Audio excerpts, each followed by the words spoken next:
Okay, I guess we'll go ahead and start. It's now 5:46.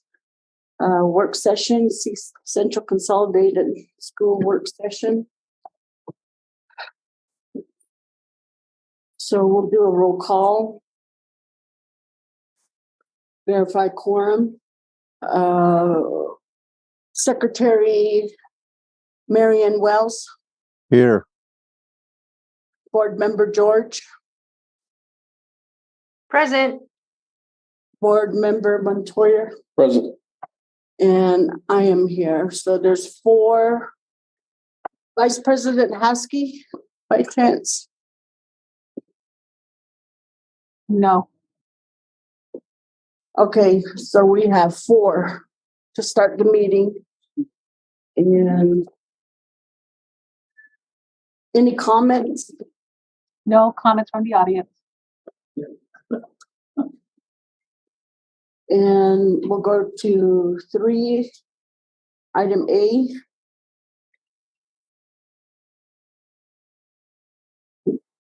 Unique trip request, KCHS, JROTC, Leadership Camp, Camp Navajo, Belmont, Arizona, April 27th to 30th, 2023 by Pedro Larabis. Good evening, board members, superintendent. This is Chief Laribas from Kirtland Central High School. This is just a request for trip approval for our annual leadership camp at Camp Navajo, Arizona. This is one of the mandatory requirements that the JRTC places for us to take 10 cadets from each program, and we conduct a leadership camp with, at this time, I believe there's 7 other schools attending. I know that I did put a trip cost there, but the Cadet Command, the Army Cadet Command, fully funds this trip for the cadets. And it's just a request to ensure that we have the school board approval to make it, because it is a 4-day trip, 4 days and 3 nights.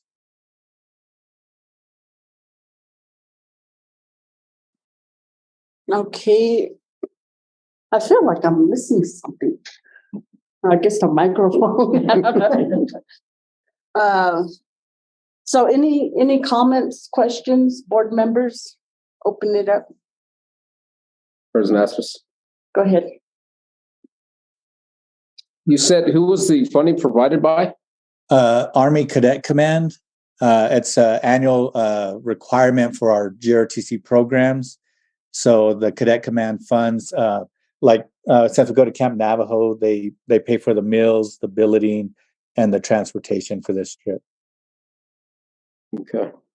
We will be staying in a military-style barrack, National Guard training facility, and the cadets stay in military barracks style area with, and we have two chaperones on each side. There's one that stays up all night, so it's a very well chaperoned, and like I said, it's something that our cadets have continued to enjoy. They get to do a variety of different leadership exercises, and really gets them to experience and see all the different schools, some of the different communities. And what's great about it is they can't stay within their group. We break them up into different groups, integrating all the schools. So that really challenges them, not only through leadership, but also physically as well. I'm glad you stated that, because that's very important for them to not just intermingle, but certainly learn and understand different leadership styles. Yes. As you well know, I mean, that's of course do that in the military, but it's important for these young people to understand that. Yes, sir. Expand that knowledge and understanding of others around them. So I appreciate that. Thank you. Madam President. Yes, go ahead, Secretary Wells. How will the students be transported? The students, we put in for a bus request through the district, And it's tentatively been reserved, but of course it's pending school board approval. If approved, then we'll be utilizing an activity bus to transport us there and back. Thank you.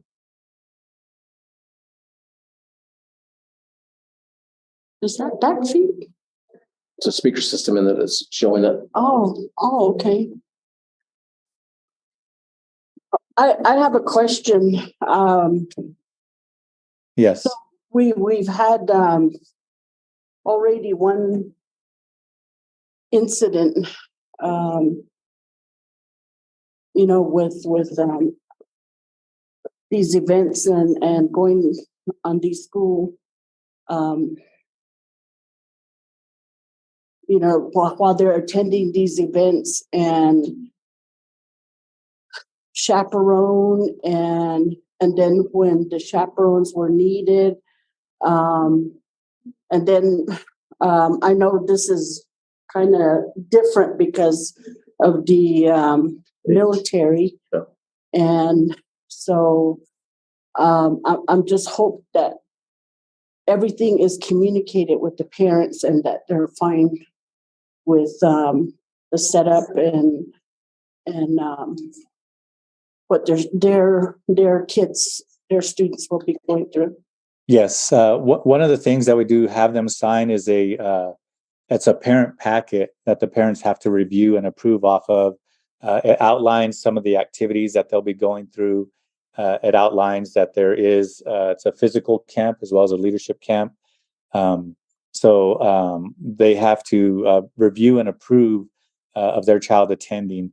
Also, in the event that there is an injury or they do something that is unauthorized on the trip, they have to also, just like with our own permission slip that we have them sign for the district, understand that they would have to go to Camp Navajo and pick them up in the event of any type of incident that may cause them to have to be released from the camp. So we're very strict in that aspect, and we have a very thorough description of the camp that goes home with the students, because we do want their parents to review and agree and understand what the camp is about. Had one more comment. Okay, thank you. Thank you so much. One more comment, Mr. Lurivas, but I know I don't have to say it, but I'm going to say it anyway. You guys, I've said this before in the past, you guys do a wonderful job with these kids. I truly respect and appreciate the fact that you do what you do, shape and mold them, and they're willing to accept that. And obviously with the understanding that they're representing their school and the district and their communities. For that, again, I've heard nothing but positive things from both Kirtland and Shiprock with those programs. So just keep up the good work that you do with them. Again, I'm truly grateful for what you do. As you well know, there's 3 of us on the board that are prior service. So I really appreciate it. Thank you. Thank you so much. Thank you, board members, for your time this evening. I appreciate it. Thank you. Any more questions, comments, board members? Okay, we'll go on to item B. Request for approval of gift donation from KCHS Football Booster Club for Bon Wilson Technical Center Culinary Arts Pathway by Edward Garula. Good evening, board and everyone in attendance. My name is Eddie Garola, and I'm the principal at Bon Wilson Technical Center. I'm speaking on behalf of Chef JD, who is our culinary teacher. So essentially, this gift is from the Booster Club to Chef JD, who did their end of the year banquet for them. And so they purchased the food for him for the banquet. He did not charge them like per person or per plate. So the arrangement that they came up with was that they would purchase. So nothing came out of his personal culinary budget. And so they purchased all of the food for him and his students to prepare. And then, so I guess the Booster Club had asked Chef what he needed for his kitchen. He has, in fact, Skills USA right now with his students. They're competing. Actually, this evening, last I talked to them, they were just getting ready for competition. So they do a baking competition with the Skills USA.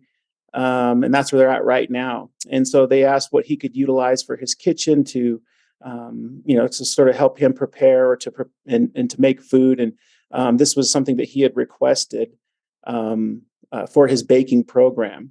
And so they obliged, and that's what this request is for, is to purchase that, the cake topper image printer for his program.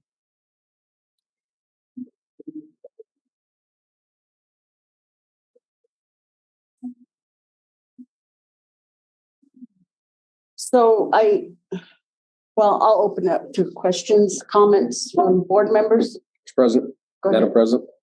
Mr. Girola, thank you again for what you guys do. We've experienced the service and the programs that you guys provide. You guys do an excellent job. It's impressive, and it just seems like it's getting better every year. And so I hope this really helps with the program. And I appreciate the letter down there attached to that, so that's good.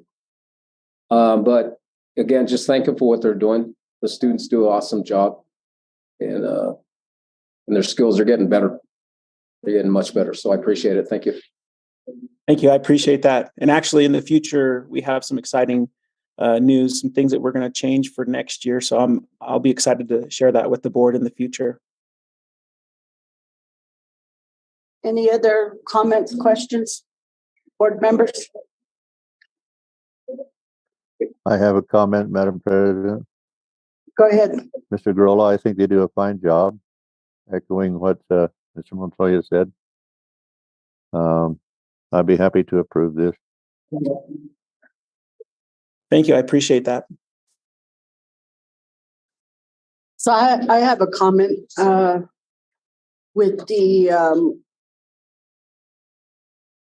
my hopes is that Chef JD goes back and looks at the video of the meeting and just really glad that he's going out and buying these tools, that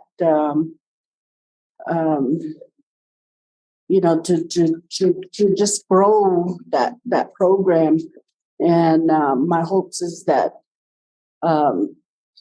they reach or go beyond what we've seen in Gallup.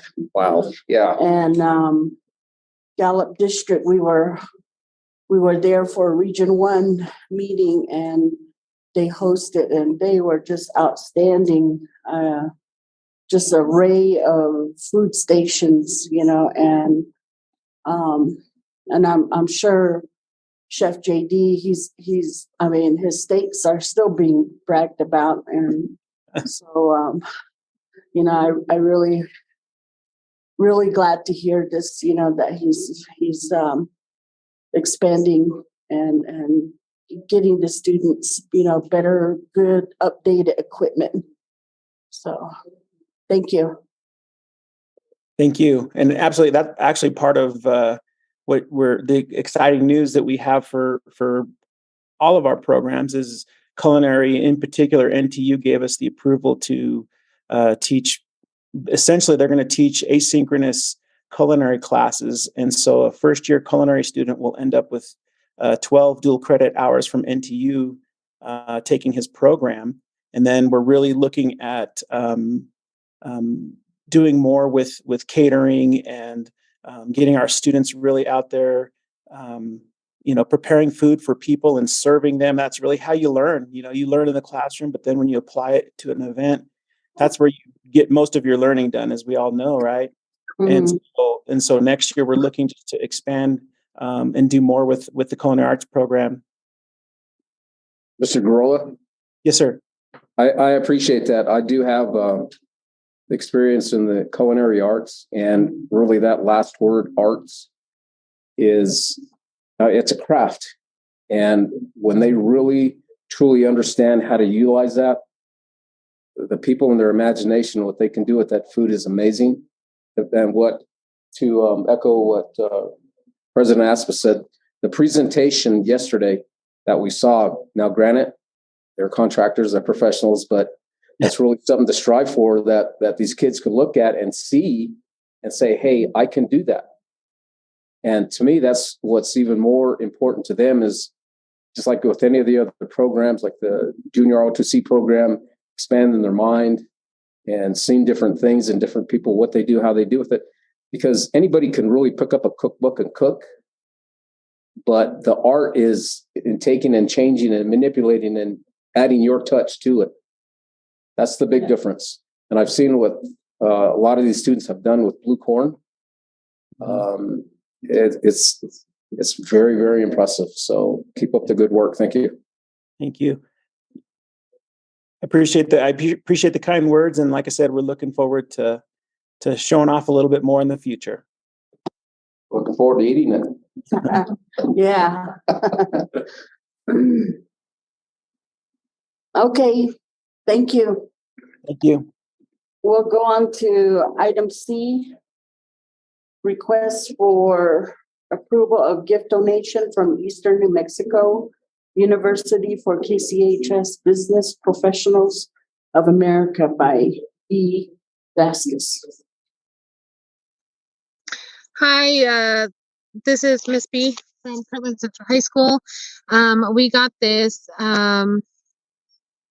this fund, a check for the $1,619.71. So we want to see if we can have it approved and donate this donation to get deposited into our BPA activities account and try to use it for the funding. If we need travel or if we need any activity, anything related to BPA. We talked about also buying some more uniforms, BPA polo shirts, things like that as well.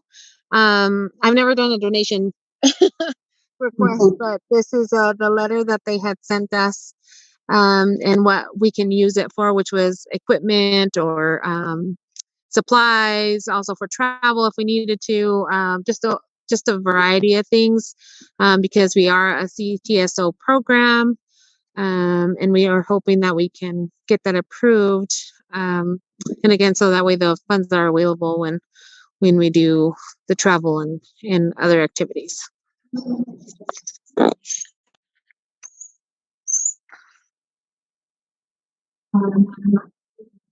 So I'll open it up to questions, comments, board members.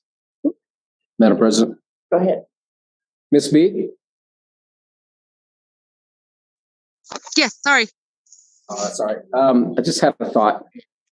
You know, what would be interesting would be if you were to combine what you do in a business aspect with the efforts at the technical center, especially in regards when they start expanding their foods, to possibly do some marketing and some businessing and work with them that way within the food service industry and start developing those skills. Definitely. And Mr. Girola and I had kind of talked about it before last year, about how things can actually really work well with Bond Wilson and with the program that we're doing at the high school as well. So we absolutely. Hopefully, definitely that could be something that can be created and expanded. Definitely.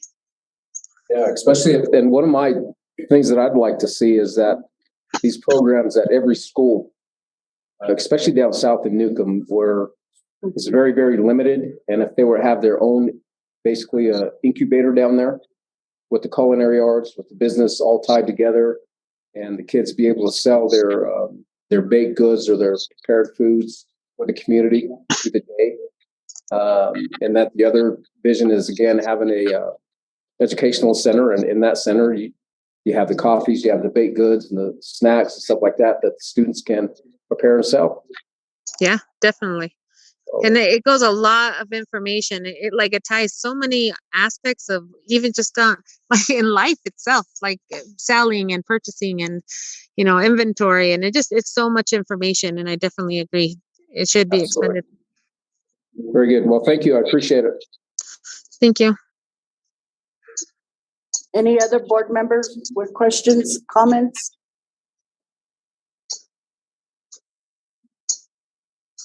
So I have a comment, well, actually a question for Superintendent Carlson.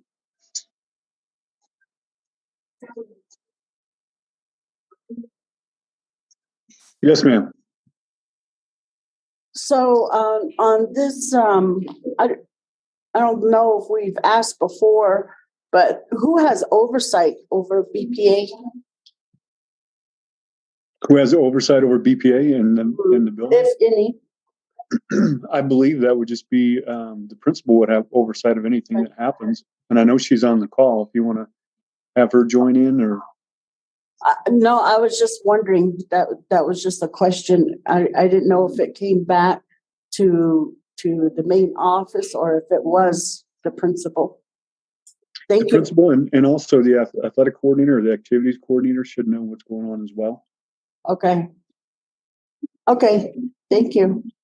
You're welcome. And I really like this EPA, what it does, and you know, that's all we've been hearing is a lot of outstanding accomplishments, you know, and even just that big to me it's a big deal because public speaking, you know, where most of us growing up, we didn't think we would find ourselves in these positions. So, you know, I think early on, if we can get our students to start doing that,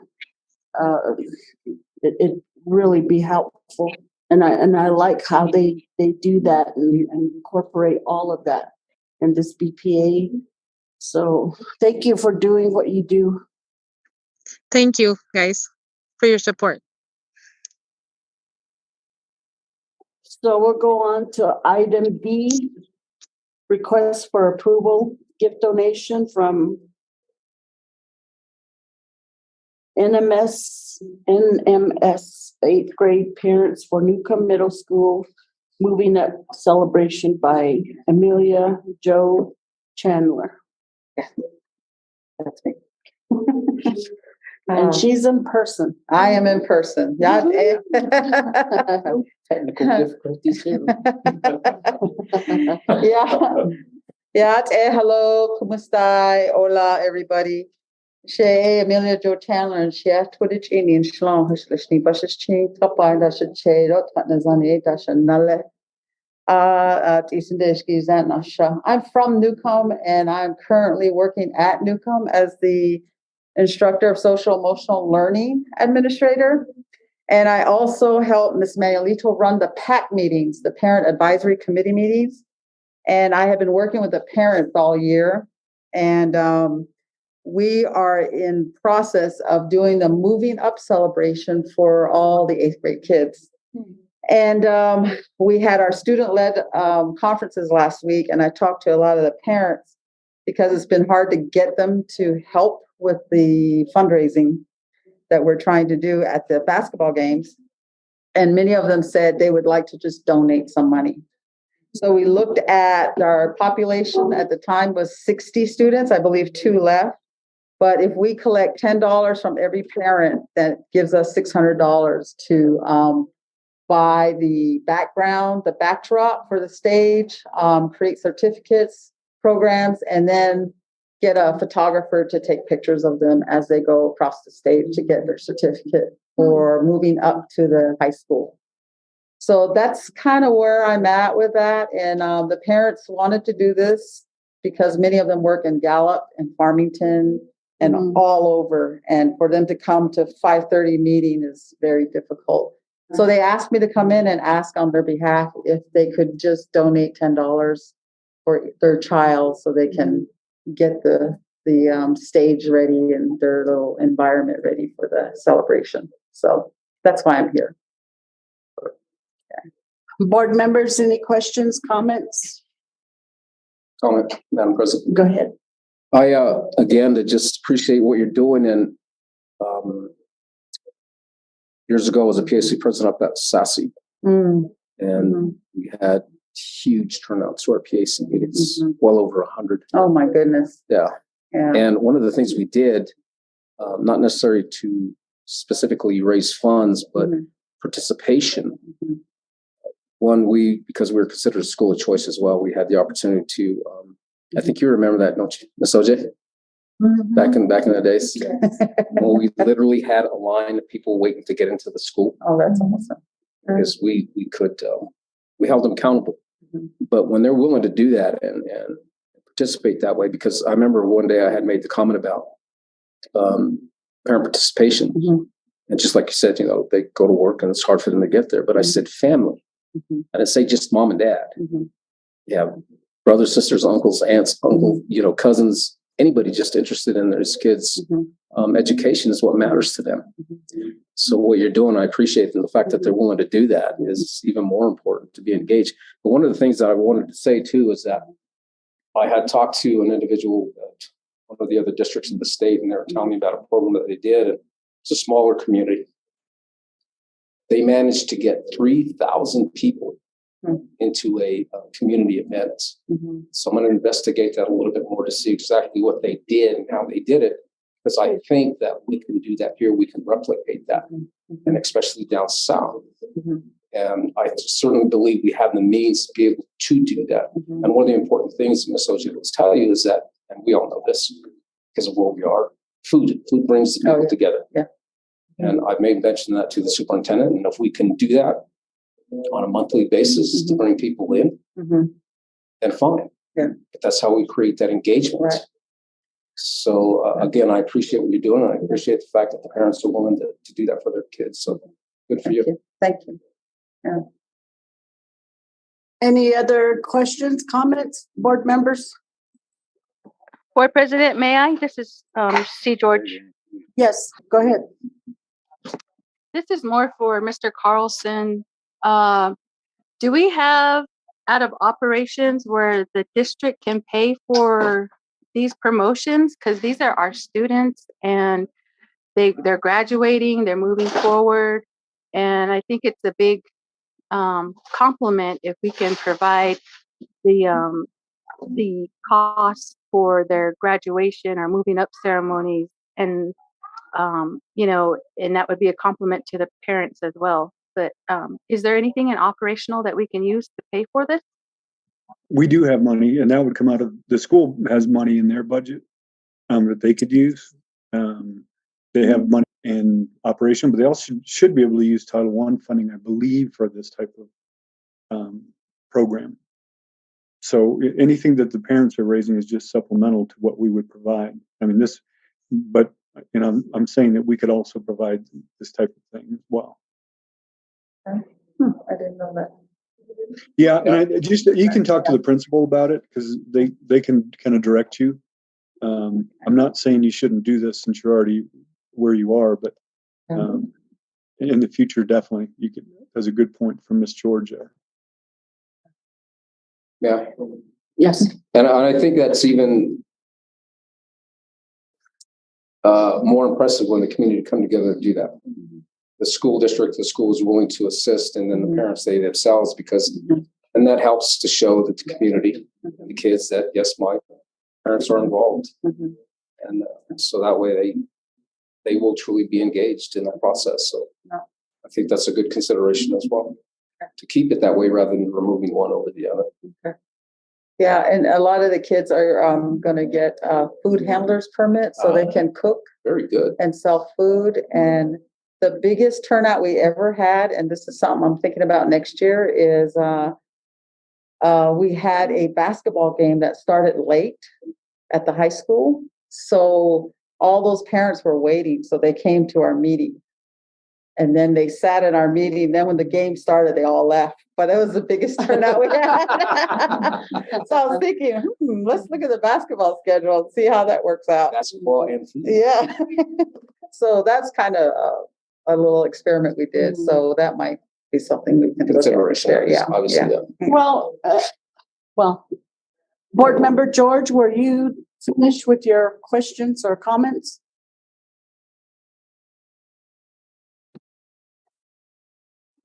Yes, ma'am, I am. Thank you.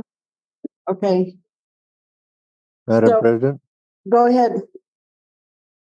I particularly like the idea of the parents contributing. As Mr. Carlson said, that the district can help. The school has funds available, but I think the parents volunteering to supply funds for that, I think that's commendable to the parents and provides incentive for them to be engaged, like Mr. Montoya said, with their kids.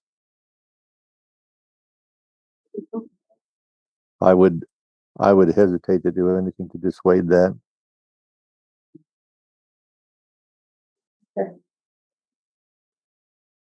Okay, so I have a comment, and we talked about how we can, well, this for this topic, it was mainly for our grandparents volunteering, in our schools for reading, or and we were saying that perhaps the school or district could offer basketball ticket, to come into a game, or a free Newcomb or Shiprock or Kirtland shirt, something, some type of incentive, and perhaps, the principal could explore something like that as well with your meetings, and then too, I really think it's good that the parents are willing to help, especially at a time like this.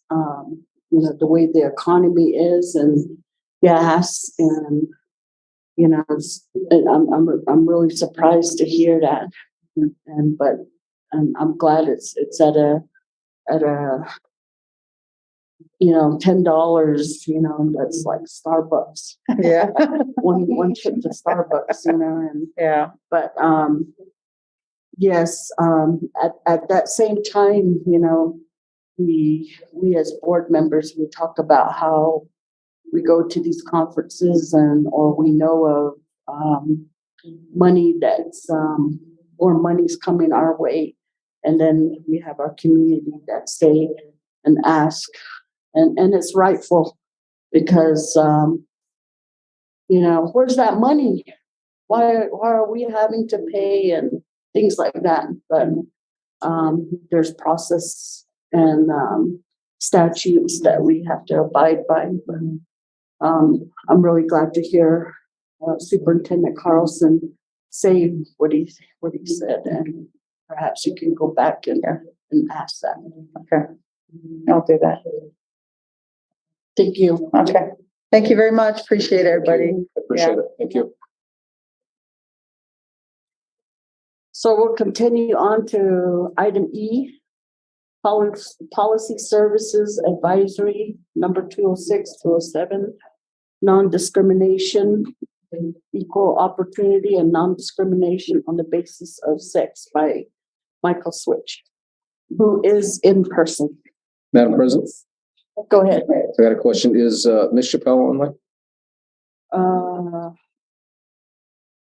Ms. Chappelle, are you online? Yes, ma'am, I'm here. Okay. Just for the sake of clarity, in case there's a legal question. Thank you. You're on deck. Yes, ma'am, thank you. Extra case we need you. Okay, go ahead. Good evening, Board President, members of the board, district leadership, and community members. My name is Michael Switch. I'm the district athletic coordinator and the Title IX coordinator of Central Consolidated School District. At the February meeting of the board, Peter Deswood presented a Title IX and non-discrimination policy consistent with the federal law and the district standards operating procedures for processing complaints and discrimination falling under Title IX. Our has been working diligently on the process and procedures.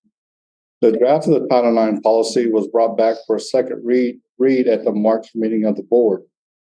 The board had questions about the policy and requested that the district contact John Kennedy at the New Mexico, at the NMSBA Policy Service to determine what the NSBA advised.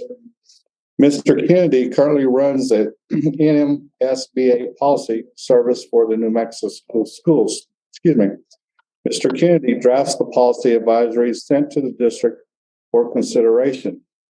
When the board reviews the advisory and in open session reviews the policies and votes to approve the policies, the policy service has to be notified that the board approved the policy. So it can be uploaded to the board's policy manual.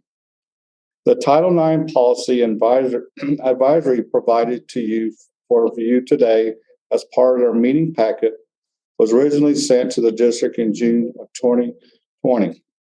Based on our review of the board minutes from June, July, August, and September of 2020, there was no discussion or vote on these policy changes. We found we would ask the board to consider and expedite a review approval of the advisory and the associated policy edits in addition. Mr. Kennedy advises that the board promptly approve these policy changes. We ask the board pay particular attention to the following portions of the advisory. Page 7 through 8, edits to A-0250. Pages 9 through 13, edits to A-0261. Pages 15 through 19, new text policy A-0300. Pages 20 through 29, new text procedures A-0311. Pages 30 through 35, new text timelines, etc. A-0312. Pages 36 through 38, new form of text agreements A-0331. I appreciate your attention to this pressing matter, and I'll stand for questions.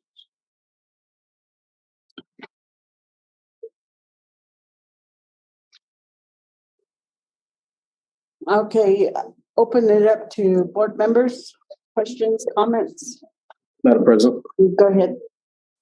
So again, just for a point of clarity, Mr. Kennedy obviously constructed, approved, and then sent out. Did I hear you correctly? Correct. Okay. So he's dotted his I's and crossed his T's in respects to what we have in front of us, correct? Yes, sir. Okay. With no changes? Excuse me? With no changes? Yes.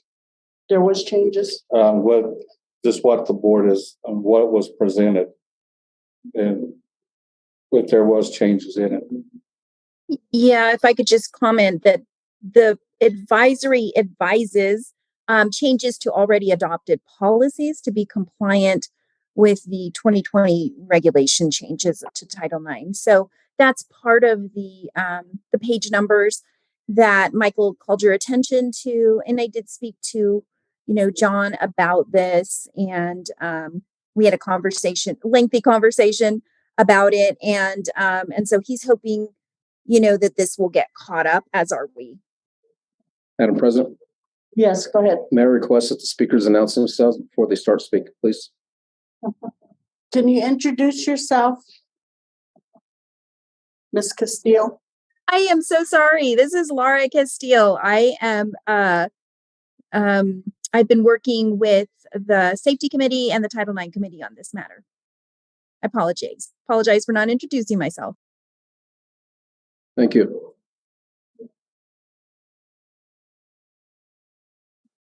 Okay, and I believe, Madam President, that I did make the comment in the last reading that these were all in respects to the federal changes, and basically adhering to those changes and making the adjustments for all the school districts in the state of New Mexico. That is correct. All right. Thank you. That's all I've got. Any other questions, comments, board members? President Aspis, may I? Mrs. C. George, Yes, go ahead. I would just like to concur with Mr. Montoya on what he stated. I agree. Thank you. So, any other questions, comments, board members? I have no more comment. I do have a question. Go ahead. Madam President, in respects to, obviously, I don't know if this would be to Mr. Switch or to the superintendent, either one of you. And I know there's training that goes on in respects to the processes. Yes, sir. And the hearings. And everybody that we have sitting on these panels, are they qualified, certified per the statutes? Yes, they are. Okay, and they're all well aware of what the circumstances are in respects to what their responsibilities are? Yes, sir.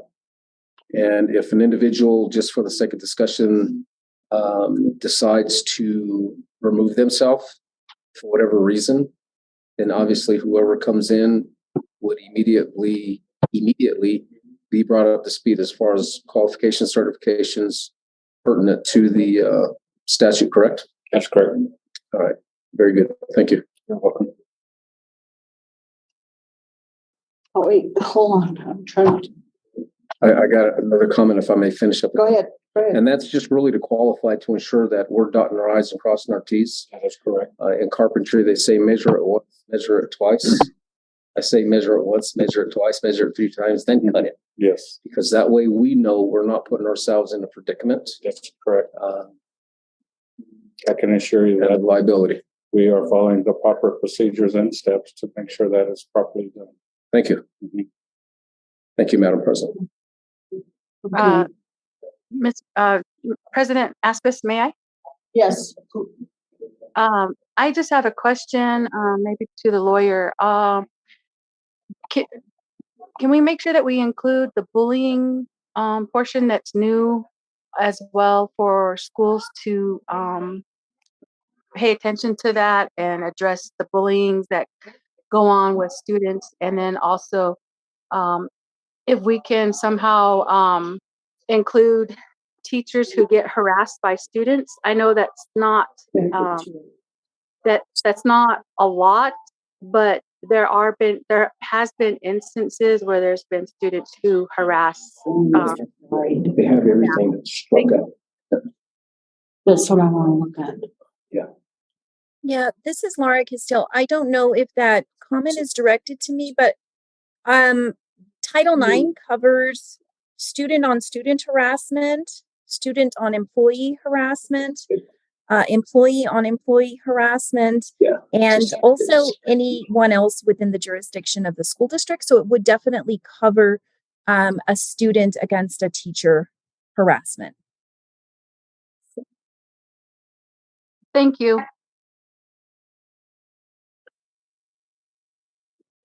Okay, I would ask the question,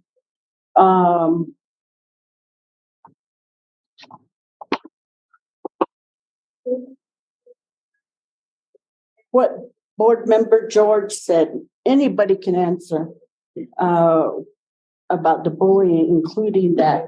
Was that already a part of this that you read back in June or Yes. months before Yes. on the bullying? Mhm. Yes, it follows under the Title IX. Okay.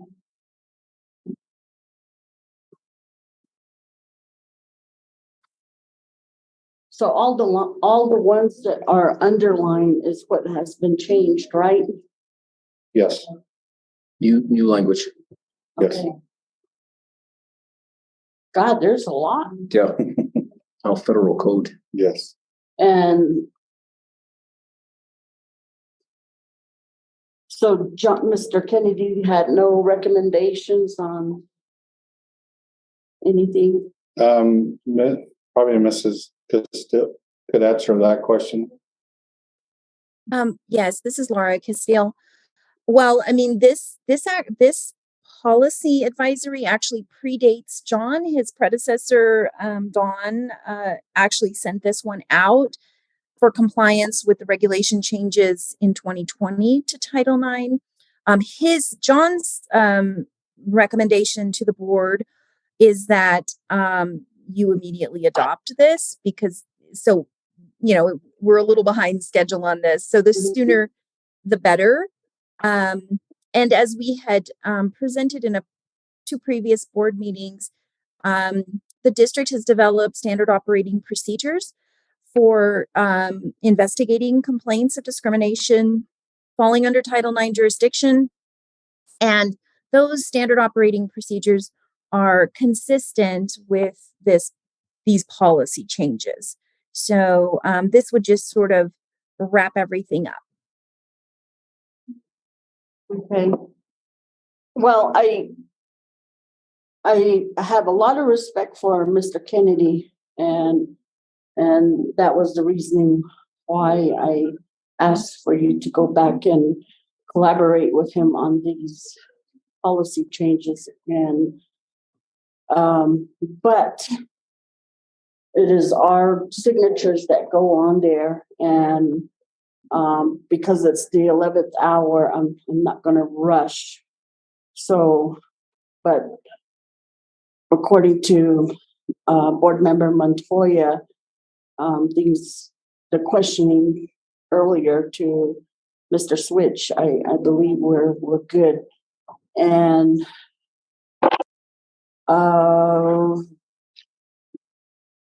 Ms. Chappelle? Yes, Board President, I just have a quick question. I understand, Ms. Castile, that there are going to be some new regulations coming out in May regarding Title IX. Does this draft attempt to incorporate that, or do we need to just let the board members know that we'll need to revise this potentially to deal with the new regs coming out in May? Yeah, this is Laura Castile. If you want me to respond to that, there are proposed regs that have not yet been approved. The anticipation is they'll be approved in May or June, probably to take effect in August. They're going to be much less substantial than the regulation changes that occurred in 2020. Most likely, there will be a change to the sexual harassment definition that changed in 2020. Likely, it will change back. But I think, we don't know what those regulation changes are going to be, so we can't incorporate them at this time. When those regulation changes occur, the district, the board will receive another policy advisory. And that policy advisory will advise on changes and edits to this policy change. So once you've accepted this policy change, these, because there are several, there's 2 additional policies and then edits to the other already approved policies. But once you've done that, I think that your changes in the next advisory, following the upcoming anticipated Title IX regulation changes, yet again, will be much more minor than this is. But no, they're not incorporated in here because we just don't know what they are yet. Madam President? Yeah. Okay, go ahead.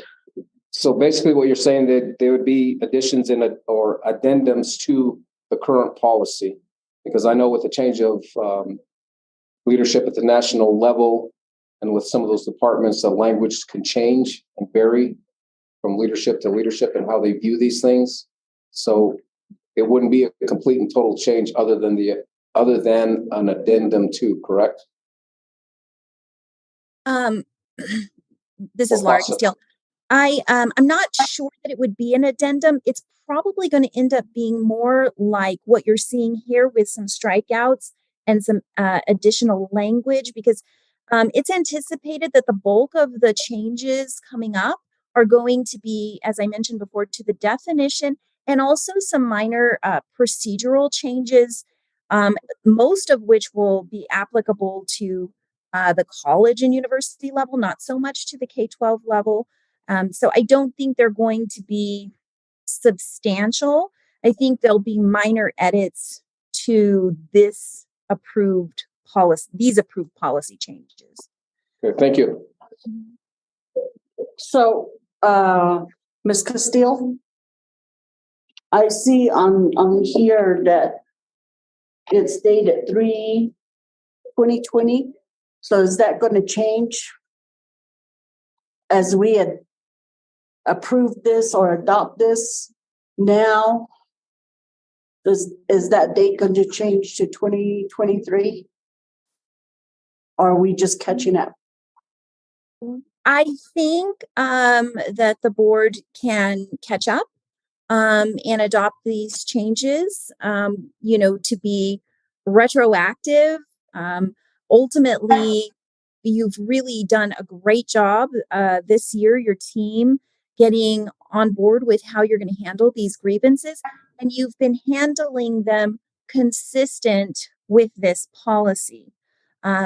So I think your best bet is to, make that approval and make those edits and keep them effective August 14th, 2020, which to me would be the date to keep them effective at the latest date, if possible, because that would be the date that they were supposed to go into effect. You've essentially been utilizing this policy and you've been compliant. You just haven't had the policy in place. So this is sort of that formal step we need to take. Madam President. Go ahead. Thank you for that, Ms. Castillo, because I remember a few years ago when everybody was online and was attending one of the conferences and they were talking about those changes and the incorporation of those changes and the expectation of the incorporation of the changes by the school districts. And I know there were conversations about that. It's just, as you had said, the unfortunate aspect of dealing with that little virus that we were dealing with kind of supplanted everything else in the focus. But the fact that we've been utilizing this already, I agree with you. So thank you.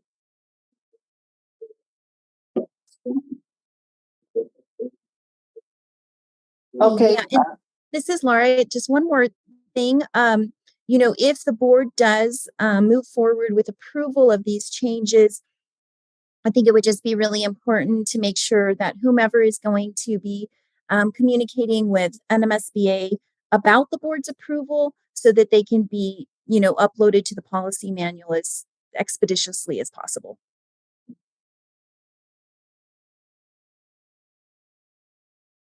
Are we done, Ms. Castillo? Board President, may I? Yes, go ahead. I just like to make a comment. I think that we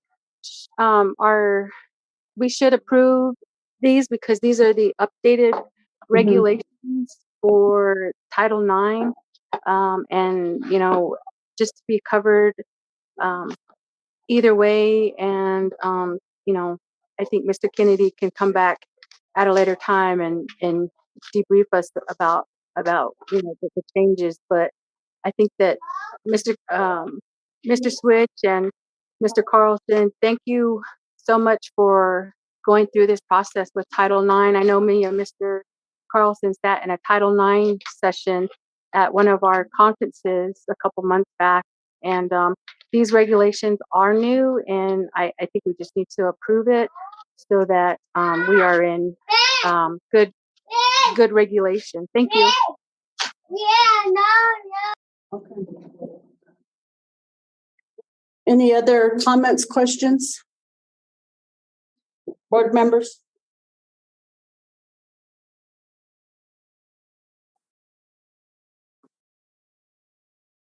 Okay, I have a question.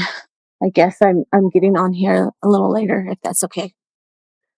Yes. Did you just join? I joined about 10 minutes ago, I think. Okay. So, for clarity, this Title IX, these policies, is there a deadline that we have to, because I heard something that we need to quickly approve them. So tell me if there's a hard deadline that we have to meet. I believe what I'm hearing is that we're just catching up to 2020. And this policy went through the changes or was adopted by others, and then NMSBA on 2020. That's what the date shows on here. And then CCSD, it came down to us where now we're accepting it. And that's why I was asking, do we put the date, our date on there now as of 2023 for 2023? And, but I see where the importance is because of the legal aspect of it, that we have guidelines to follow, and these are the current guidelines. And but when do we expect this to be amended again? She said. She said August, I guess. In August, it's subject to change again, so we'll have another take at this policy. But the years that I've been on the board, policies and, you know, they're kind of important. And especially when the board is the sign-off person on here. So I realize the situation with catching up. I realize that, but I am not just going to do it just to do it. I guess that's the reason why I'm asking. I know we're behind, and like you, I'm very hesitant to rush the process. So is there like a hard deadline? We said that we're already behind. There's no hard date. No, I think it was just recommended by Castile and John Kennedy to hurry and adopt this. And but just hearing the questioning and especially the respect I have for John Kennedy and also Miss Castile, I believe it's good, but I just want to put people on notice that just because it's the 11th hour, it's not that we're gonna pass things. So, but I think. And can I ask one last question? Why did it take so long to come to the board's attention? I don't really remember this coming. Okay, go ahead. Ms. Haskey, as you well know, or you may or may not know, the district used to have an individual that would actually look at these policies, then bring him to it, and then read it to them. We have the purview as a board to read once, twice, 3 times, 4 times. But as I stated a little earlier, focus at that time, and if you look at the date in March of 2000 and the timing of when it comes out and what happened, I just think that it got lost in the shuffle of responding to COVID and the shutdowns and everything else that was occurring. And even the focus of the department that was looking at this with other things that we were dealing with, but more importantly, the shutdowns is what really got it, what probably caused for it to get lost in translation, to be brought to us, to be presented, to be read. But as I said a little bit earlier, Ms. Haskey, that I know from attending on a couple of the conferences early in the pandemic that they did talk about it at the state level, and the implementation of Title IX actually occurred. It's just that we didn't, as a board, approve the policy that was sent to us, but it was being enacted, and the changes that were enacted, that were proposed, were being enacted at that time. Because I remember very, very clearly in attending that one conference, was online and listening to some of those changes and what they were saying as far as what had to occur. So it's not that we haven't been applying it. We have been as a district. We just hadn't, as a board, approved the policy. Okay. All right. Makes sense. You're welcome. Thank you. Thank you. Yeah, and I just this is Laura Castile. I would just want to make a quick comment. There was a hard deadline. The federal government said that, all Title IX institutions, those that had fall within Title IX jurisdiction, were to have a compliant policy approved and posted by August 14th, 2020. So, I mean, it is behind, and that was, Board Member Haskey's asking for the hard deadline. That was it. You are in a situation that many districts are in because of the pandemic. And this didn't really become such a huge issue until we got students and employees physically back in our schools. And then it really, really got serious. But I will tell you that it is very serious now because I'm currently responding to 3 different OCR complaints specific to Title IX for school districts because they're not following policy, because they don't have policy and procedures in place. And so, and I'm not trying to certainly to pressure the board. I'm just trying to express, the urgency of the situation. Okay, I thank you for that. So hurry up and get it done. May I? Question. So- Board so- President, when you have a second. Go ahead, Ms. Chappelle. Quick question. The 3 OCR issues, Laura, are those for other school districts? Other school districts. I'm sorry, you cut out there. I didn't hear you. Oh, I'm sorry. Yes, those are for, can you hear me? Okay. Yes, yes. Those are, I'm responsible for other school districts. But you all as a district have a number of Title IX investigations. Correct. So Laura, the ongoing. question that I wanted to just follow up on is earlier you indicated, and we know this because we've had several presentations on it, that our safety team is actually complying with Title IX laws and processes and procedures.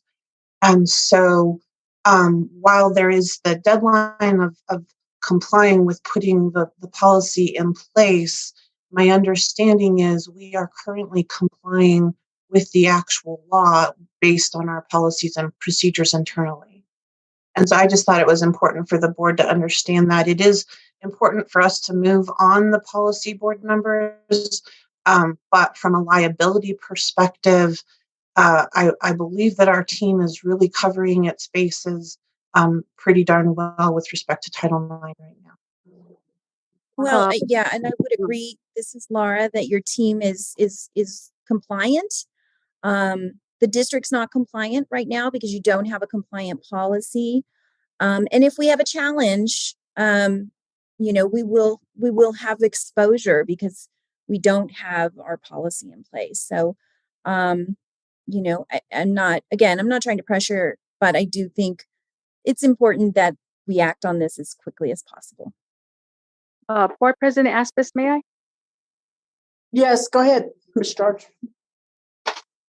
Yes. I know that we're worried, we're being cautious about rushing this, but any school district that's receiving federal financial assistance, we have to comply with the updated version of Title IX. And I agree that currently we are not covered if a situation should come up with sexual harassment, bullying, anything that is under Title IX. We're not actually compliant as written on the paper, black and white, because it's not updated to the current regulations of the federal regulations. And so the loophole, we could get fined. And also, I don't want to be in that situation. And I think that we should, it's a federal regulation. It's a federal law. It goes to OCR. Am I saying that correct? Yes, you are. Yeah, it could go bleed into OCR. We could really get into a legal with the federal laws here, if we don't update. And like I said, I think it's in the best interest of the district that we go ahead and approve these, because it is federal regulations and we have to be updated on black and white. Thank you. Board President, when you get a chance. Well, I have a question for you, Ms. Chappelle. Yes, ma'am. So, with that said, Board Member George, I believe, I don't fully agree. I believe that in the cases that Ms. Castillo had brought up about several boards finding out that their policies were outdated, I think it's just I'm sure the system or the complaint or the litigation, the board learned that they were out of date. And again, we're not doing this, or we're not out of date for just to be out of date. There was a national or a global pandemic. And so now we're finding out, but yes, and I think we would just be schooled on and probably surprised that our policies are not updated. Is that correct? Yes, ma'am. And so I just I know we've kind of gone back and forth here. Ms. Castillo is correct. And as is Board Member George in urging us to urging the board to adopt the new policy. But I just want to be extremely clear, as this is a matter of public record, that currently we are compliant in practice. The only thing we aren't compliant in is an updated policy. And so with respect to that, and the reason I'm repeating that is from a liability standpoint, while we could be dinged on not having an updated policy, the fact that we are in practice complying with the latest version of the law would mitigate liability extremely. So I just think it's extremely important for us to put that on the record in a public meeting. We do not currently have liability with respect to Title IX, aside from the formal requirement of the policy. Just wanted to make that clear. Policy adoption. Yes, sir.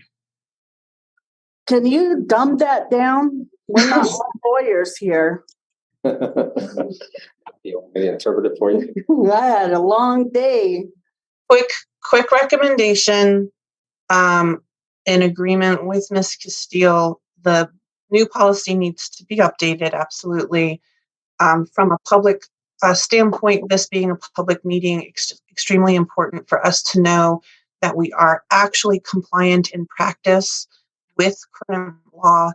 Our team is doing a phenomenal job on this, and we do not have any liability right now with respect to a claim for liability that we are not complying with Title IX in practice day to day. Does that make sense?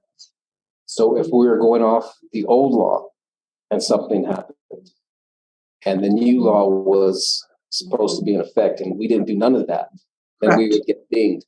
However, they have been incorporating the new statutes. Yes. So by that standard alone, we are following the changes and the law. We just have not, as a board, adopted the new policy. Right. But we are practicing incorporating the changes in the policy. Am I correct, Ms. Chappelle? Yes, sir. That is correct. Thank you. I knew I was right. Okay. Thank you, Ms. Chappelle. And I'm not a lawyer either, And thank you, Ms. Castillo but I play one on TV. and Mr. Switch. So again, I guess we'll see you in August. Yes, that's an educational law. That's for you. Thank you. Thank you. One last question. Is Yes, this go ahead. reading too? Is this a second? Yes. Okay, so we're gonna do one more reading or what's, No, No. are we not? do you want a third? Well, I guess I'm just asking for clarity on, you're saying we'll see you in August. Does that mean that this topic's not gonna pop up again before August? Or are we gonna have a third reading or what's the next step? Explain it. So gonna go ahead and do this now and or Tuesday. And and then in August there's the Review or the fall the update. Yes. Ms. Haskey, Okay, yes. there's anticipated changes that are coming down. And Correct. the approval of those changes, they were saying will probably happen in August. So okay. whatever changes come to the policy again, we would have to go through this process one more time. Oh, okay. That's what I wanted clarity on. Where the board it's gonna come before the board on Tuesday to be voted on. And then in August, we will make the amended changes to the policy to reflect the changes that are gonna be enacted, correct? Yes, ma'am. Okay, thank you. Yes. Okay, so we're going on to item F. And that's IEEI, the Empowerment Engagement Parent Survey by Betty OJ. And she's in person. Thank you, Ms. Murphy. Thank you, Madam President Aspis and members of the board. Thank you for the opportunity to come before you again. We made the introduction of our team at one of your last meetings recently. Members of our team are myself, Joanne Begay, Lynn Laria Dixon, and Greg Bigman. And we introduced ourselves as members of the Danette Empowerment Team, which is an initiative for equity. We're funded by the Tide Center.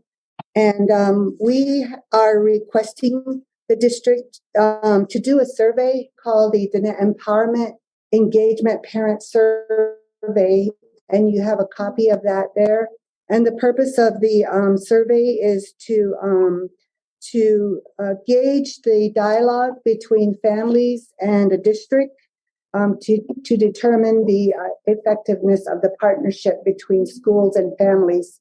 And we know that recently you were talking about the importance of parental involvement. And we hope that the survey will gauge that. And we want to help parents to become more be more advocates for their children in schools, to understand their rights and to feel comfortable going into schools and talking about their children's success, their problems that they may have. And so this is a very general survey.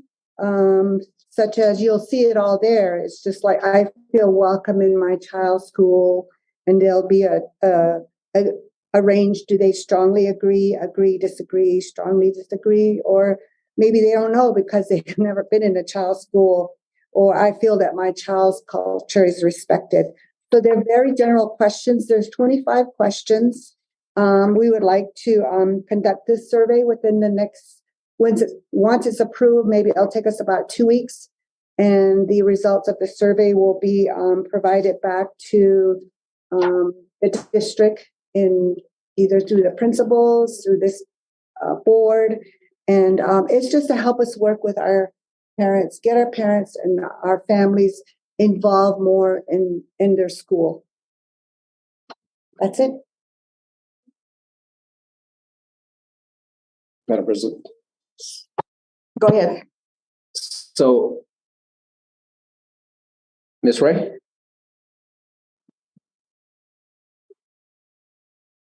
Can you scroll back up just a smidge, please? I don't know if it's just a little more. Right there. You see how everything shifted?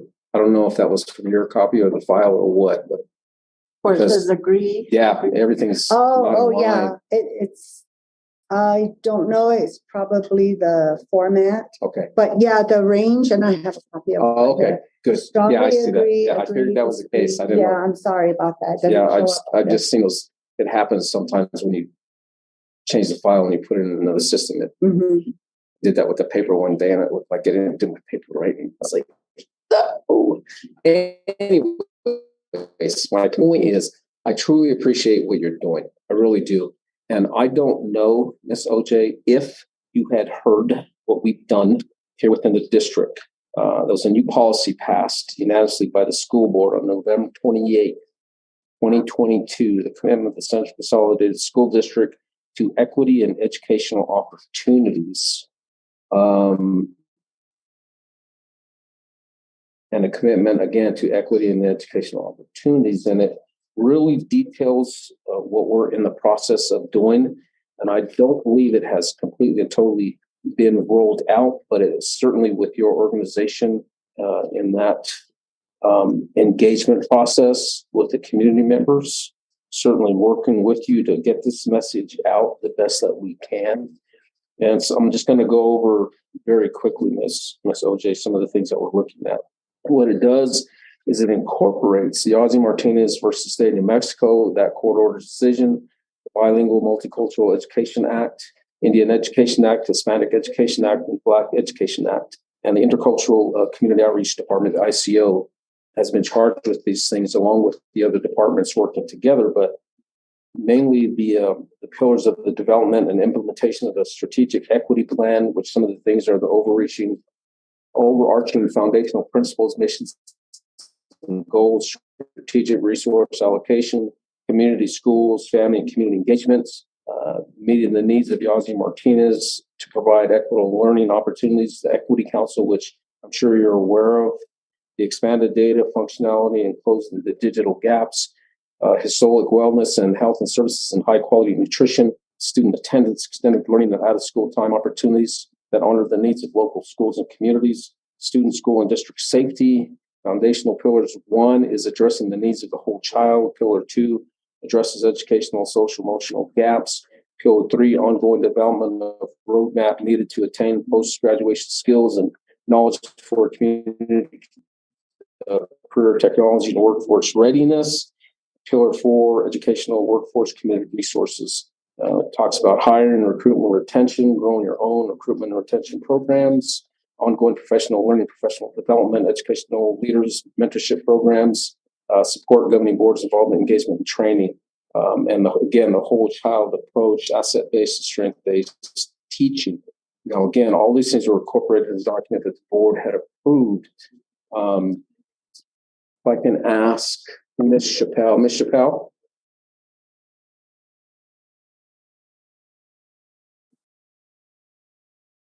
Yes, sir. I was trying to get unmuted. My apologies. The infamous unmute button.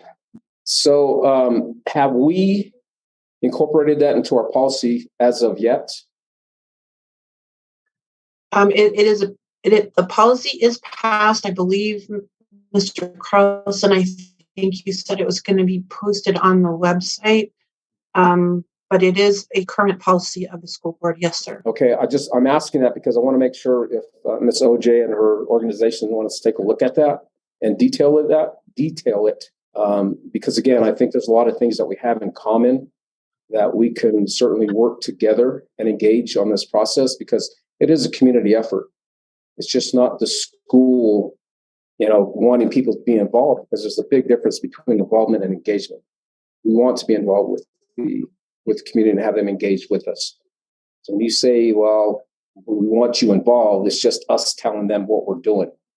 We want that input from the communities to truly engage. Mm-hmm. So therein lies the difference. And I think a lot of people misunderstand that difference. Mm-hmm. But to go to the extent that we did, and that was in partnership with our Equity Council and the community as well to develop this document.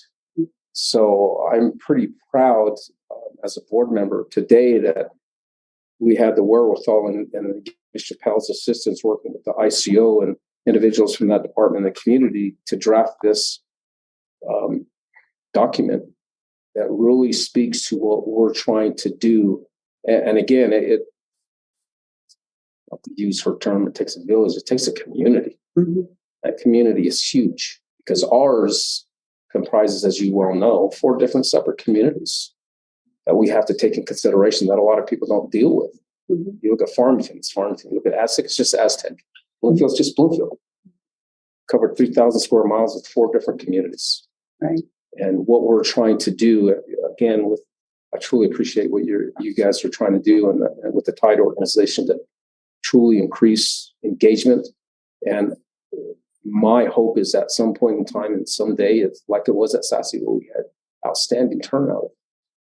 Well over 100 people in the PSC meetings for their kids. So that's what you'd like to see everywhere. But if we do have that accessible on the website, I certainly would encourage you to take a look at it with your organization and detail it. Because again, it was done with the encouragement and the involvement and the engagement of the community themselves. So it came from there. So I just wanted to enlighten you of that if you weren't aware of it. Because I did see that interview that you had with the superintendent and the assistant. Yeah, Madam President. Yes. I just want to say yes. My team does have a copy of the policy, and we did review it. And I think, which was some of the reasons why we added some questions that relate to those that you just talked about. So we see ourselves, yes, as really partnering with the district and the families and the parents. And hopefully that, there would be some real change, with the district. And that's what we're all about, is helping students and families. We're not here to butt heads or to argue and fight. We're here to come up with solutions that truly affect the outcome and the of these kids' education. And that was one of the things we were down at the regional meeting. And in one of the documents that was stated, because it gave some different points and bulleted points from the state of Mexico, especially with the increase in funding. The very last one, which to me was the more important one, was the investment in the classroom to affect student outcomes. Yes. And that's really what I think what we're trying to do with this document. And to your point of what you guys are trying to do at the same time. So we need to work together rather than butting heads. Right. Because anybody can get up there and find fault with anything. It's easy. That's the easiest thing in the world to do. Yeah. The hardest is come together to try to find a positive solution that engages the community for the benefit of their kids. So I appreciate your efforts. Thank you. Thank you. Thank you, Ms. Estes. So I have a comment. The questions. The Tides Center. Could you explain that? How your the heading here is, this is a project of the Tides Center to advance equity in education for Indigenous learners. Yes, Madam President. So the Tides Center is a nonprofit organization. It's a huge organization, and they're located in San Francisco. Their main office, and they racial equity is the heart of their work. So they are our fiscal sponsors. So if you start from the bottom, the Indigenous Education Equity Initiative is in New Mexico, and Kara Bobroff is the head of that. And she, that's the organization, her organization is called One Generation. So the grant itself is from the Kellogg Foundation. So the Kellogg Foundation funds us. Tides Center is the fiscal sponsor, and Kara Bobroff organization, One Generation, is who we work for. Okay. It's a little complicated, but it kind of goes up that. But Tides is our fiscal sponsor. Okay. So with that said, how did we come into the picture, or how did you decide, I guess, with Big Men and Joanne and yes, and Lynlaria Dixon. Thinking Williams. Yeah, that's a really good question. So I was retired at home, and the grant was written by Kara, the Kellogg Foundation. She got the grant. So she was looking for people to work for her. And the grant itself is really written to address the Yazzie Martinez equity in education. And so the grant was written for the Northwest area of New Mexico, which is CCSD, Gallup, McKinley County, to ensure equity for student success. So that was the information that was passed on, is that you will help families to learn how to advocate for themselves so they can be empowered, so they can be involved in their school districts in the Northwest area of New Mexico. And so I was asked to be the managing director, and then we hired the 3 community organizers. So Joanne Begay will be focused on the Newcomb area because that's where she's from.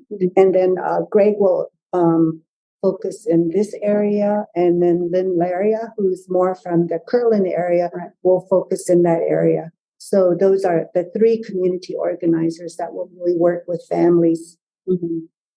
Okay. And also, just looking at the survey, you were saying it was, I guess your kickoff.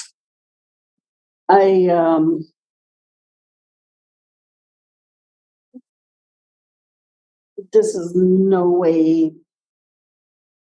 trying to be disrespectful or negative. I mean, our school has gone through a lot of surveys, and it seems like, I guess for your team, you need to get a feel of where or how parents feel. But to me, I feel like it's just redundant and lost. You know what I mean? Sure. I mean, parents already are not responding to surveys of before. So what makes this one any different? That's what I'm getting at. Sure. And so the importance of Yazzie Martinez and I like the word you use, how the parents can advocate for their children. As we said in our first meeting, we talked about how I believe, as a board member, I believe that advocacy is also knowing what happens at Santa Fe. The legislatures, the laws that are the bills that are being proposed and passed. And so I just want to throw that out and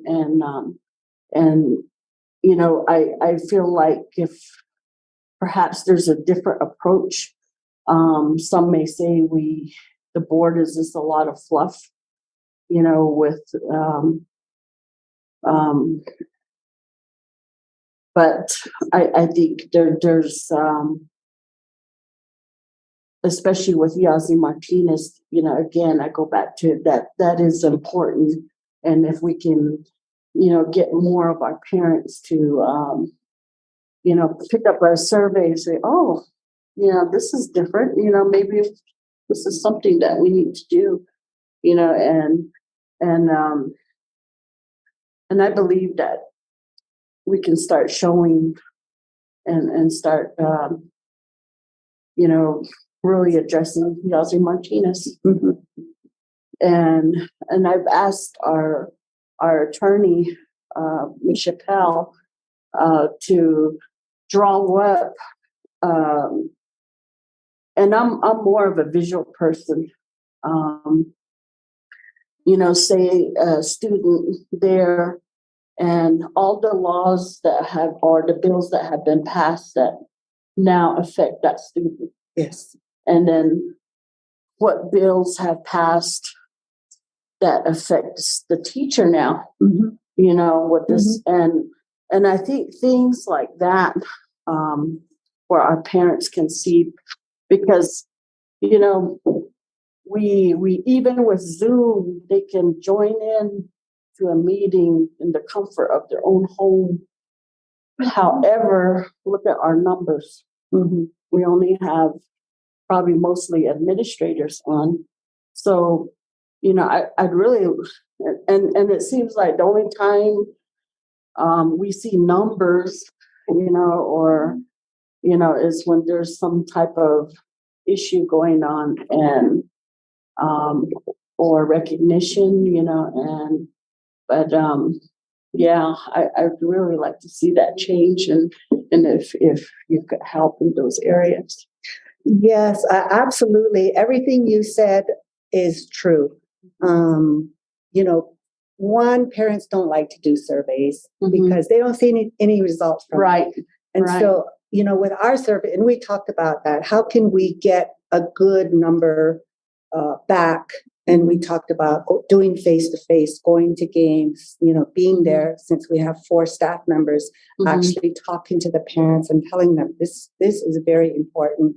You know, please take this survey. You can win $100 from it. So once we compile that, yes, we plan to address it. We have a plan. Our team has a plan of how the various stages we're going to work.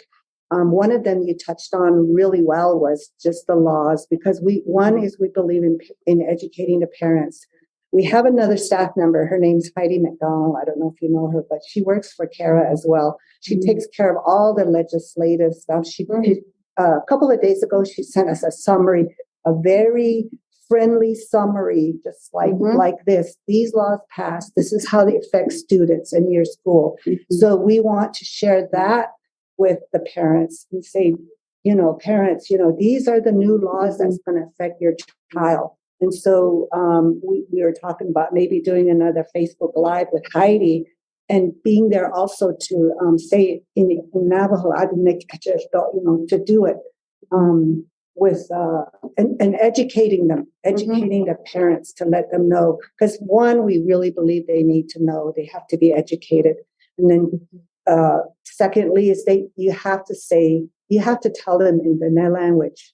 You know, most of them, some of them want to hear in Diné language, and to offer that opportunity for them. And then we also want to have your staff, I believe his name is Donovan with the Equity Office, to have him come on and explain all of this whole equity policy that you're passing in Diné language. So those are some of the quick plans that we have, the steps that we want to take.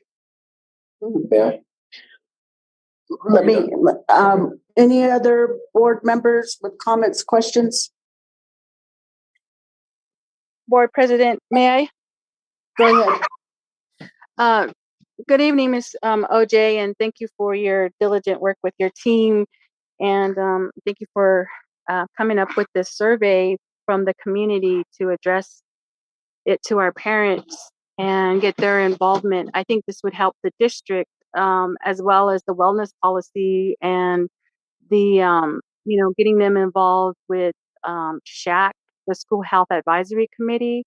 This information could pass on to that for our district to use as data for that as well. And then also, who would be the custodian keeper of all the information from the survey?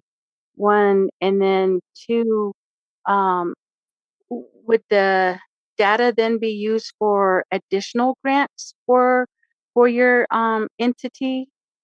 Thank you. Thank you, Cheryl. The keeper of all of this would be probably under my office, since I'm the managing director. But as a team, we all work together. We meet every week on this. And then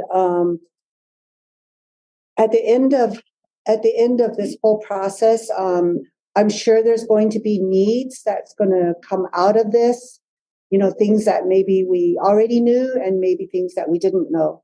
So there might be opportunities, yes, to write additional grants for whatever needs might come out of the survey. So okay, may I one more? Yes, yeah, go ahead. I'm sorry. Okay. All right. Sorry. Let me see. What was it? Oh my gosh. I see. It just slipped my mind. Go ahead. I'll think about it. It just slipped my mind. And also Peter has his hand up too. I have a question. Go ahead, Ms. Haskell, Vice In President. terms of this, thank you, Board President. In terms of this grant that you're writing, you're applying for, how much do you anticipate the grant amount to be? Our grant is a 2-year grant. So our grant will in June 2024. We started a little bit late, and that's why we're working pretty fast on this. How much is it for?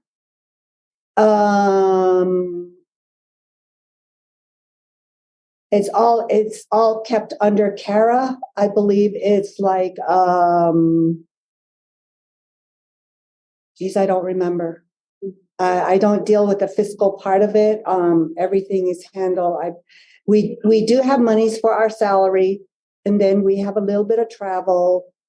We have a little bit for supplies and materials, but everything just goes to tithes. And under this whole One Generation, there's about 4 other grants.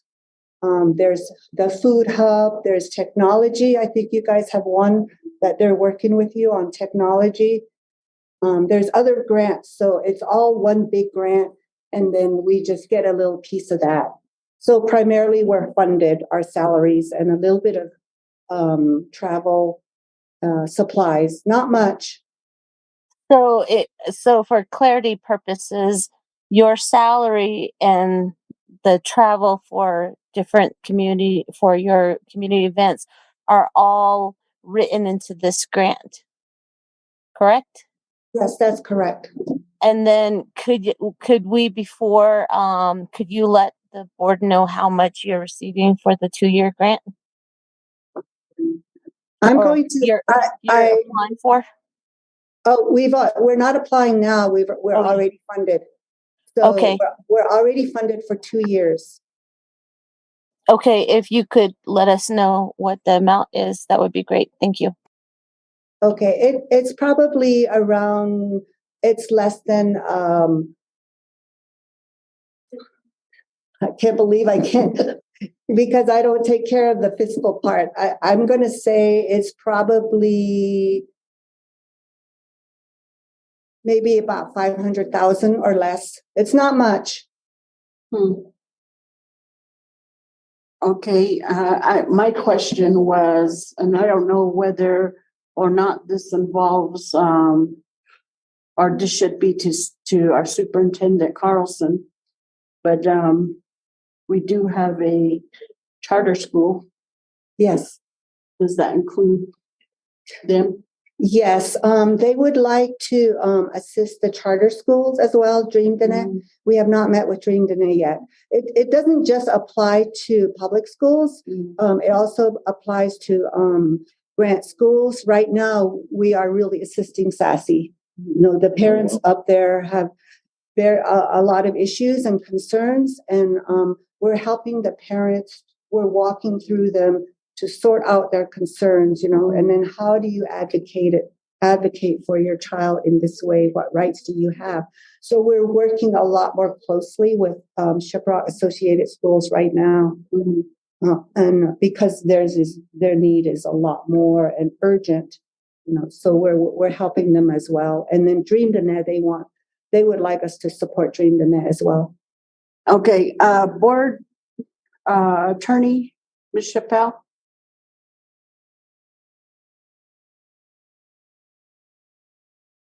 Yes, Board President, I'm here. So, did you hear me ask that question about Dream Dene? Yes, ma'am, I did. So, is that? Am I right in asking that, or as a sponsor of that school, CCSD? I just wanted. Does that automatically include them, or do they have to be specific on the grant? They would probably need to be specific because while the CCSD board is essentially their oversight, they also have a board of their own that would likely need to weigh in on the services being offered.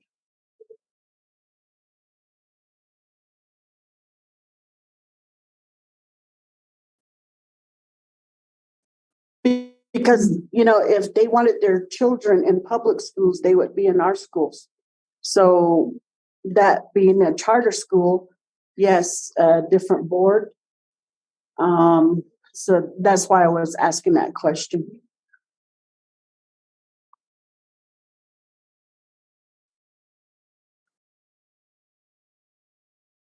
Any more questions, comments, board members? President. Go ahead. Ms. OJ, you made a couple of comments and that really stuck to my head. And when you talk about educating the parents and the communities, you are absolutely right, because there's the lack of understanding, I guess, best way to put it, of what the child receives, what occurs in Santa Fe, what occurs in Washington, and the responsibilities to the students. There's a lot of education that has to occur, and we do that the best that we can, and whatever you can do is certainly helpful in that sense. But there's a couple of examples, and I'll use this one here. Well, let me do this one. Impact aid in and of itself. Mm-hmm. A lot of people don't know that. They don't realize that their child generates, because of the school, gets allotted a certain amount of money. Mm-hmm.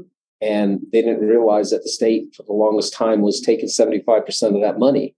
Mm-hmm. And now they're getting 100%, and they're blown away by that. Mm-hmm. And how the expenditures of that impact aid is different from school district to school district. Gallup, for example, mm-hmm. because of their circumstance, utilizes their impact aid money a little bit different than we all have to use it the same way, mm-hmm. but they expend it differently. Right. Other than we do, because we're reliant upon that money more so because of the tax base that we have, or the limited tax base mm-hmm. in comparison to them.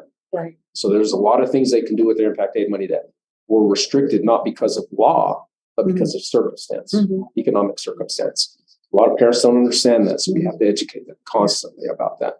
The other, which is important, that this aspect was brought up at the state level. And a prime example is the recent legislation that just passed, and I know it was mentioned down in Gallup the other day, was HB 134, the menstrual products in schools bathrooms. Mm-hmm. And how, when you look at it from a cultural standpoint, that's total disregard to those people from the Navajo Nation, mm-hmm. or whose culture is offended by that. Mm-hmm. And again, was that even considered in the legislation? Were parents notified and saying, hey, this is what we want to do? I dare say not. See? Mm-hmm. So those are the types of things that people need to be educated on. Yeah. And the natural assumption that it's being taken care of is a wrong assumption, quite mm-hmm. frankly, mm-hmm. because they're not. You have people with other ideologies, other intentions in other places that don't give two you know what about little CCSD. Mm-hmm. If they did, they would have had enough sense to consult and say, hey, mm-hmm. or even with the Pueblos for that matter. Yeah. So, and especially with the movement in today's society, with a lot of these issues mm-hmm. that directly impact people's ideology and their culture, mm-hmm. they don't take that into consideration. Yeah. Quite frankly, that's quite offensive to me, to the parents. Yeah. So I appreciate the fact that you mentioned that, because these things do matter, and especially when we're talking about, and it says in the language, linguistically and culturally, see, mm-hmm. has to be pertinent. Mm-hmm. Well, mm-hmm. did you consult? No, you didn't. Mm-hmm. Mm-hmm. So you're disregarding the culture. Yeah. So you're disregarding the people automatically mm-hmm. by not doing that. Mm-hmm.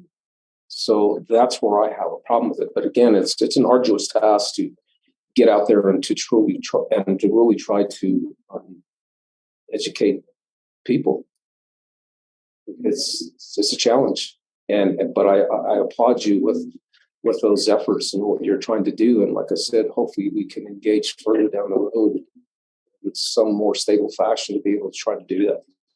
So thank you. Thank you. Yes, and I believe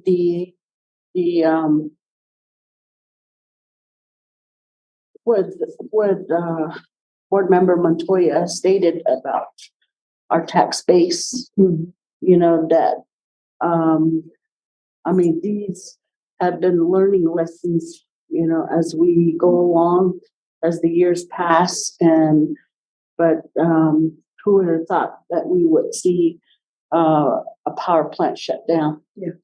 And mining shut down, and then to have and to know that directly ties to us as a school district, as far as funding. And you know, the other evening we were down at Gallup for our Region 1 meeting, and I stood up and I said that in the discussions of the House bill that Board Member Montoya brought up, we as board members, we know what's happening. We know what is being said in Santa Fe.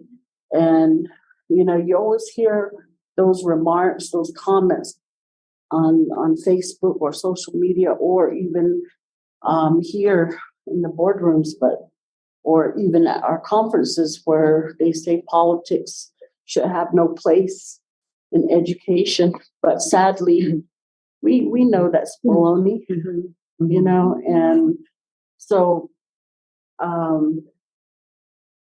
you know, I stood up and I said, we as board members, we know that this is happening, and they're not putting the student first as they say they are, because if you did, we wouldn't have half of this. And especially that House bill that was passed, because who's to say that we start doing that at the high school, and the parent who has a son who is gonna be a medicine man. Those things are taboo. Right. So yeah, they didn't consult, they didn't do their due diligence.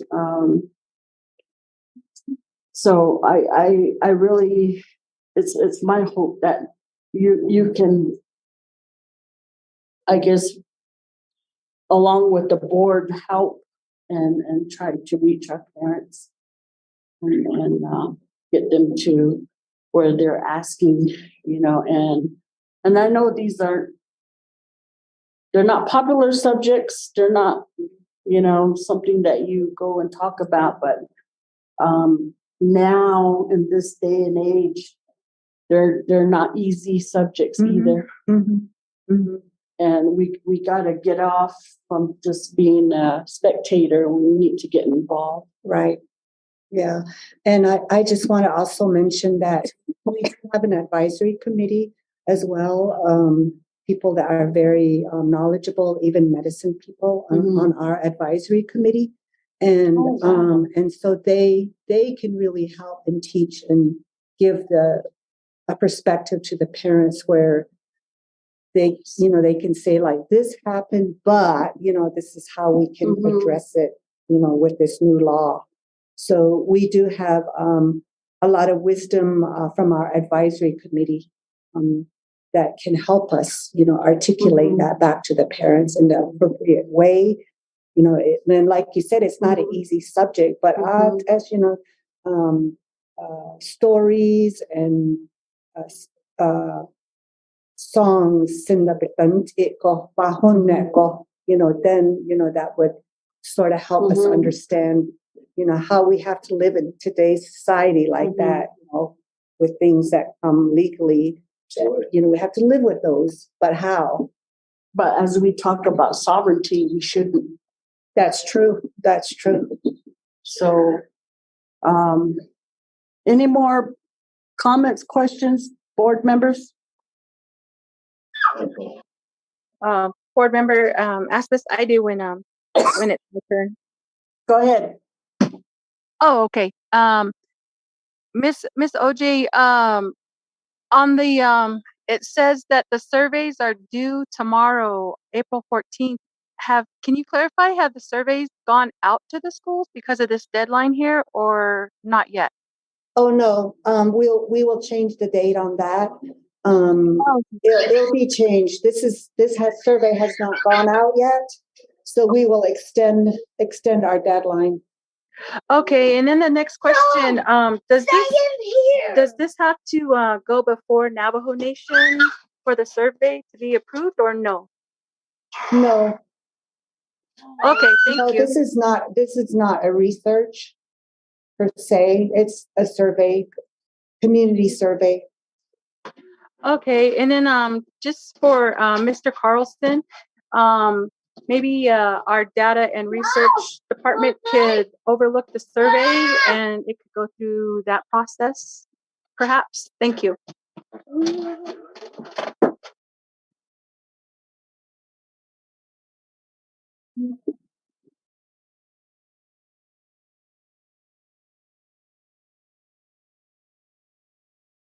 Any other comments, questions, board members?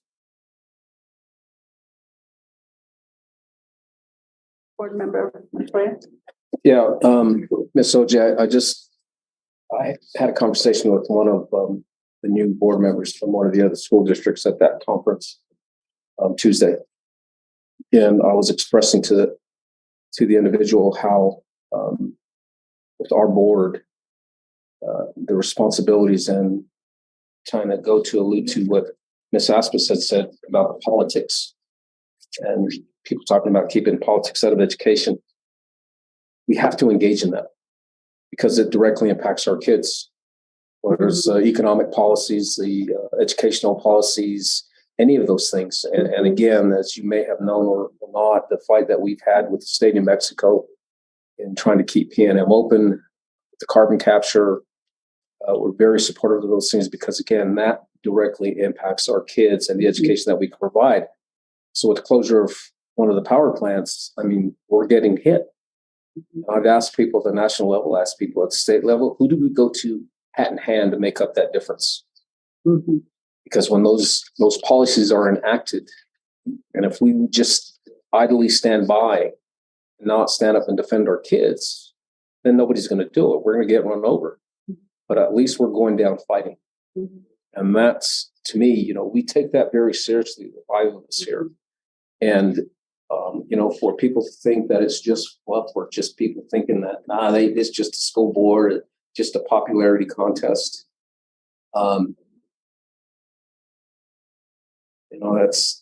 It's almost an insult to the parents who allowed us to serve them. Mm-hmm. That people would think that or say that because we take our jobs very seriously. Yeah, and granted, it's like any other board, we have our disagreements. And we may not always get along, but certainly we believe, I think, not speaking for everybody, but I'm pretty confident to say that to us, most important thing is the education of these kids and trying to defend them. So, it's a partnership that we develop over time. I'm all for it and what we can do to help in that educational process, because again, we have had those very frank conversations, even with the governor and the state legislatures. And we are not, and I can say that pretty confidently because she's nodding her head, her and I just say, no, we don't. We disagree. Because we've told her. So we're here to defend our kids. I just want people to know that because, again, it's important to us. Like I said, it's not just fluff coming out of our mouths or some window dressing that we attend to. So I appreciate your indulgence and thank you for your time. And thank you. I have one more, and maybe it's something that you can consider. And because I have seen nobody take action, nobody, and this is concerning Paige, our Navajo students up there. What happened to them? Where are they? How many still there? How many are with grandma and grandpa?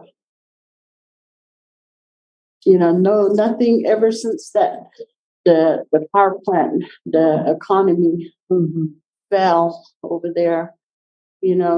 There's been no data, Navajo Nation. I don't think they've done any data collections there. And I'm very interested because what happened there is going to happen here at a larger scale. And so, all this time we've been talking about what could, and now it's here. So, I don't know in your, in this tides and this, this whole empowerment that you're doing for, I'd really like to see what happened there. So maybe that's a consideration to do some research on it, because again, one of the things that I've spoken up and said, not just here, but other places, even nationally, is about how those policies directly impact the kids again. It's economic policies, and everybody's for sustainability and preserving the land and the environment. But in reality, at what cost? And we can see that in Page. People are having to leave the area, leave their kids to go chase down these $80,000, $90,000, $100,000 jobs, leaving with grandparents. So we have some cases with us where we have great grandparents taking care of the kids. We've lost 1,600 jobs. We keep telling people these are generational homes, not just a typical family of mom and dad and kids, 2.3 kids. It's the extended families that are getting hurt by this. Yeah. But it falls upon deaf ears because people's ideologies and their own policy driven by their desires, which the unintended consequences, we're seeing it out there. We're starting to see it here because we've seen the decline in our enrollment. See? So again, they're well intended, but when I said that to the governor, I said, everybody here sees the problem, but the ones that feel it are our children. Also on deaf ears. Yeah. Because in my humble opinion, they don't care. They don't. Because if they did, they wouldn't have done what they did. So that's my 2 cents. Thank you, Madam. Thank you. Okay. No other questions, comments, board members? Board President Aspis, may I just have a comment? Yes, go ahead. Miss OJ, thank you for your Dene empowerment and your leadership in the community for our stakeholders. I really appreciate you digital how do you say it? Due diligence. Yes, yes, thank you. Yes. You eating peanut butter? I'm eating a little popsicle. My tongue is freezing, but thank you so much for being a leader, a Natani in our community for our students and stakeholders. I just wanted to give you that props. Thank you so much. Thank you. Thank you very much. Yes, and I just wanted to say the same. I've always heard great things about you, Miss OJ. So, thank you. Yes. If I never told you, I respect how that I've worked you and your husband. I always have. Thank you. Your daughters have done a wonderful job. They're absolute role models for the community and the kids. Yeah. So. And that's all we're about. We're just about kids. Oh, I know that. I know that and understand that. I've seen that for years, so I appreciate it. Thank you. All right. Yeah. Thank you very much. Thank you. So we'll go on to item G. Indian Education Grant Report by Berlinda Begay.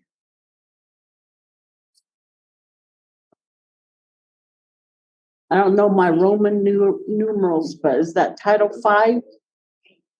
Is that 5? 6? Title 6.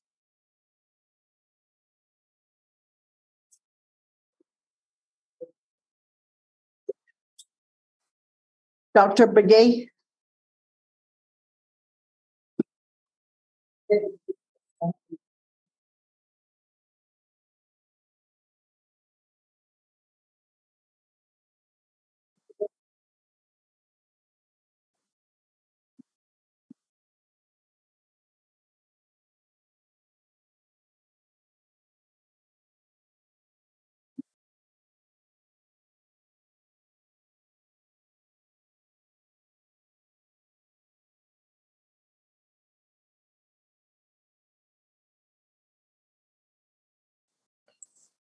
Oh, okay, okay.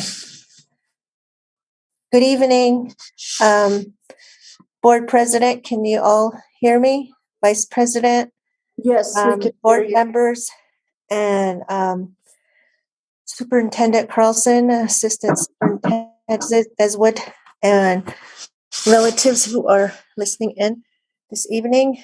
Yat eshik dana at sanalsangi shay kodo beso bik dinch egi lap hashna alal. This evening, I will be reporting to you the Title VI Indian Education Grant application for next year. However, because this grant comes at different times in April and sometimes in May, I would like to say that some of the information I have to wait on until our grant person comes back with some information from the budget conference. Okay, next.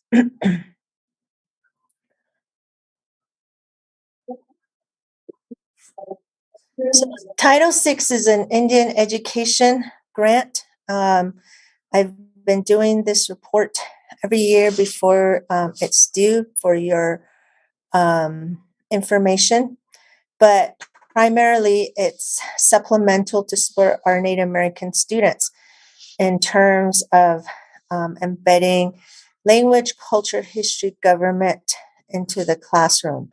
And because of the Yazzie Martinez rulings, we also have embedded the support of our Native American English learners as well. Next. Currently, this is the numbers for our bilingual multicultural education program.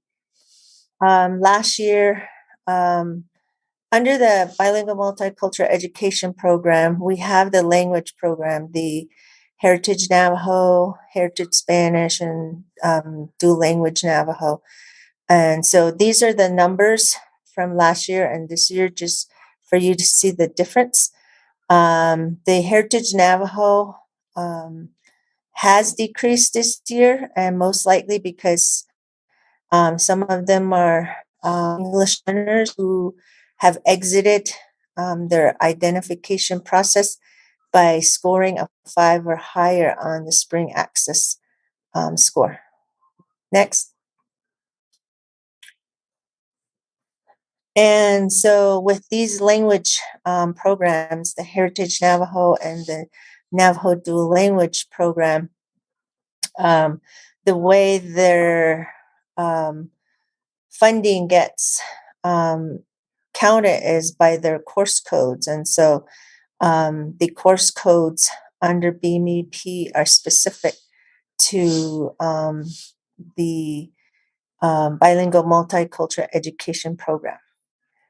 And in there, under the BMEP, we have some programs and standards that we utilize. For one, we utilize the WIDA Can-Do descriptors, and then there's a framework on that is utilized as well. And then we have the CLRI, Culturally Linguistic Responsive or Relevant Instruction. And then we also utilize a EL monitoring tool called Elevation as a platform. And then on that platform, we also have the strategies part for teachers. Next. With the dual language program, it is a voluntary program as well. Currently, this is how the 90-10 model works. I have done the report before. However, in this report, we do have to include that in our grant as well. But this is the breakdown of the percentage in English and Navajo. Next. With the dual language program, the following is the curriculum that they utilize. With ELA and math, they use the pacing guides. However, with math, they instruct in Navajo. And then in science, they do instruct in Navajo, but using the STEM Scopes curriculum. And then with their Navajo social studies, they already have a curriculum in place that they utilize. And right now, Navajo literacy is also embedded. However, we will be revisiting that to ensure that it fits into a schedule where it is consistent. Next.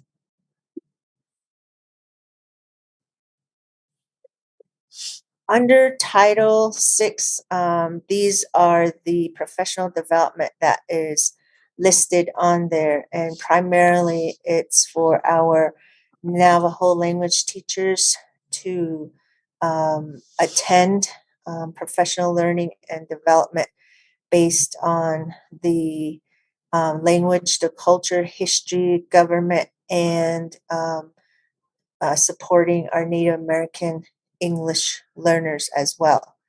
And so the content is what you'll see to the right.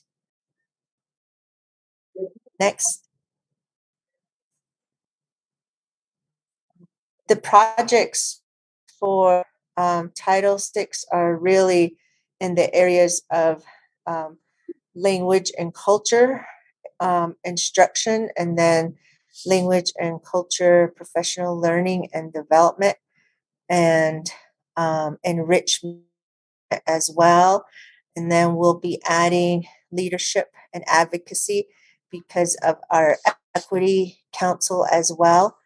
And then ensuring that the community and the family in terms of providing events are embedded as well. The way the information is used based on this grant, at the end of the year, we usually report that out. We disseminate that information through the public hearings that we sponsor in the fall, and then the information is sometimes utilized by the IEC as well at parent committee meetings, or through many of the written reports required from us, like from PED, Indian Education Department. And some information is also posted on the website or during IEC meetings. In addition, we've provided some information on surveys that are sent home with students, and then events that we sponsor as well from the radio. Next.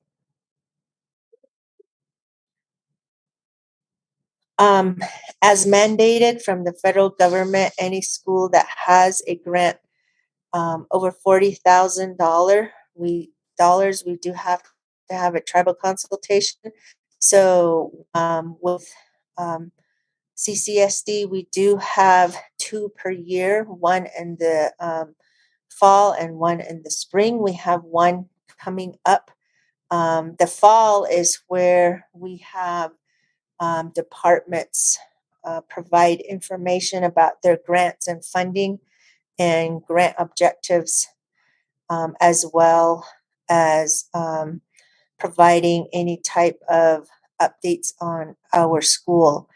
And then for the spring tribal consultation, we provide updates from the fall submission. So the one coming up, we will just be providing updates based on anything that's new happening in our school or anything that has changed within the grants that we had provided and shared with them from the fall.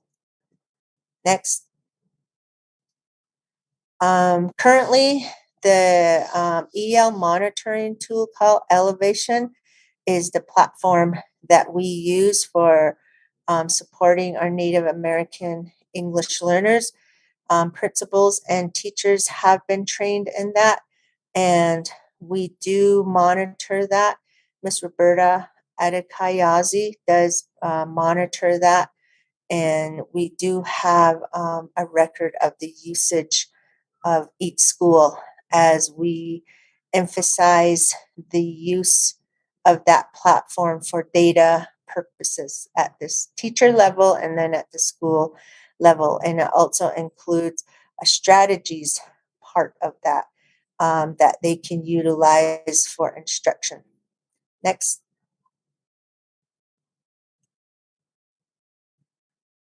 And so under Elevation, we've had all these trainings that were provided for our principals and some administrators at SAO, and then for our teachers, just to show that we have been providing support in terms of the utilization of this platform. Next. Currently, this is a chart of the Elevations platform usage report. And so as you can see, it's broken down by schools and how much they are utilizing at the school level. Next. Again, this is just an overview of what the BMEP is. The BMEP is an umbrella of the two programs that currently we implement, manage, and support with myself and Ms. Cheryl Benali and Ms. Roberta Adekayazi in terms of the language programs and then the English learner part. But in that, we also have incorporated support for graduate profile, community schools, and project safety net as we collaborate with them for funding support as well. Next. So how does Title VI support BMEP? What we have done is collaborate in terms of providing some funding for the CLRI initiative in terms of training and professional development and learning. Also, with the CNET, we've been able to support and collaborate with the social emotional wellness of that part of their grants, as well as ensuring that the language and culture, the government, the history part of the objectives of this grant are utilized in some of these presentations or events. And then ensuring that the Navajo language and culture curriculum is revised every summer. And then supporting our Navajo language teachers with different types of professional development learning. And this grant also supports our district test team, who are retired Navajo language teachers who go to each school and test one-on-one the students that are in the Heritage Navajo classes. And then we have had other departments request us for funding as well, and we do support them in terms of it being in the area of the language, culture, history, and government, and then as well as supporting Native American English learners as well. Next. So this year, We have a count of 4,553 Native American students, and we have an allocation of that amount. And then the grant is broken down into personnel, travel, equipment, supplies, contract services, and other meaning like the EL platform, and then of course your indirect costs as well. And so the way the funds that are generated for Title VI are based on the 506 forms. The 506 forms are forms that parents fill out that indicate their Native American heritage. Next. Under the personnel budget, our salaries for myself, our bilingual coordinator, our bilingual supervisor, and our Navajo language teachers, and then our clerical get supported from this grant. And the percentage of their salaries that get supported is listed on there. That includes the fringe benefits as well. Next. And this travel budget is really for students and teachers and our ICCO staff that attend professional development.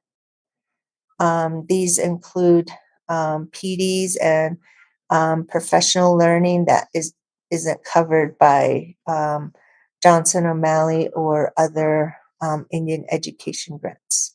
Next. Before you go any further, Dr. Yes. Begay, on that budget for the personnel, can you explain that a little further, a little clearer, the fringe costs, the fringe benefit? So 25% of the bilingual supervisor and coordinator, their salaries come out from there. So when you put in that amount, that 25% into a calculator that we use, it will automatically give you the 25% of the fringe benefits of that 25% of the salary. Does that make sense? So what is under fringe benefits? It's just what everybody has in the district. Like, let's see.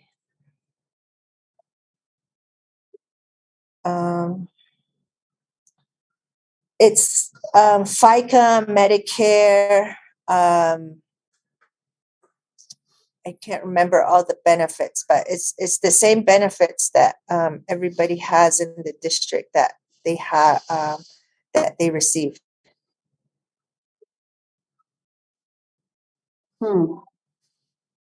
It seemed like that would be titled different, and I don't know.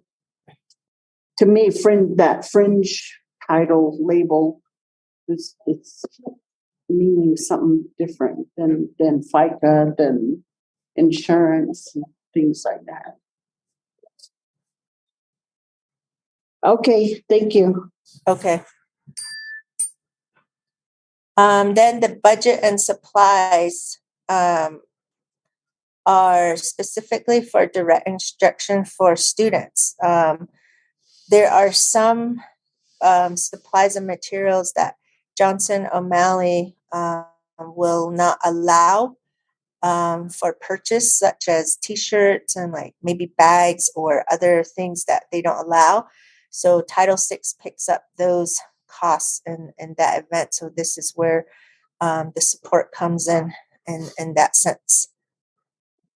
Next. And then we do provide contract services in the form of professional learning and development for our teachers as well. And so this is where it supports the contract services. Next. And other, meaning that it includes the elevation platform that I spoke about. And then 2 years ago is the first time that at the federal level, they did approve to have stipends for the Indian Parent Advisory Committee to receive when they have their meetings. And so that's also included in the budget. Next. Dr. Begay, I have another question. Yes. So on that contractual slide that you just went through. Yes. Can you explain that again?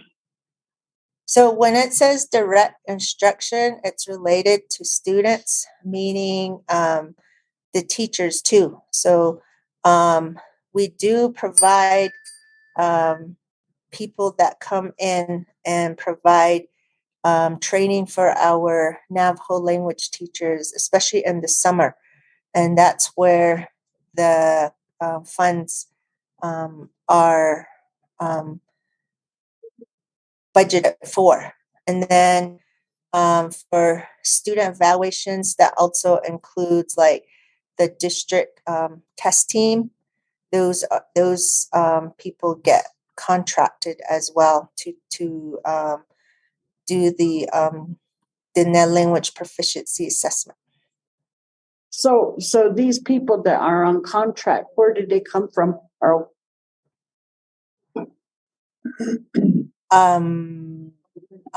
well, for the net language proficiency assessment team, I did indicate that they are retired Navajo language teachers who have worked with the assessment before. And the reason why we have a test team is because it's a one-on-one assessment and it takes a while to do that. And to prevent teachers being out of the classroom to do this assessment, we have that district test team. We've had them for about 4 years now that help us out.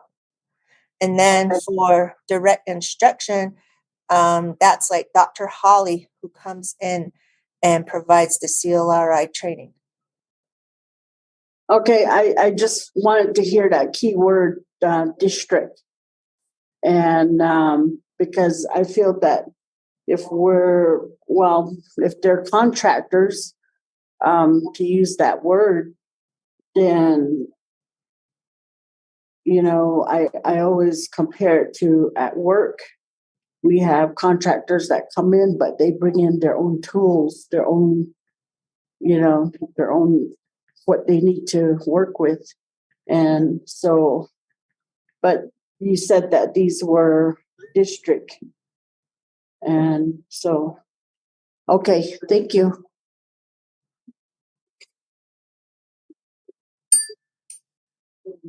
Next slide.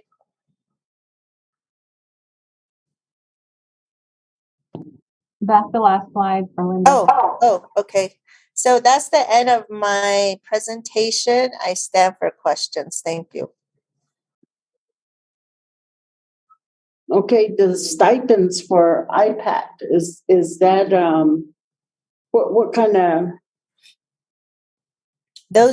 Those are meeting stipends. So currently the Indian Parent Advisory Committee are our IEC members, and we have quarterly meetings, and that's what those meeting stipends are for. Okay. Thank you. Any questions, comments, board members?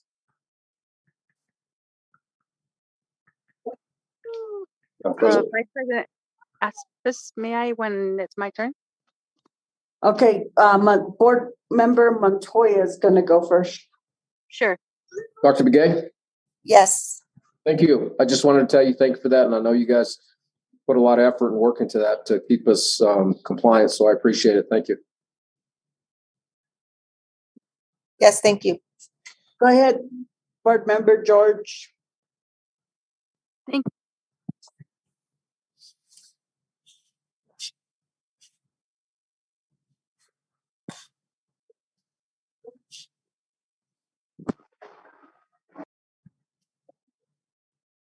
Board Member George, go ahead. Oh, okay. Can you hear me? Yes. Okay. I just wanted to know how JOM benefits Dene Dream Charter School? Dream Dene Charter School? Yes. Don't know how. Oh, okay. We do include their student count in our application. We started last year, and we do provide support in terms of professional learning development as well. We extend invites to their teachers when we have language and culture trainings as well, and then for supplies and materials of their students. We do have a separate type of process for them in terms of field trips, student travel. And so they are supported from JOM and Title VI as well.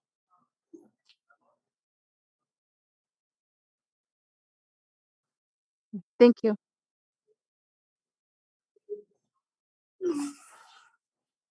So I have a question. In your presentation, there was talks of collaborating with this group or several groups, and then you had a list of all your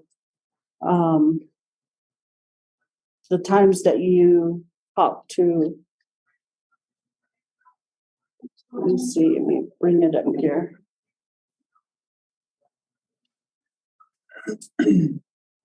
Was your trainings, elevation strategies, and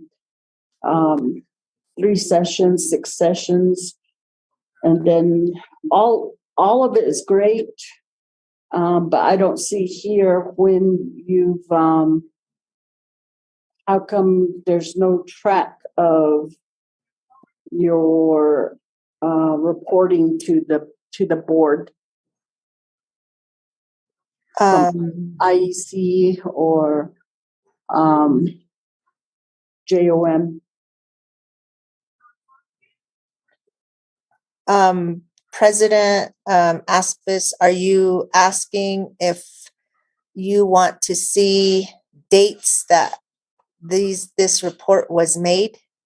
Well, I'd like to see acknowledgement, because the board does oversee IEC committee, and we need to start respecting that and start hearing the reports from those meetings and on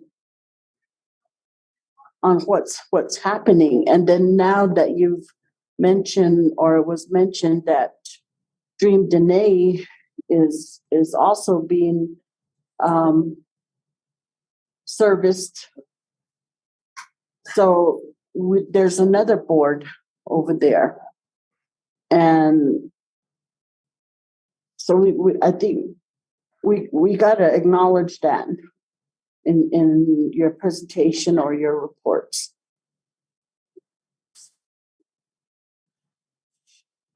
President Aspis, I'm not understanding what you're requesting. Are you requesting to start having IEC meeting reports to the board? Well, yes, that was brought up before, but in this presentation here, what you have on the slides doesn't show anything or say anything about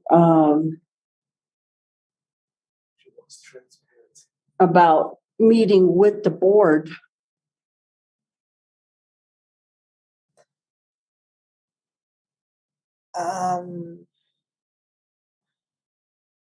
I'm not understanding what you're asking in terms of meeting with the board.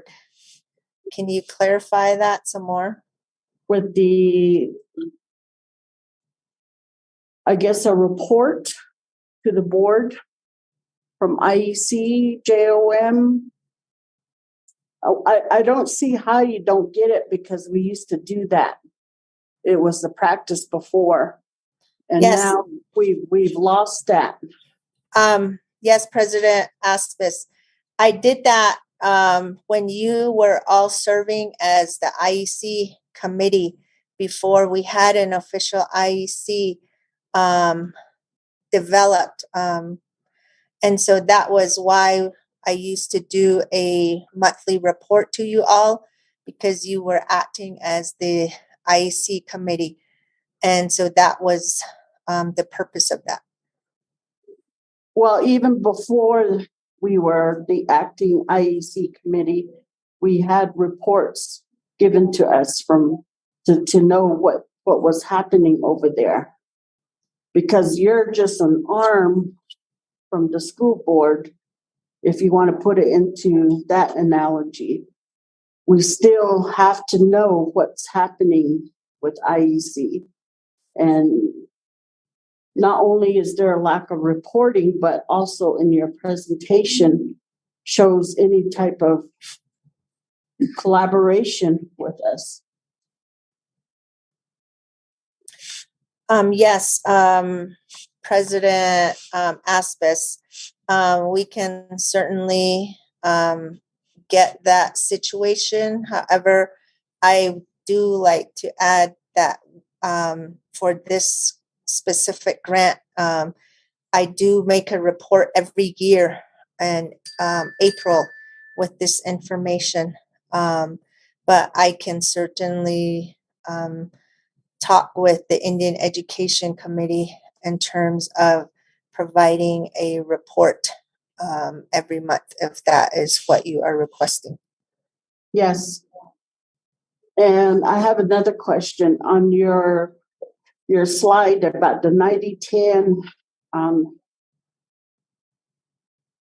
Do you provide, or would it be good to provide on how we got to that 90-10? Because I think before I heard it was 60-40. The start of it, 50-50. And then now we're at 90-10. Should that be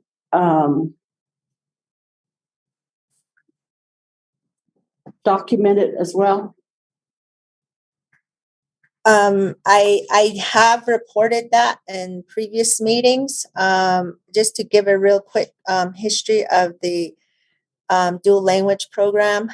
In its initial phase, the first 3 years of the program, it was a 90-10 model, but it was changed to a 50-50 beginning in its third or fourth year.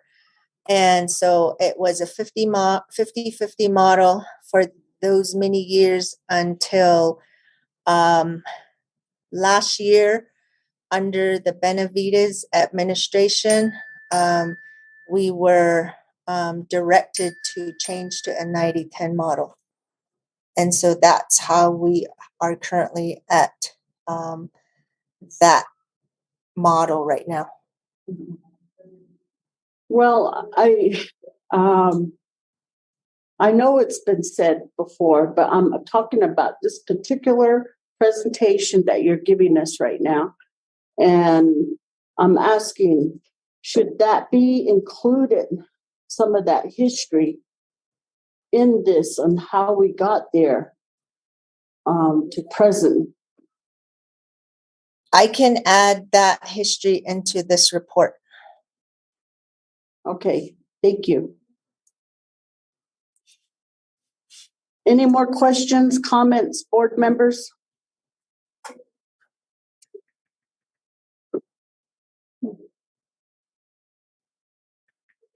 Okay, thank you.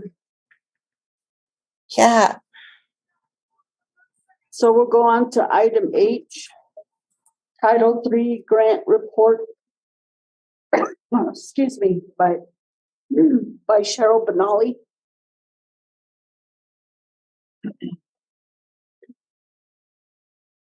Good evening, Madam President, members of the board. I am Cheryl Benali, the coordinator, bilingual coordinator with the Intercultural and Community Outreach Department, and I will be presenting the Title III program as we oversee this supplemental funding through our department to initiate programs for our English learners within the school district. Go ahead, Sharon. Thank you. The objectives of Title III is supplemental funding. So what this means is that the language instruction for our English learners, also known as EL, and also we support the Immigrant Students Act, which is Section 3102. And the main goal is to serve our students that are identified through the EL identification process and through and also immigrant children. And the additional goal is to attain English language proficiency and meet the same challenging state and academic standards that other students are expected to meet. This supplemental funding allows for language instruction and educational programs to help our students be successful to achieve their goals. Next slide. So here's a timeline. So basically, this is every school year we do it's grant season as all the departments are presenting. The Title III application opened on March 24th, 2023. I have created a timeline in order for us to stay on track to meet crucial deadlines in order to collect our data and to present the information to the governing board, which is coming to the board, coming to the board meeting. And so basically, this just helps me and my staff to help get this information and submit it to have my supervisor review it and also have the required district assurances in place. And also our timeline deadline is May 2nd, 2023. Next. So this kind of gives you an overview as far as like tracking information from 2019 through 2021. At that time, we had the first year, 2019, this is before or during COVID. We had 1,733 students that were identified as English learners. We identify the needs through the WIDA access to support our ELs. And during our COVID, we did offer the virtual training during that time. Now, as you go to 2020 to 2021, our numbers dropped to 1,564. Our needs still were determined by the WIDA access to support our ELs and also to continue to training to support our teachers. Next. Then we go to 2021 to 2022. We had about 1,682 English learners at the time. And granted, this is K through 12. So the previous slide is also including our kindergarten through 12th grade. And still, we identify the needs through this whole process is through the WIDA access. And also, we supported training to teachers and principal pathways. This school year, we added a principal pathway for our school leaders to know what programs are going into their schools and how to implement these programs at their school sites. Now, for this current year, I did put in 1471, and that's a number through our Elevation platform. And I know that my colleague just had reported that we do have 1,796 reported ELs, but I just wanted to let you know that some of these students are monitored through the exiting process, where we have to monitor our students that have reached a proficiency level of overall composite score of 5.0 or higher through monitoring process for year 2 and year 3 students. We developed a cohort for teacher training. We trained about a consistent 30 to 33 teachers would show up on a Saturday PD to get more instructional support and how to support their English learners in their classrooms. And the range of teachers that attended these PDs ranged from kindergarten through 12th grade. And we had science teachers, math teachers in the secondary, and a lot of the elementary teachers from all schools in the district. Next. So our workflow. So what we do is that we work through the prior budget. We see what activities that we have planned for students, teachers, and parents. And through this EL monitoring part, we have incorporated through the Elevation program, which you have heard my colleague talk about. We actually use that as a way to help train our teachers to create their EL plans. And the implementation process, we do provide professional development, the parent engagement, and we provided that synchronous Saturday PD pathway for our teachers this school year. And so with that, we looked at all the overall activities to see what works for our teachers. And these teachers that attended on the Saturday PDs really were faithful to give up some of their time.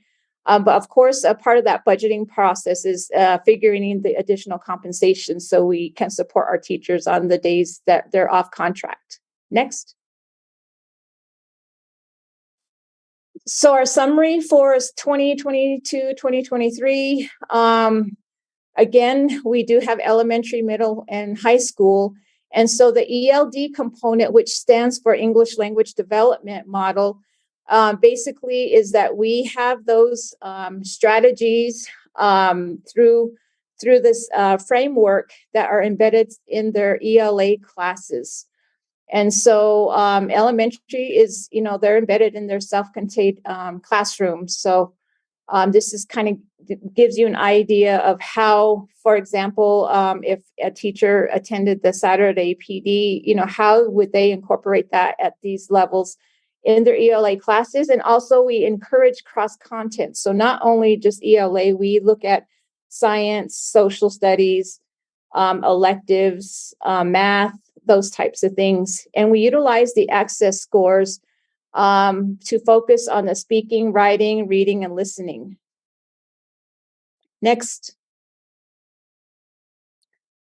So our summary, additional continuation, webinar workshop series, standalone webinar workshop series focused on practical applications and strategies. Developed a cohort for up to 60 teachers. Of that, we had that space set up, but we did have a consistent 30 to 31 or 33 show up to Saturday sessions. Our English learners, we support with their instructional materials through the Elevation to build capacity to serve our Ls. Engage our Ls to utilize resources and tools for, for example, scaffolding, using programs such as Padlet, Jamboard, just to increase the student engagement. And also, there's an initiative that we stand with in any of our trainings, and that was presented by our Superintendent Carlson, which is cold calling, teacher movement, and student engagement. So anything approach that we do that with that approach with those three things in mind. Next. So this kind of gives you an idea of how our Saturday PD looks with the teachers. How many, out of that, we had 6 sessions. It wasn't consecutive. We planned it out by month, and we the first Saturday of the month, and we looked at the schedule and kind of got an idea of what month would work and what month didn't. So in the first semester, we had 3 classes. And then the second semester, we had also another 3 sessions. So that's a total of 6. So of that, our total participants, 60.7%, they attended all sessions, or no, they attended 1 session. So we kind of get an idea, and this graph helps us. We had about, well, actually, yes, the dark blue 60.7 attended all 6 sessions. So that tells us that this is working. And so how we can improve that, and so how we can use that. So maybe Saturday is a good idea for teachers to give up, not every month, but we planned it out and spaced it out. So they look forward to coming to those the biggest takeaway from these Saturday sessions is that the swirl, the speaking, writing, reading and listening, and also integrating what they're learning is what the I stands for, is one of the so one of the biggest takeaway that a teacher commented on is that swirl is the one I have been trying to use every day. I am always looking for ways to get my students to be engaged, and that was by a teacher participant. And this short reflection of this pathway really helps us understand and how we can plan our activities. Next. That is the end of my presentation. If there's any questions, feel free to ask. Any questions, comments, board members? Madam President. Go ahead. Ms. Benali, thank you for that. I appreciate it. Thank you for your time and efforts. Thank you.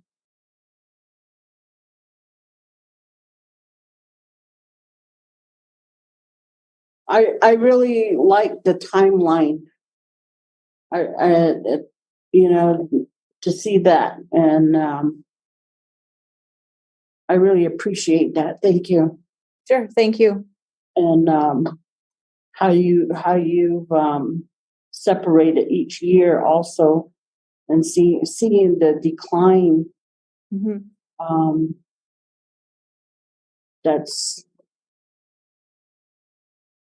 That's good documentation, and thank you. And then also, you know, we get caught up in all these acronyms, and you were able to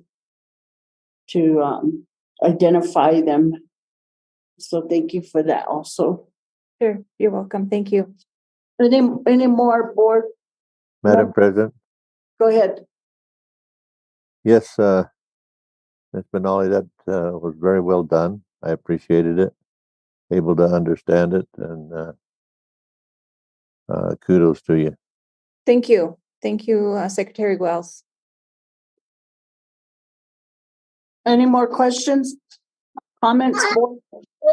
No, just to say thank you.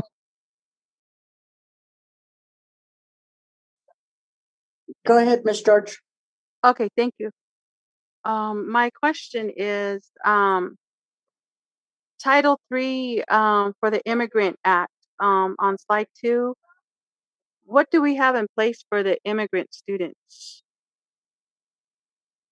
So that law covers them as far as like to provide services to them, and also you know, although the it may be disclosed, but you know, we do provide services. So for example, if we have a student that is a newcomer, such as a student that is coming from, like, I'm just going to use an example from Ukraine, for example. I'm just using it out of nowhere because there's a lot of school districts that are a lot of schools, neighboring schools that are having that available. So this supplemental funding will help with that project to serve our students that are may not have English in their you know, in you know, they're monolingual in their native language. So we have services, or we can provide, get resources for them under this grant, is to help to supply, you know, to supplement their learning in order to reinforce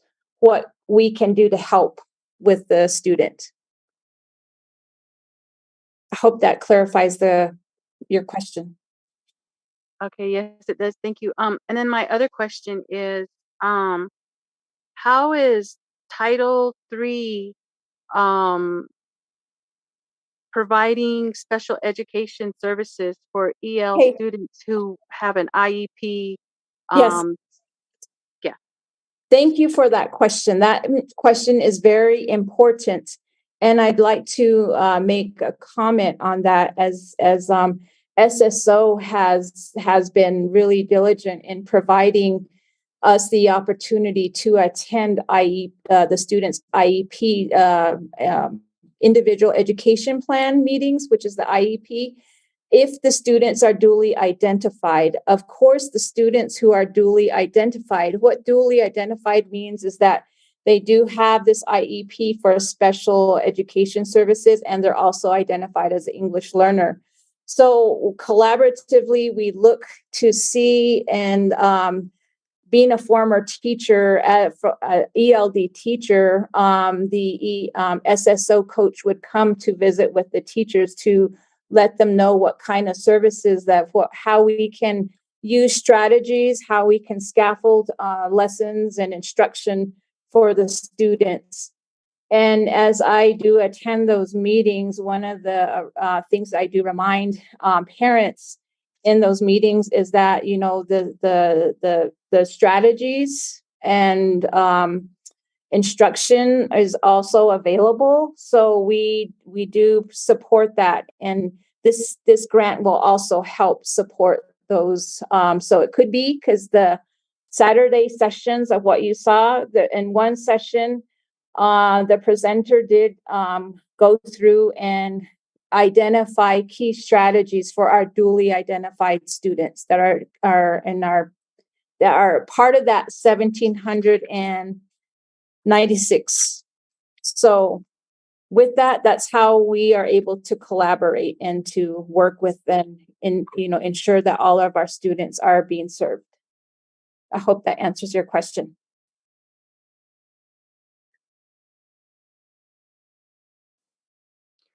Yes, it does. And then my last one is, you said that you guys turn in your reports. Do you guys include the stars? And you said you guys include WIDA access, and then your fiscal documentation of like OBMS, and then the bars and RFRs. Do you guys do that, or do you guys do the in-person um where the monitors come out and they evaluate on site, where they evaluate the effectiveness of the EL program in the district, and then they go in and they actually review the students' cumulative files at the school? Okay. Thank you for that question, Board Member George. So to answer your question, to both of those questions are very important, because the monitoring is a part of my work, or part of our work, to be in compliance with the New Mexico PED Language and Culture Bureau. We attend the regional and biannual meetings with that program, or with PED. And they let us know that, yes, there is a monitoring tool in place, and that they do say that they can come and monitor any school district at any time. And, you know, to prepare for that, we, you know, have to have all these, you know, things in place. So that is a work in progress.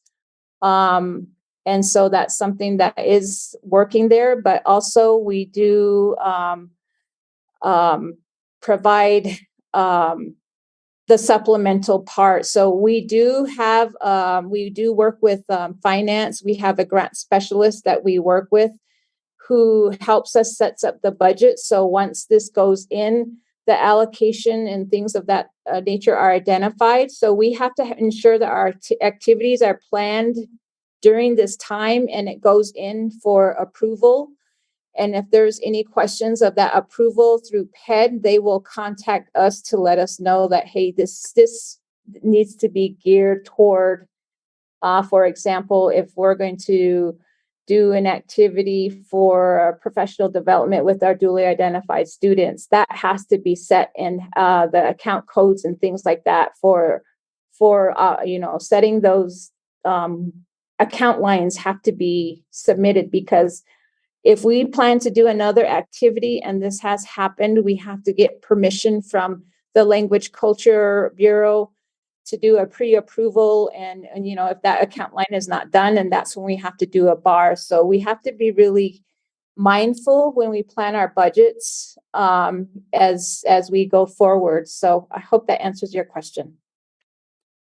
Yes, thank you, and thank you for being so proactive, you and your team and the department. That's a very good job, and thank you for the explanation and explaining it. Thank you. Well done. Good job. You're welcome. Thank you. Any more board members, comments, questions? Got a question, Madam President. Go ahead. Ms. Benali, you alluded to a couple of things, but it's really going to entail further discussion at another board meeting. But you said about collecting that data and the IEPs. And do you maintain and collect the data for progress on those students with the IEPs as far as growth is concerned? We actually overall monitoring. So it's our students that are considered just English learner, and those that are duly identified. Of course, their IEP supersedes what we do. We just provide suggestions and strategies and things of that nature. My goal is to improve that communication and that process to serve our students. Because being a former ELD teacher, I had to ensure that those accommodations of what my students were that were duly identified in the classroom, that they were met with fidelity, I would say, because our students with the IEP, that is really something that we have to gear and put into our lesson plans at the time as a teacher. So that's something that I hope to, further collaborate with SSO on how that would look what that would look like. Okay, I have so, ideas. So. Okay, so student support services would have that data as far as growth is concerned on those students? I believe it would be at the school level as well, because the principals also may have that information. And as far as like any assessment tool that is that SSO may be using, I'm totally probably out of line there, but I'm not sure if Amanda is available to. I don't want to get too far in the weeds at this point in time. Okay. So it's if you don't, that's fine. I mean, we can get them to speak to that, but not right now. I don't want to get too far away from what we're talking about. Okay. But my point is, Ms. Benali, is one, to look at that, because I understand the importance of the IEPs. I understand the importance of the dual identity in that respects. And as we all know, sitting here, that the most important aspect of that in those IEPs is the outcome for the students and the growth, just like with all the students. Mm-hmm. And I'm coming at it from perspective of just, and no disrespect to you when I say what I'm going to say, but the process of just checking off a box, right? That doesn't help those children, doesn't help anybody. But more importantly, in respect to what we're talking about here with the IEPs for those kids, is to ensure that whatever suggestions, implementations are truly contributing to the increased growth for those kids. And that's really where I'm coming at, but that's a whole nother discussion. So we don't need to really speak to anybody at this point in time. So thank you.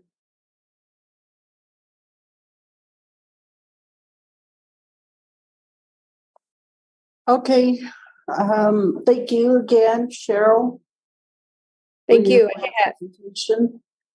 And we'll continue on. If there's no more comments, questions from the board, we'll continue on to item I, graduation 2023 update by high school principals. And we'll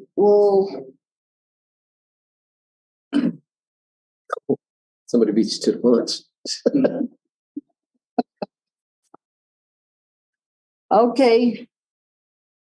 You ready? Yes. Good evening, Board President Aspis and Superintendent Carlson and the rest of the board and community members. This is an update for Kirtland Central High School for graduation. It hasn't changed that much since we presented a couple months ago. The difference here for Kirtland Central High School is before we had 156 juniors, I should say, sorry. Seniors, yes, that's correct. 158 this time. We had 156 before. 6 have met the graduation requirements for December 2022, whereas before it was 4. 20 students have moved up to the senior status, and before it was 18. It stayed the same in terms of life skills students choosing to stay for additional years. We have 1 student confirmed that's graduating with an associate's degree in liberal arts from San Juan College, and 2 students we know that will meet graduation requirements in the summer. And we're still those same 4 to 6 students. It's touch and go in terms of their getting their credits in time to graduate. So we'll have 152 to 156 students that'll walk in May. The interventions are pretty much the same. We offer after-school recovery. We go Monday through Thursday from 3:30 to 4:30, and we currently have students, probably 60 students enrolled in English, math, science, woodworking, and then those students who want individualized tutoring, that's arranged directly with the teachers or through this front office. That VLN is credit recovery. That's the name of the program, Pearson VLN, that we use online. We have we have SPED support with case managers pushing into the classrooms and pulling out students for support. We have an advisory dashboard that's used during our advisement. That's when students are at advisement on Fridays, the advisement teachers pull up their grades and they check their grades, and also touch base with them to see if they have any issues that they need to be addressed. We have resource class pullouts. Resource, of course, is special ed. Just mentioned that. Inclusion is when the teacher pushes in. That's a SPED teacher who pushes into the regular ed classrooms and teaches both SPED students and regular ed students. We have social workers, restorative solutions. I think I spoke to you about that before. That has taken the place of ISS. Where Miss Collard, our music teacher's wife, who has been working with those students, kind of like a counselor and a support, and working with them one-on-one to make sure that they're getting their work in. We have attendance incentives. We had a big attendance incentive in January, and we're getting ready to have another one now. This one is going to be pizza for the class with the highest percentage of attendance, and then also for AB Honor Roll, those students who have AB Honor Roll for the 4th quarter, we've rented out the movie theater in Farmington, and they'll be going there at the end of May. We have mentors for the students. I spoke to you last time about the SIT committee that's called the Student Intervention Team, whereby our team of counselors, our administrators, we meet every Monday and we look at discipline, students' failures reports, students who need support, students who need to be referred to a social worker, students who are receiving counseling. We spend most of the day on Monday intervening with all those students. We have peer tutoring through our Ignite program. We do robocalls home to parents. We have lots of meetings with parents, especially now. Met with several parents the past couple of weeks, and that's pretty much the push from now until the end of the school year. We spent just before the end of the the third quarter report cards. We spent a lot of time pulling students out and working with them individually to make sure that they were passing third quarter and contacting parents and have them come in, have meetings with them, so there's no surprises if they're, a lot of them are right on the edge. It could go either way. So those students require the most help. They have been divided up among staff members who now, from now until the end of the year, meet with them on a daily basis and make phone calls home. We send out senior letters. We've already got that ready to go in terms of graduation. And then we have college and career readiness. That's Eugene Cicchini, who works with those students on scholarships and takes them to colleges for visits. They just went to St. Louis today. So Fort Lewis, excuse me. And that's basically it for Kirtland Central High School. Any questions from anyone? Question. Yes. Go ahead. Thank you.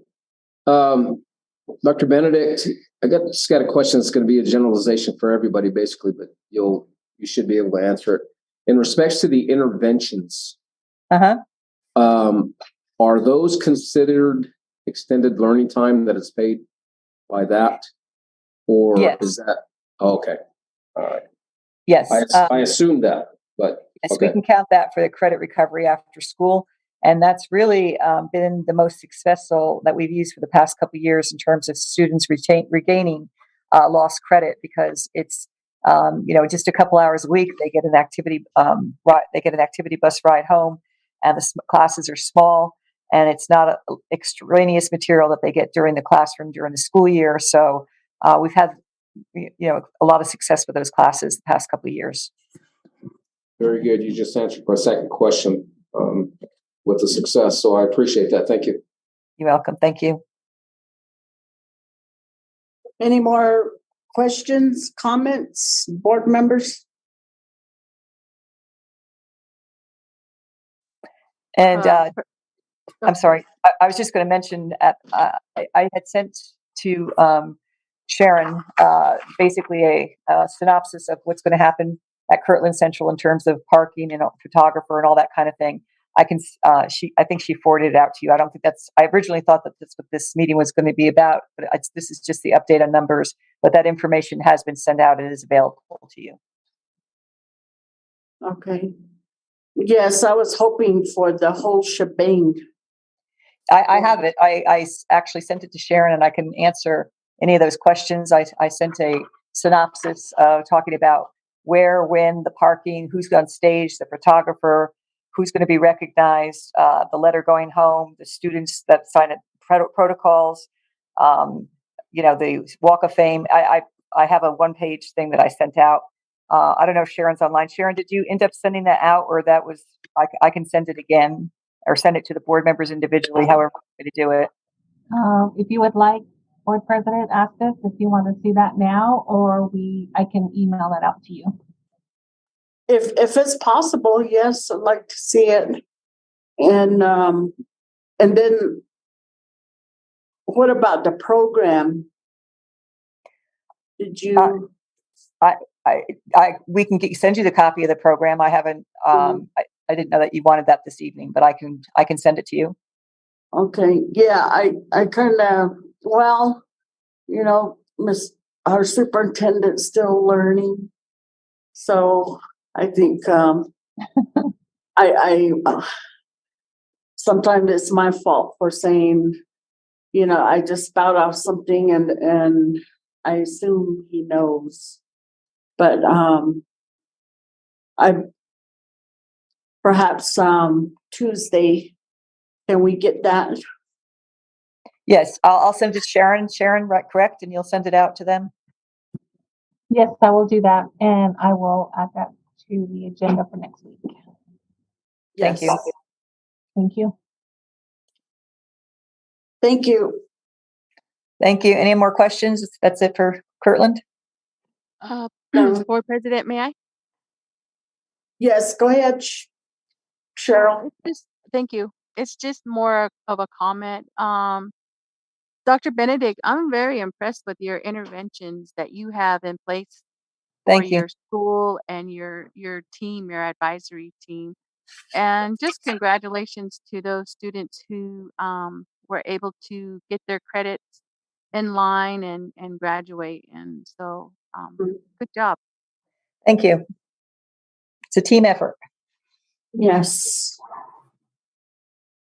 Any more questions, comments, board members?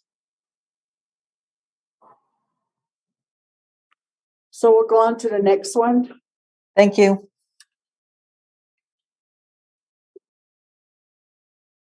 And he is in person.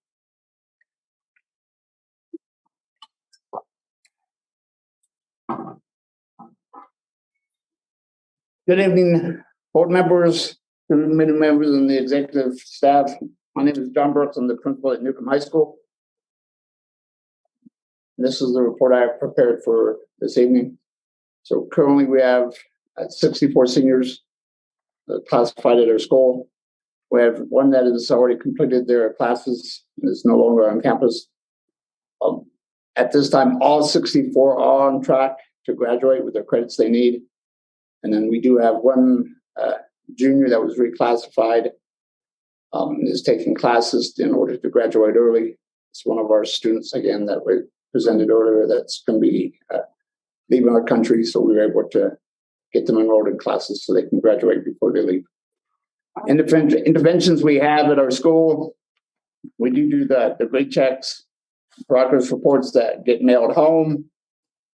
And so those are completed. We've had several graduation audits completed by our college and career readiness teacher, make sure students are in their correct classes to graduate. We also had report cards that were mailed home. In fact, this was a great benefit. We actually had a parent call yesterday and wanted to check on their child and what they could do to make sure their child would graduate and pass all their classes. Anytime we have students come into the office, whatever the reason may be, we always pull up their grades to make sure they're passing everything currently, have those discussions with them. So again, meetings are taking place with myself, the assistant principal, and the college and career readiness teacher. We do have recovery classes for students that may have failed at some point in their high school career. In fact, in January, when we did that graduation audit, some students were again taken out of some elective classes that they did not need to graduate, that already completed that portion. Then we're putting in the credit recovery classes to make up those credits, even if it was like a half a credit, to make sure they could do that. We do have after school program 4 days a week. That is from 3:30 to 5:30. And then we do transport students home from those. And so during that time, students can work on any assignment, homework at time. Also, if they need the Wi-Fi, then they're able to stay and work on credit recovery classes.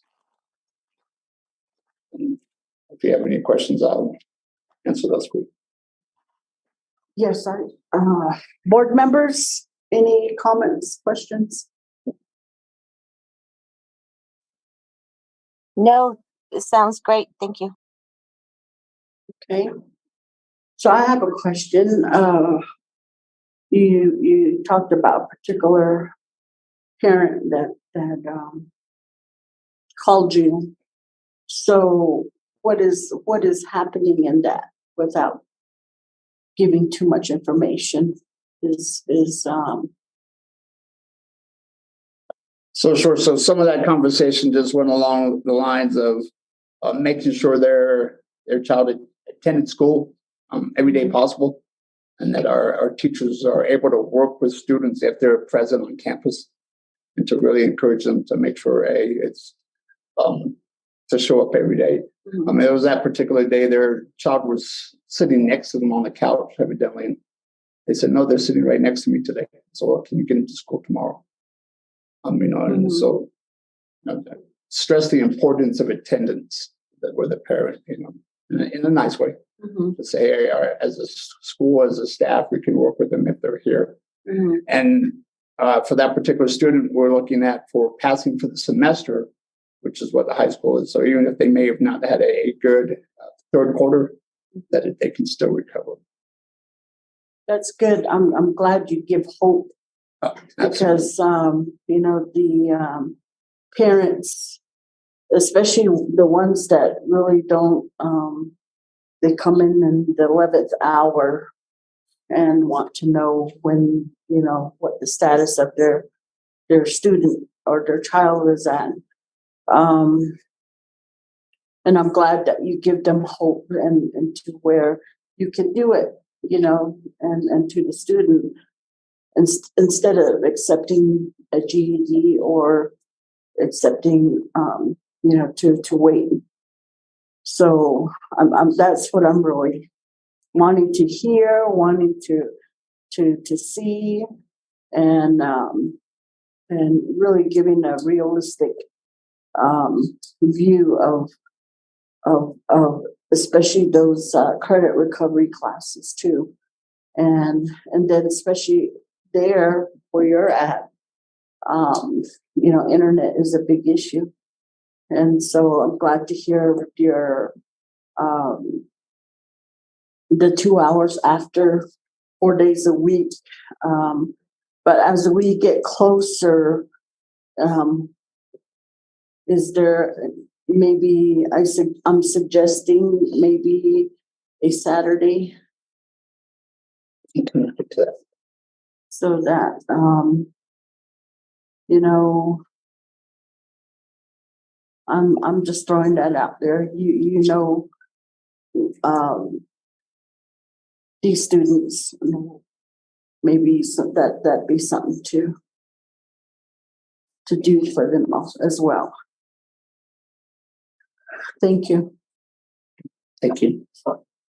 Any more comments or questions, board members? Just a comment. President Aspis. Go ahead. I just wanted to say the same thing. Good job to the principal and the staff at Newcomb High School for working with the students and getting them graduated and caught up. Thank you. Thank you. Okay, and I, you know, the program or the graduation, can we do that Tuesday? I will work with our senior class sponsors to see how far along they are on that. And it's Tuesday, I would have to join remotely because I'm going to be in New Orleans. Okay, So let me see what we can get ready for. So, how many weeks to graduation as of when we get to Tuesday? How many more weeks? Sure. It says Lucas. I think it's going to be the 25th, the Friday, 25th, the 6th. Is it? I think the Friday. I keep getting it switched in my head. It's Friday. Yeah, 26. 26. Okay. Morning. Possibly. Maybe. So we have a good 5-6 weeks to graduation.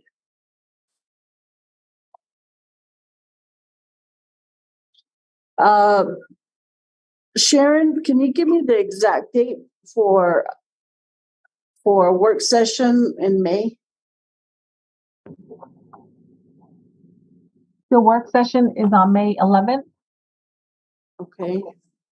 And the regular school board meeting's on May 16th. So we can get we still have time for programs and that final. So we'll schedule that in May on the work session so that we have time to make any changes on Tuesday.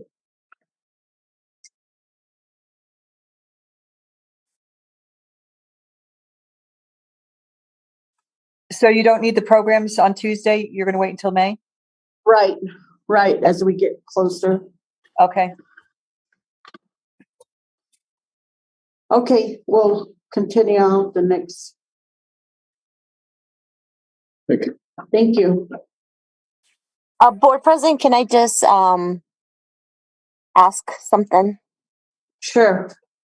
For the high school graduations, in preparation for the graduation, can you also include information about safety? I think last year the concern came about like a not triage, but something similar to that, something that's set aside in case for emergencies.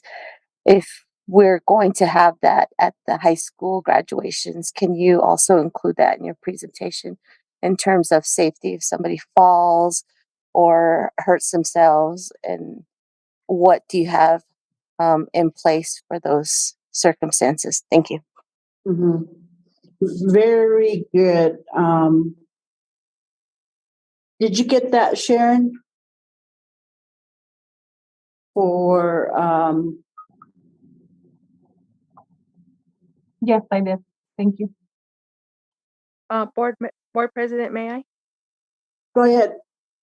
Also to add to Miss Vice President Haskey's request, can we also have a designated area made for wheelchairs for those with disabilities?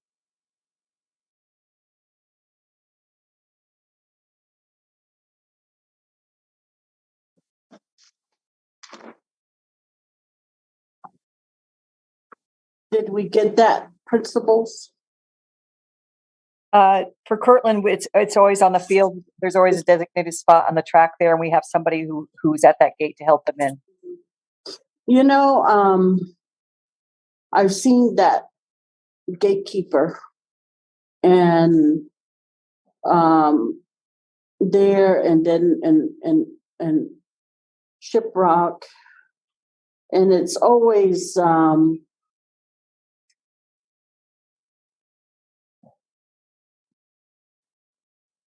it's rude. Basically, it's rude. The attitude is rude. And I think we need to change that to where if somebody says they can't use the steps, they can't go up there, then that needs to be taken and accepted.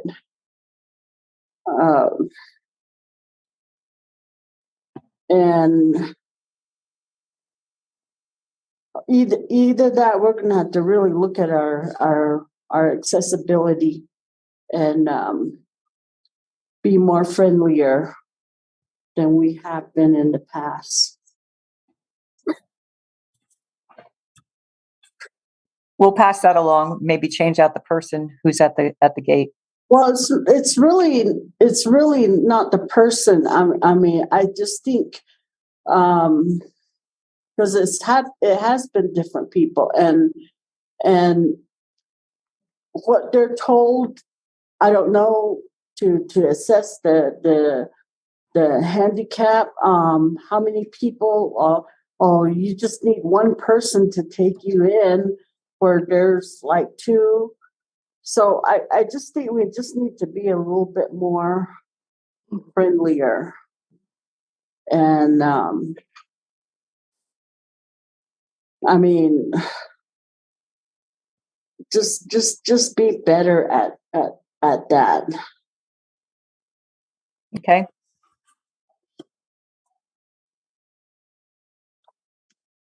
So we'll go on to the next school, Shiprock. Good evening, Board President Aspis, Vice President Haskey, board members, Superintendent Carlson, and Assistant Superintendent Mr. Deswood. Shiprock High School at this time still has 119 seniors. 11 of them have already completed and exited. 48 are completed. They're on track with their credits, but they need to get their letter of acceptance from the college, military, wherever they need their letter of acceptance from. I think a couple of them have picked them up since this slide was made. 48 of them are on track with credits and they have their letter. They're good to go. 7, we have missing some credits. They failed some classes. They're in credit recovery. They're in night school. They're enrolled in what they need to graduate by the end of the year and are being worked with closely by their advisors, by the college and curriculum, by the CCR, the College and Career Readiness Coordinator, and by their counselor. 3 juniors will be early graduates, and one of these juniors has 38 college credits as well as all of the high school credits they need to graduate as a junior. And we have 5 life skills students who we are right now in transition meetings with, who may choose to walk or they may choose to stay an additional year dependent on their transition IEPs that we will have over the next week or two. So all 119 students are possible to walk in May. We do graduation grade checks every 2 weeks, and we've been doing those throughout the school year. After we do those students who are struggling, they meet with the College and Career Readiness Coordinator, or they meet with their counselor. Their advisory teachers continuously watch their grades and work with them because they see them daily in advisory on what they need to get made up, where they're behind. If we have students that have attendance problems, we have gone as far as sending out liaisons to those homes to find out what's going on, to encourage those kids to get back in school, to get their grades made up. We have letters to parents on the attendance and the grades. as well as report cards. Again, the counselor, myself, my assistants, and the college and career readiness coordinator, we meet, we go over every single senior, where they're at with their credits, if they need their letter of acceptance, if they have attendance that, we need to correct so that they're doing better in their classes. We meet on those every couple of weeks. Well, every 2 weeks. As far as interventions, we do have 2.5 hours of night school, 4 nights a week, Monday through Thursday. We also have 2.5 hours of tutoring, 4 nights a week, Monday through Thursday, with buses to take kids home, whether that be to Mitten Rock or in the Shiprock area or out to the state line. So we do have buses that run all those different ways. Night school is very successful because it is very small classes. It's very standards based. Kids are making up where their gaps are, and they're doing well at making up those credits in those classes. They can also go to tutoring to help them with their college coursework if they need extra help there. We have lunch tutoring with several teachers, and especially our senior teachers. They'll meet with kids at lunch, help them get caught up. Our special education department, the resource teachers, help pull those students from class when they need extra help to catch up. And so we just try to do as many angles as we can to make sure that those kids are getting caught up. We have a writing lab in the library where our librarian works one-on-one with kids on their essays so that they can perfect those, whether or not it's for a high school class or a college class. So those are some of the interventions that we are putting in place. And I feel fairly confident that we can get all 119 of these kids to graduation. Any comments, questions, board members? President Aspis, may I? Yes, go ahead. Well, first of all, congratulations to the seniors who have made it, and congratulations to the family of the one student who has 38 college credits. That's great. And Ms. Gallagher, can you explain a little bit more in detail what happens if the students, the 48 that need to get a letter of acceptance, what happens if they don't get that? So that's where we step in. We can't, so we'd have to look at another alternative display of competence, but we will work with those students every day if we have to make sure they get that. Miss Talley will sit down with them, or Mr. Jones, and help them through that San Juan College application so that they will get that letter of acceptance. And some of them have them, they just haven't turned them into us. So it's just, keep following through with those kids, keep following through with those kids, and make sure that we get those in our hand, whether we're sitting down and helping them go through that process and then go 2 days later and say, did you get your email? Can you check your email? And getting them to print those letters out. So my thinking as a parent, so if my child didn't get the letter of acceptance, but yet they met their graduating New Mexico requirements, will they still graduate? Because I'm just kind of confused on it. Well, so the state has certain requirements you have to meet, and one of those, and so they could pass the SAT exam at the level that, and if they don't pass that SAT,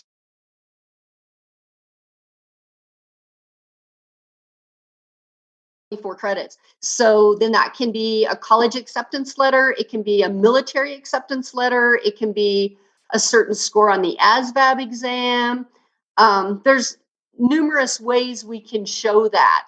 One of the easiest ways that for a student to do that, besides passing the SAT, is to go ahead and get a college acceptance letter, whether it be to San Juan College or to New Mexico State, wherever they might be thinking about going, or the military or whatever. But those are the things that are required by the state. Can I get it? Or go ahead. Go ahead. No, I had a question in regards to that, if I may, President. Yes, go ahead. Um, I'm kind of confused in regards to what board member George just stated too. I didn't think that SAT it was a pass or fail. It was more of an assessment to see where you're at. Is there No, a at the score state that they level, have to get to? so during COVID, they did away with that testing requirement just during COVID because kids couldn't, congregate to take that test. But now that we are back to in person, we are back to just like before COVID. There are state assessments that must be passed by students to show their graduation ready. That's a state requirement. So what is the score that they have to aspire to if they're going to pass? I don't Because have that in front of me at this moment. heard of SATs or ACTs being a pass fail. You get a Yeah. score based on the questions. It's never been a pass fail. It's a assessment to see where you stand. The higher the number, the more likely that you're going to succeed in college. It's never been a Exactly. pass fail. So I guess that's where when you say pass or fail in an Okay, so I'm SAT, talking about a cut score that the state has established.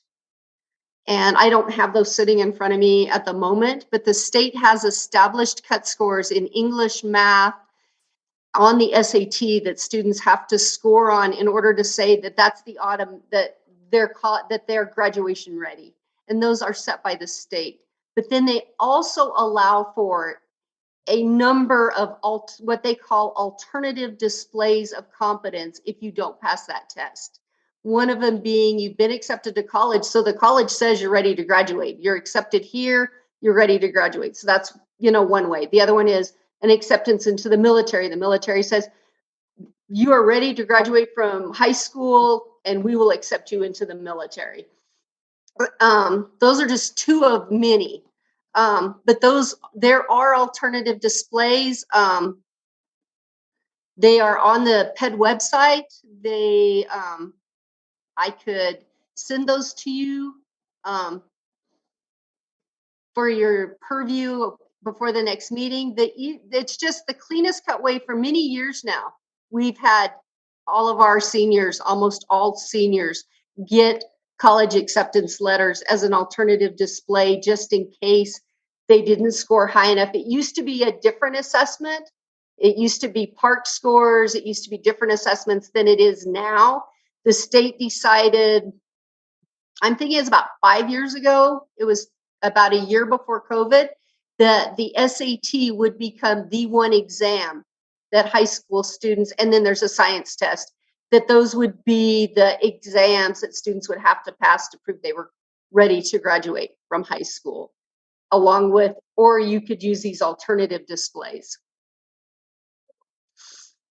So Superintendent Carlson.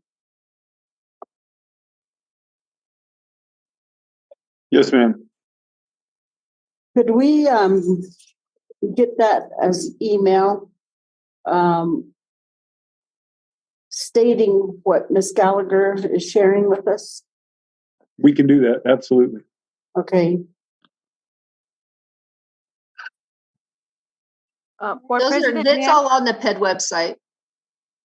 Hold on. Go ahead, Ms. Haskey. Well, I was just going to make an additional comment just to say it's kind of funny how New Mexico PED reduced the requirements for math, but yet this is one of the standards that the cut scores. It's kind of right. It's baffling. So that's all. And board member George, I think, is the one that you heard earlier. Thank you. Okay, Cheryl. Okay, thank you. So I'm still trying to understand this and comprehend this. Sorry, but so if I'm a student and I'm emancipated, or I'm considered high risk student, and I barely made my last credit to graduate, and I'm not college material. I don't want to go to college. I might think about vocational school. I am definitely not going to go. I can't pass the ASVAB test, so I'm not going to go into the military. But yet, and I don't want to go to San Juan College. I don't want to go to school over there. I don't want to take the little test they have for the college for placement. I don't want to do that because that's just more testing for me. So, what is my alternative to get my high school diploma and walk at the graduation in May if the state is requiring me to get a letter of acceptance from a college or Okay, so how does that? that's what we're saying. We can send you all of those. Okay, so a couple of clarifications on that. Number one, you don't have to go to that college. You just have to fill out the application and get accepted. If it's an open enrollment college, everyone gets accepted. So you could apply, you don't have to go, you don't have to take the AccuPlacer, none of that. You just have to apply and get the letter of acceptance that they say, oh, you're going to finish high school. We would accept you into our college. Can I Yes, go ahead. Clarify something? Okay. Because I think what Board Member George is saying is if our students don't plan on going to college and they don't want to take tests, because I'm one of the people who do not like to take exams, what other alternatives are there? I mean, because I'm looking at the assessments, it says SATs and ACTs. And if I don't want to go to college, I don't want to, and my plan differs, I have a different path. I want to do something else that that's maybe I'm going to go do something else locally. If I'm not going to go to college, then what other options do I have to graduate? Is this the only way? Do our students that don't want to go to college have to take this as exam? Yes, ma'am. It is required that they take it. It's not juniors, required correct? that they pass it. Yes. All juniors. Okay. So then I'll just leave it at that. Thank you. Okay. Thank you. Board President, may I? May I? Yes, go ahead. So, so if I'm applying to a college just to get the letter, like I said, if I'm a student, I don't want to go to San Juan College, but I apply at UNM and they accept me because I just happen to pass the exam.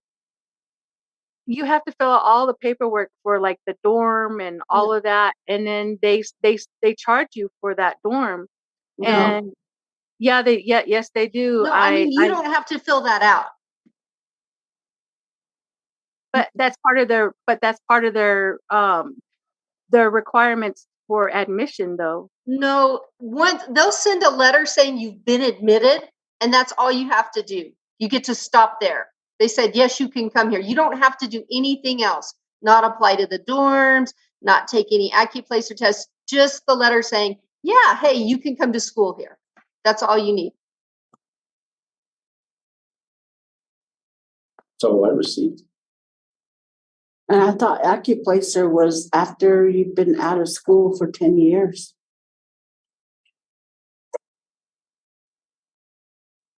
So yeah, you don't have to do any additional tests. Once you send that application in and they say you're accepted, that's it. You don't have to the student doesn't have to do anything else. They don't have to attend that school. They don't have to apply for the dorms.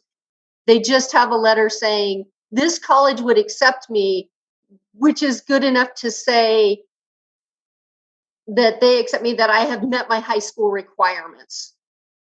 So that's why it's an alternative display. Okay, President Aspis, may I? Yes, go ahead. So, okay, so I'm that student that's not going to go to college at all and military. So if I just go out into the community, I go to a business and I ask, can you train me to be a plumber? Can you train me to be a welder? Can I get a letter from them stating that they're just going to train me, like on the job training? Is that accepted by New Mexico PED to get my high school diploma? I'm trying to remember if one of those many things that are on there is That would be accepted a into an thought. apprenticeship. And that may That be would one be of a those thought. things, is apprenticeship.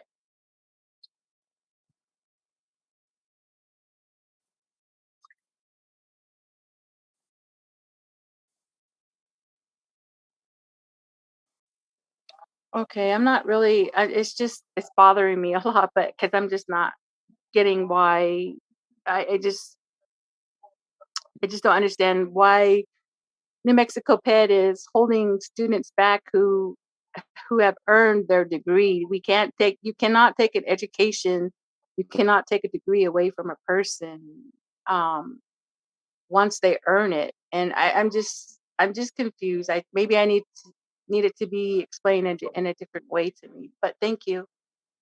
I see what you're questioning, Cheryl, and Superintendent Carlson. I believe, Yes, ma'am. you know, in this discussion, we're many times as we go attend the conferences and hear about CRT, career readiness, and how the push is toward that now because they realize that not all students are college bound, and I can kind of see and what Cheryl is bringing up. Why do we push a college entrance exam as the final to exit a high school, whereas the talks and the push has, and the legislatures say that they know everyone's not college bound, but yet have nothing for career readiness to accept that or military.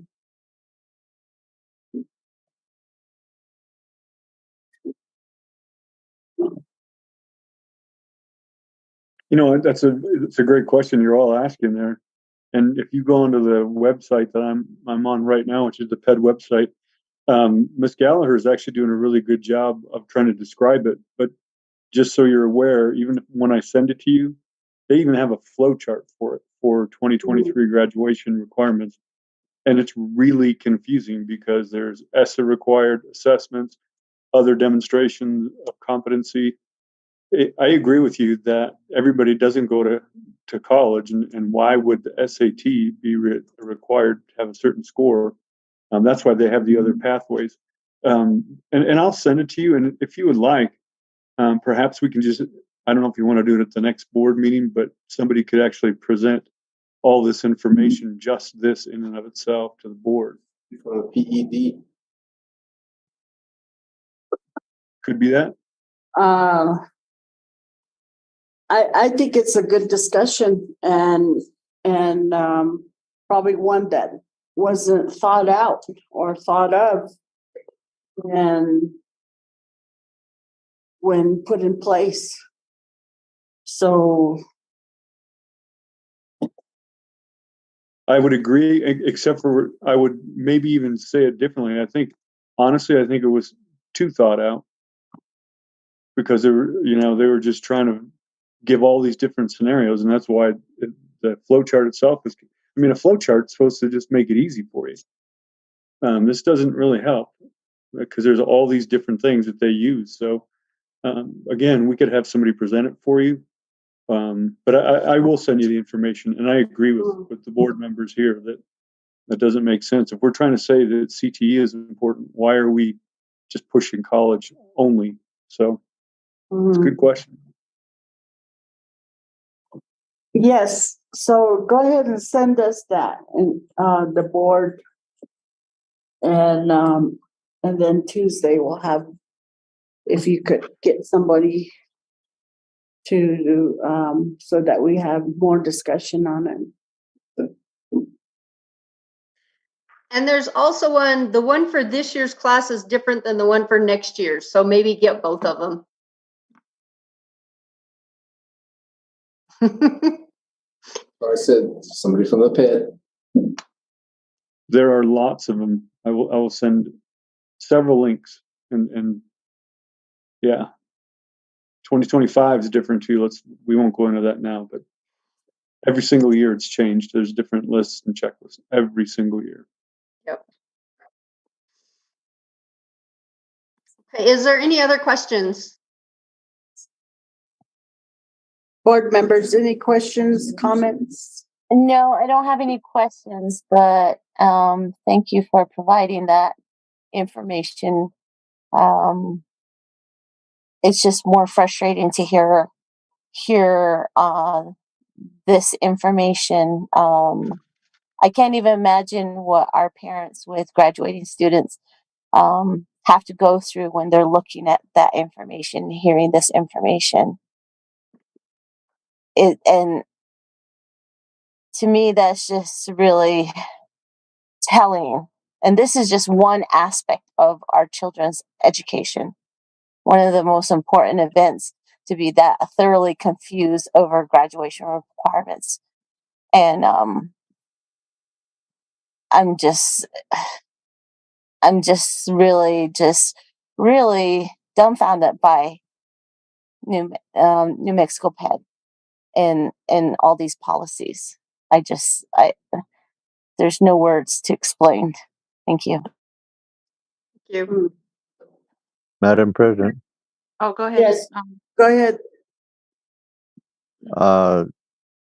I agree with the requirements are cockeyed. But I would say that the schools, the principals, and their team are doing an exceptional job, from what I have heard so far, in getting these kids prepared, regardless of PED's stupidity. That's the only thing that I can come up with to describe it. Well, not the only thing, but the only thing decent to say. I'm in awe at the time that the teachers and the administrators and the principals are the effort they're putting forth to give these kids every opportunity to meet and surpass. Like Cheryl said, these three juniors that have 38 college credits. That's amazing.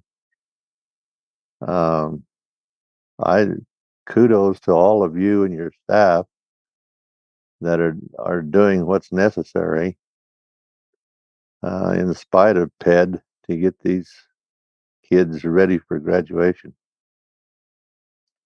Thank you, sir. And I would like to clarify just one thing, and I don't want you guys to have any more conversation, but the reason the PED has these requirements has a lot to do with No Child Left Behind at the federal level and the requirements to meet No Child Left Behind. So that's where all this is rooted from, and Every Student Succeeds Act. So those things go back to that. So just, a basis for why those had to be established. So, but have a good evening, and I will let you move on to the next high school. Board member, or I'm sorry, President asked this. May I make a comment? I'm sorry.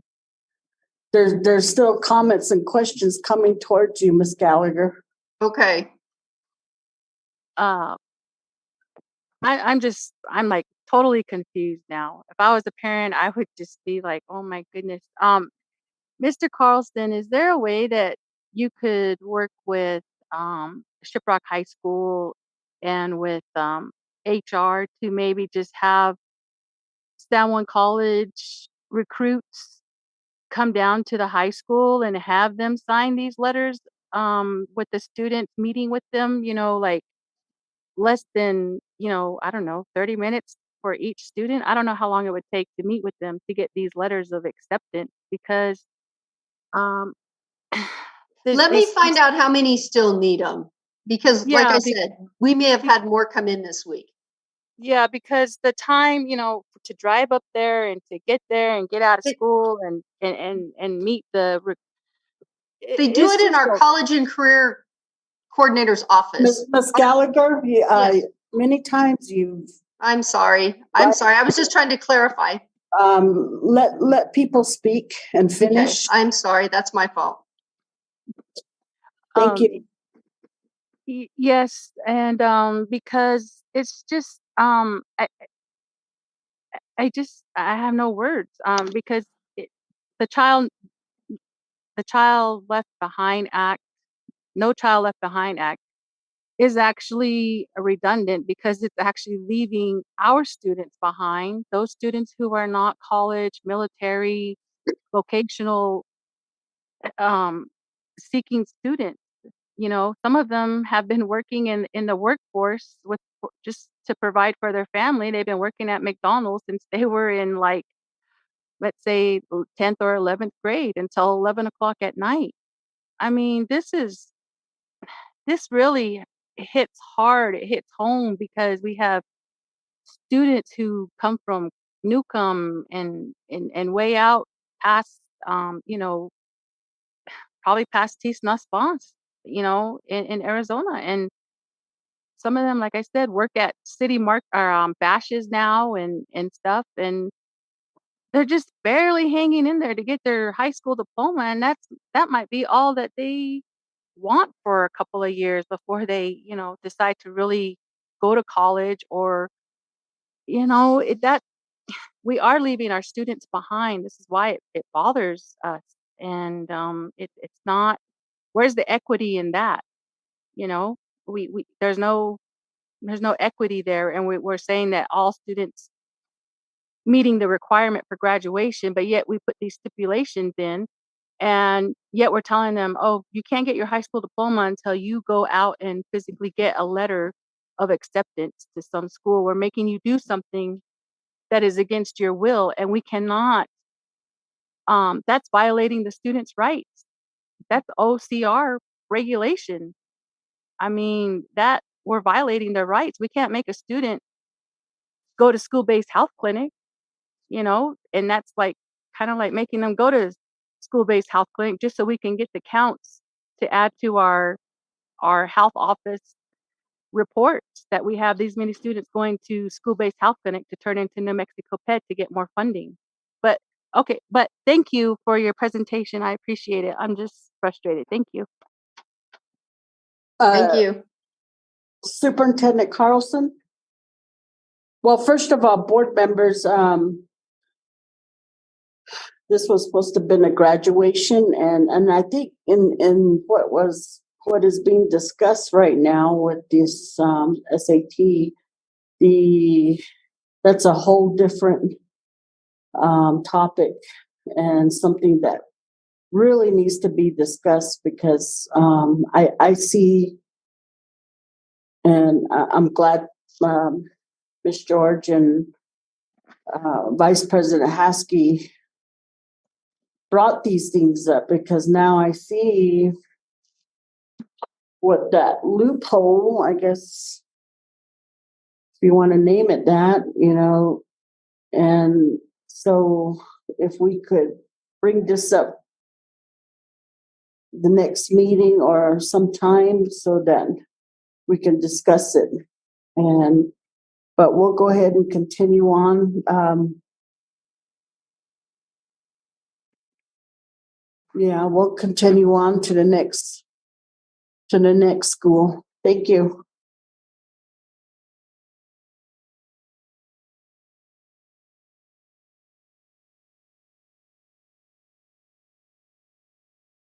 Career prep, is that?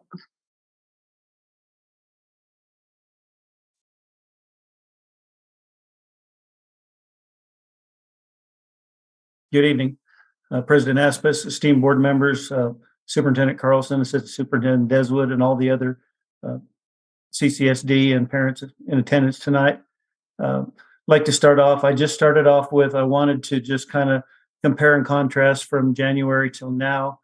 Career prep, we've actually had a couple of juniors who've moved up to the senior status.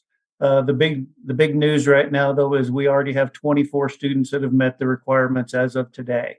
And we'll have a couple more because we're in our 5th session of night school right now, which will end next week. And I'll have a couple more kids who will be graduate ready at that time. We have 19 others right now on track to graduate that need 2.5 credits or less.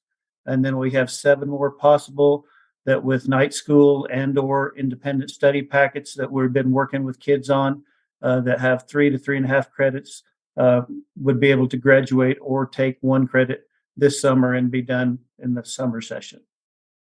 We continue with the same interventions that we've been using. For the most part, we're looking at the night school for credit. We're way over 60 credits already this year that we have been given to kids. We're still working daily with individual meetings with myself and the counselor. We also go through biweekly checks with our advisory groups. Like I said, we also have some independent coursework that we've developed. Our teachers developed packets when they were at COVID.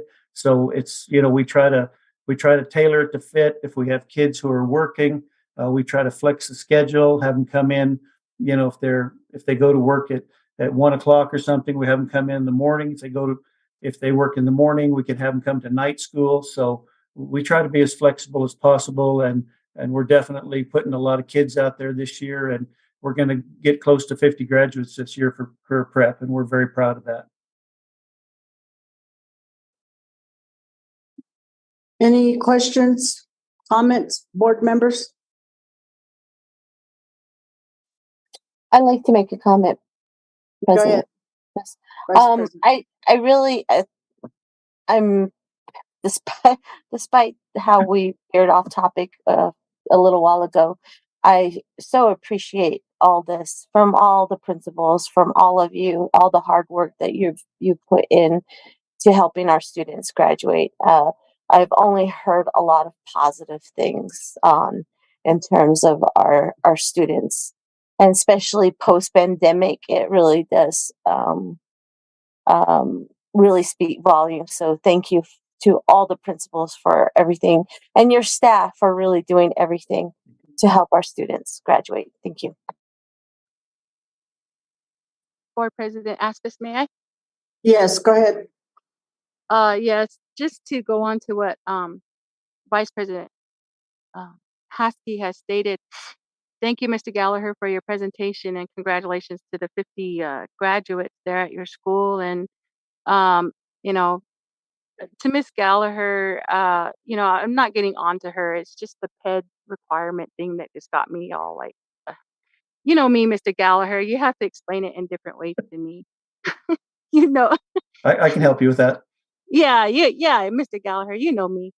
So, but thank you to your staff and all the principals at the high schools. Thank you to your teachers, your intervention teams, your just your whole staff. Thank you for working so hard for the students. Thank you. Thank you. Yes, that's one thing that, again, as I shared with Newcomb's principal, that the main thing is, and what I like to hear is hope, to our students, to our seniors. And yes, they find themselves in these situations, and I'm sure they're standing there saying shoulda, coulda, woulda, but I things come up, things happen, and I just want that extra effort and that hope for their sake. And so I appreciate all that you guys are doing, the principals, and again, just I personally have seeing a student being taken out of the line when we were practicing graduating, and then told at the last minute that he was not eligible to graduate. And he went on, and long story short, he passed away that night. And now I find myself on the board, and I really want, if anything, I really want our students to have that hope, and that, you know, it's not the end of the world, you know, that we, you know, there's still a lot of things, other milestones. So thank you. Any more questions, comments, board members? Okay, thank you.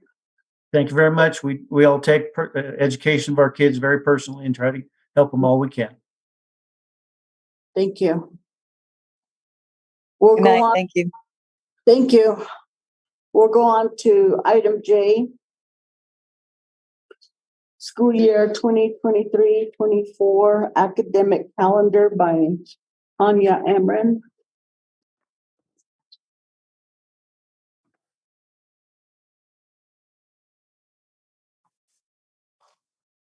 Good evening, everybody. Tanya Amran Yincha. I am Masi'i, born for the Bana, and Chase Ernakai Dene. Good evening. I am here to present the school year 23-24 calendar. All right. So I'm going to start with a bit of legislation to give you kind of some history of how we got to where we are today. So there's a new bit of legislation, House Bill 130, which is the K-12 Plus program, which is new in legislation. And it has really kind of three main prongs that are pertinent to the calendar discussion. So the first is an increase in student learning hours. Second, it allows a specific number of teacher professional work hours, meaning professional work days, the PD days that are on the calendar. And third, it establishes funding for the K-12 Plus program, which is taking over for the extended learning time program and the K-5 Plus programs. So like on the current calendar this year, we have those pink days that are the ELTP days. This program takes over those. Okay, next slide, Sharon. Okay, currently, in state statute, elementary students need to meet 990 instructional hours, and the secondary students are at 1080 instructional hours. Currently, what we have on the books to meet those instructional hours, 6 hours per school day for the elementary and 6.5 hours per day for the secondary students. Okay, now here's where the legislation changed it. So overall, both elementary and the secondary students, which are middle school and high school, have an increase to 1140 hours. And the way that we're going to accomplish that is 6.5 hours per school day for all students. That will get us to the 1140 that we need to be at. All right, next slide. Okay, the second bullet, which was talking about professional work hours. So one of the things that PED is letting school districts do is count the professional work hours, the PD time that the staff have in order to prep them for the student instruction. So at the elementary level, districts can use up to 60 hours of those professional work hours to meet that 1140 requirement.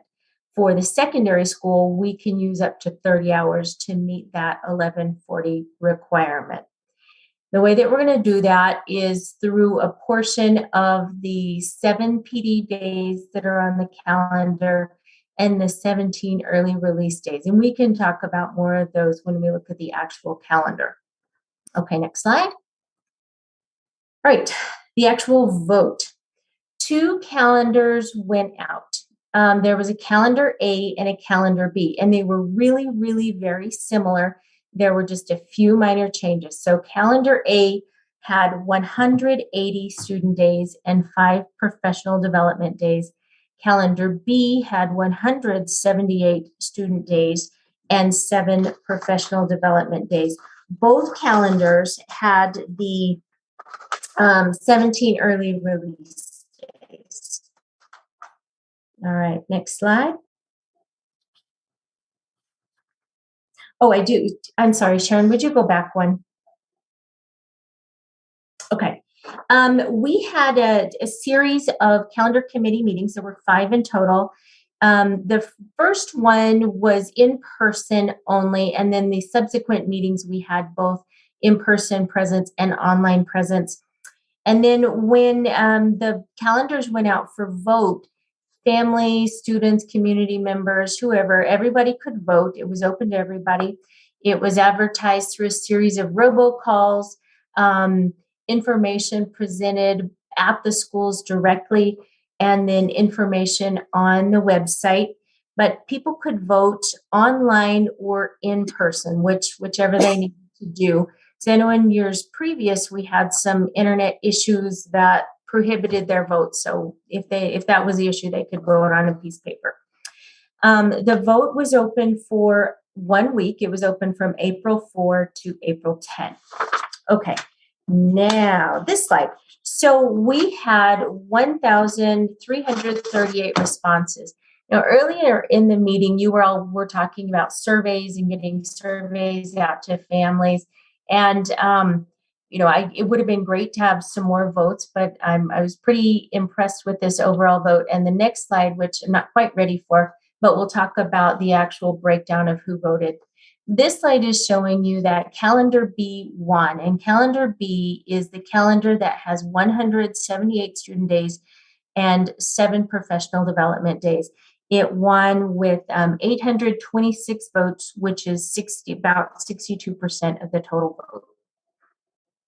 Okay, next slide. All right.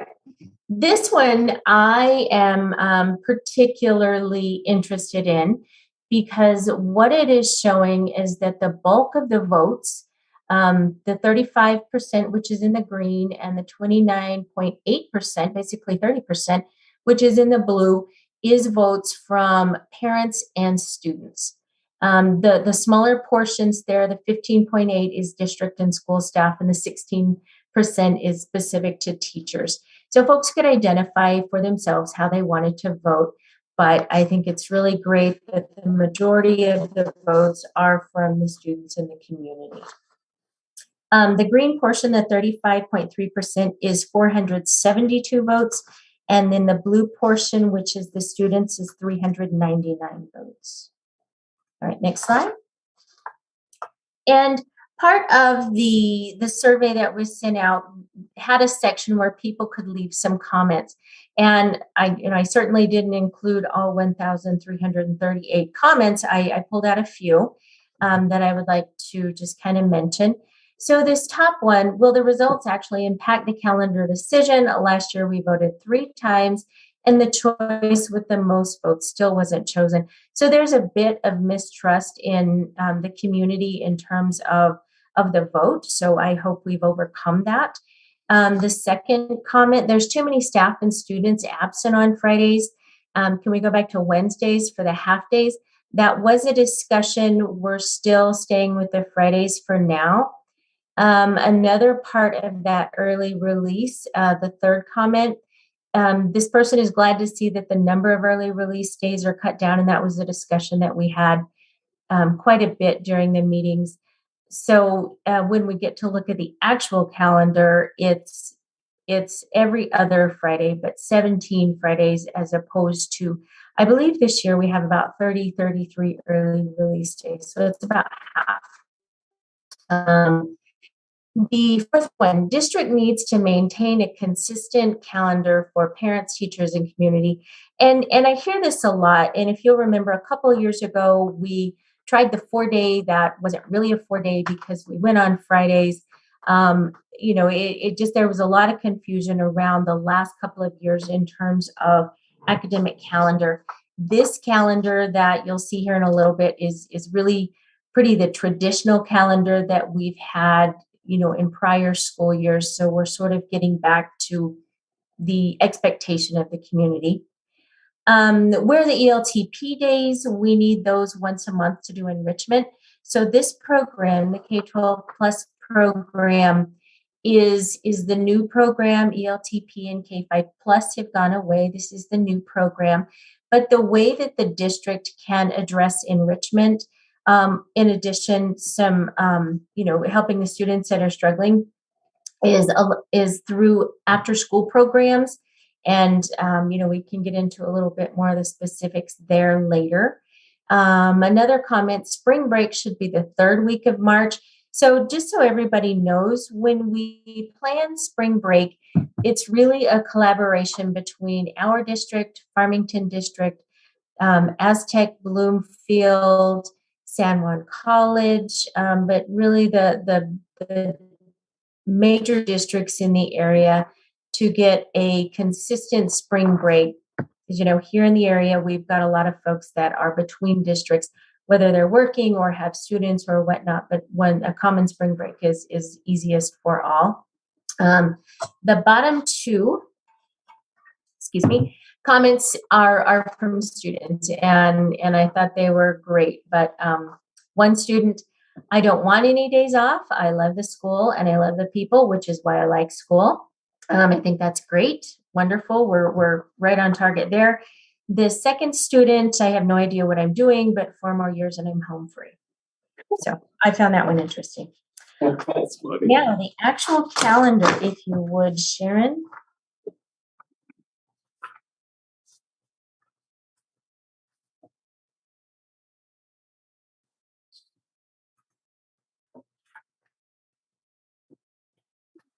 Okay, so this is calendar B. This is the one that won the votes, which has 178 student days, 17 early release days, and 7 PD days. Okay, it starts out, and I'm sorry, I'm looking at a piece of paper and I've got all my sticky notes. So I'm going to get organized here. All right, staff would start on August 1st. And you'll see those first 4 days are green days. Those are the professional development days that I spoke about in the presentation. Portion of these days, in addition to some of the blue days that are the early release days, we can use to meet those the teacher professional hours, which are the 60 for the elementary or 30 for the secondary. I guess one other side note I'd like to say really quick.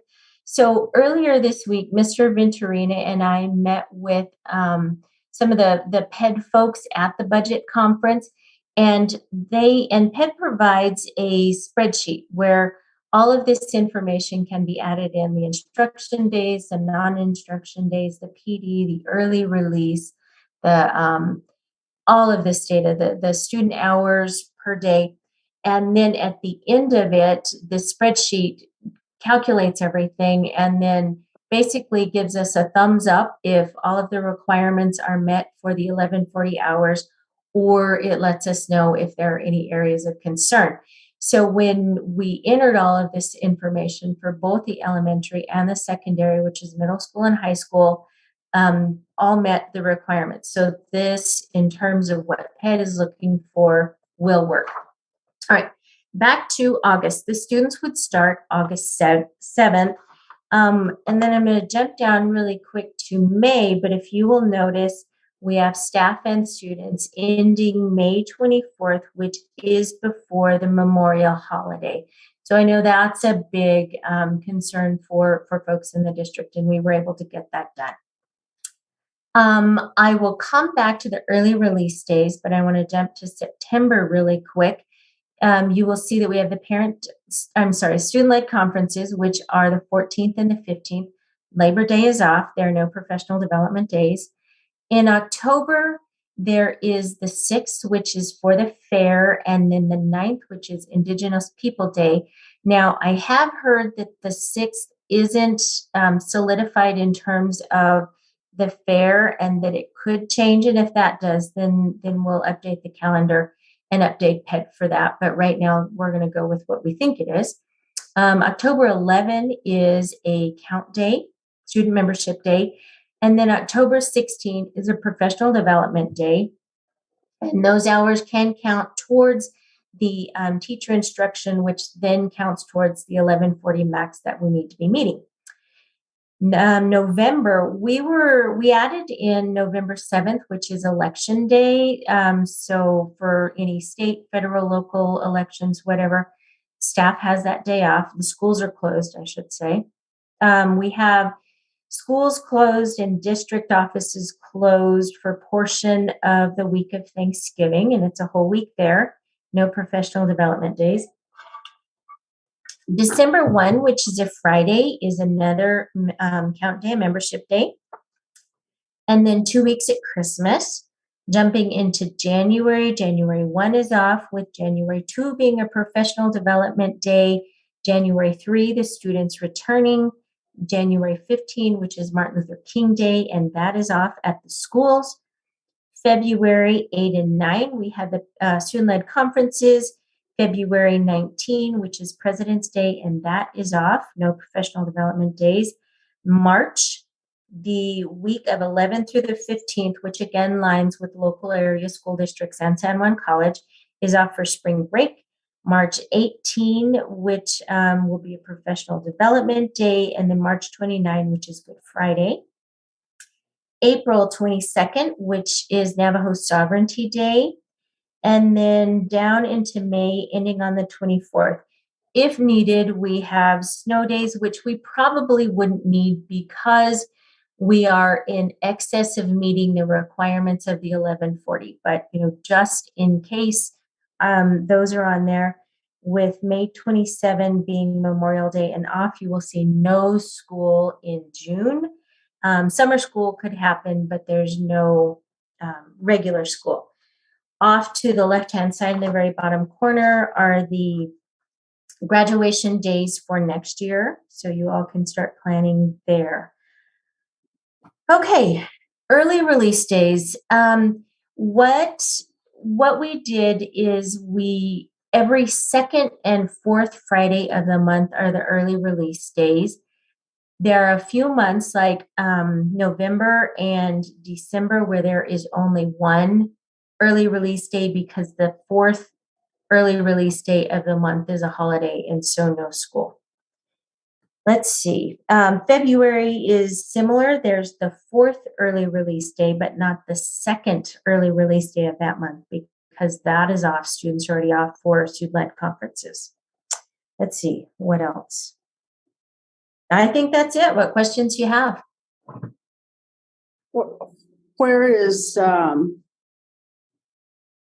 the calendar A? Calendar A, I didn't show just simply because it didn't win the votes. It's really the same as this one, with the exception of see that Green Day in March 18, and then in October, on October 16, there's another Green Day. And those on calendar A are student days, not professional development days. And that's the difference. March 18th, say that again. Okay, and October 16 and March 18. So on this one, if they were just white, not green, then that's what A would look like. October 16th. Okay.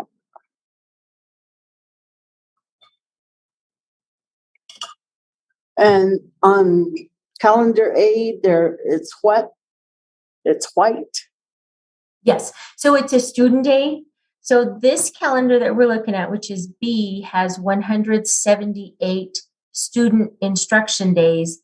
Calendar A had 180 student instruction days. So if those two green days turned white, then that would be the 180 student days.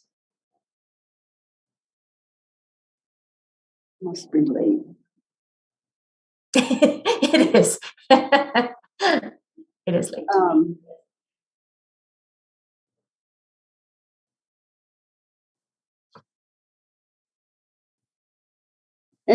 Any questions, board members? Comments?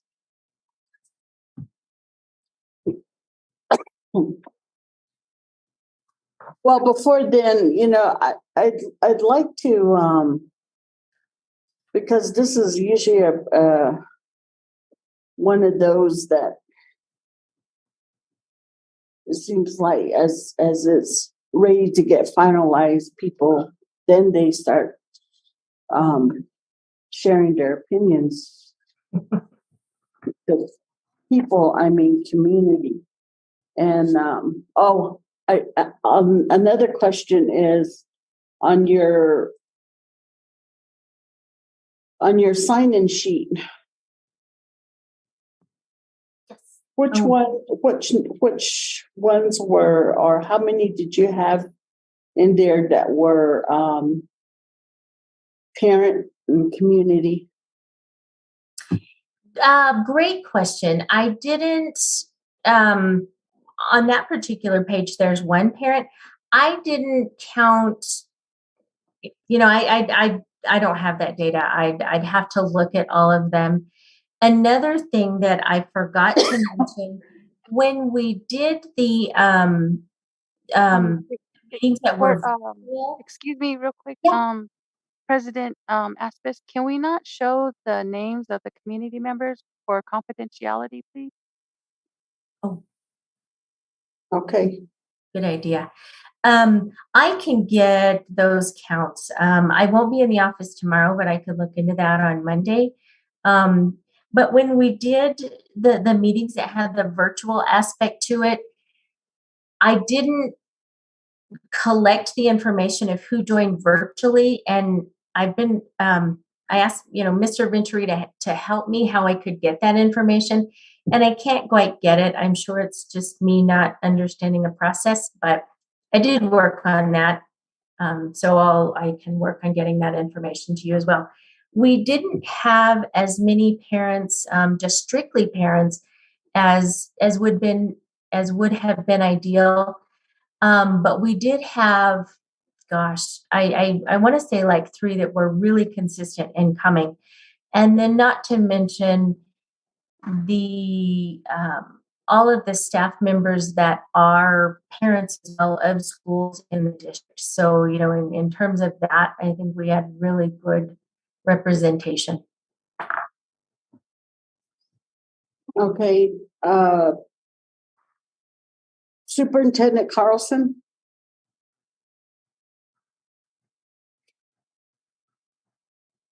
Yes, ma'am. So that question about the confidentiality do you know if that's an issue? Of actually sharing that with you? I think in a public forum, it would be ill-advised. I don't think it would be a problem confidentially sharing, like if it were in a smaller group. I don't think that's a problem. I might need to look into that though, just to make sure. I don't want to. I sure wouldn't want to mess that one up and share names that don't need to be shared. Yeah. Can we find that out? And then also, I bring that up because in the past, I know that when the calendar was put together, that the board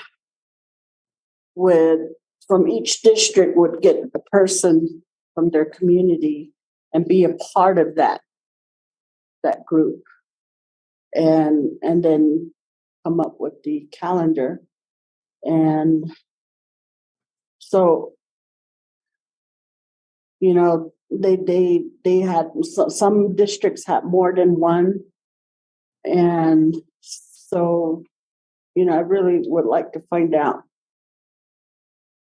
so that we know. And okay, I can look into that. And then too,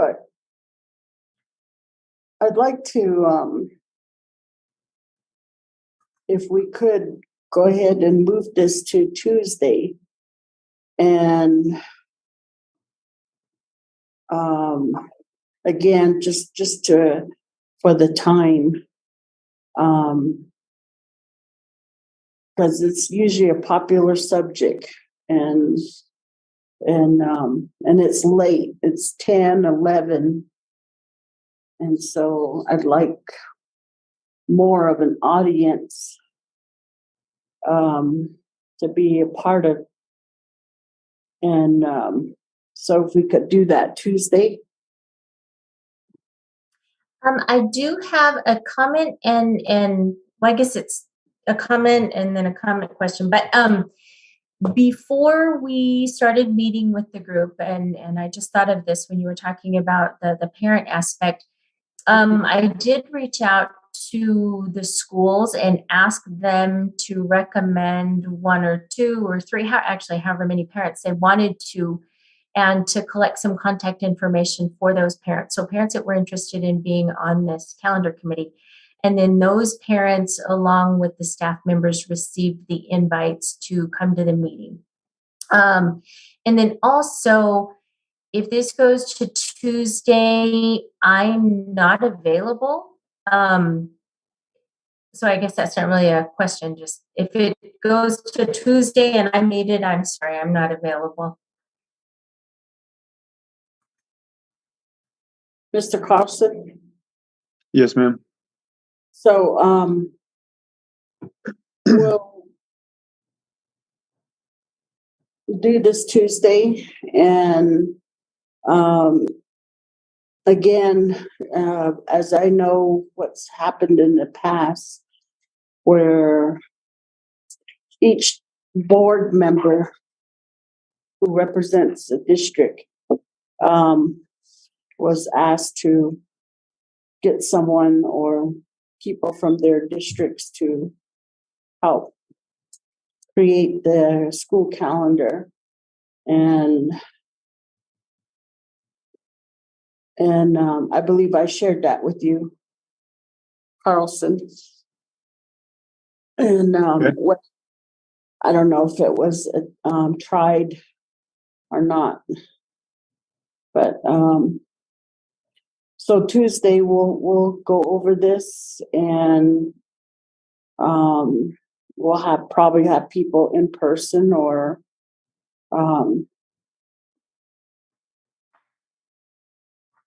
more of an audience anyway.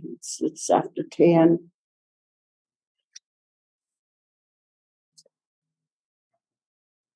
Okay. Okay, we'll go on to the next. Okay. Thank you, everybody. Have a good evening. Thank you. We'll go on to the next item, K, legislative.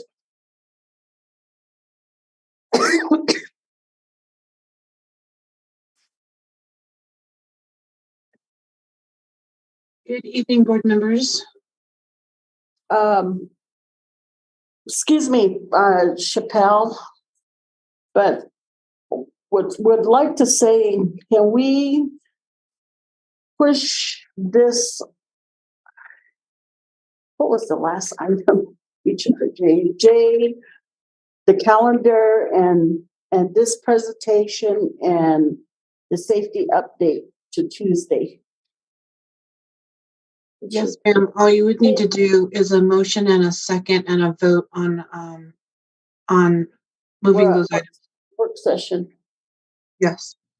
So mainly because of the time, and again, I go back to the audience. I want people to hear these reports.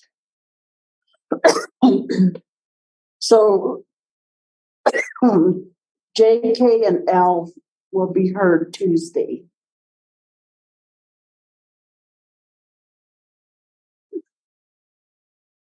My recommendation is just to do a motion, second, and vote. Amending of the agenda. Okay. I motion to have those tabled until Tuesday. I second that motion. Okay. Roll call. Board Member Montoya, No. Board Member George, Yes, just based on community uh, attendance or awareness or yeah. Secretary Wells, Yes. Vice President Heskey, Yes. and I vote yes. And just to echo my words earlier, and it's mainly because these reports were really for the community and for more ears to hear. So this, we'll hear them on Tuesday.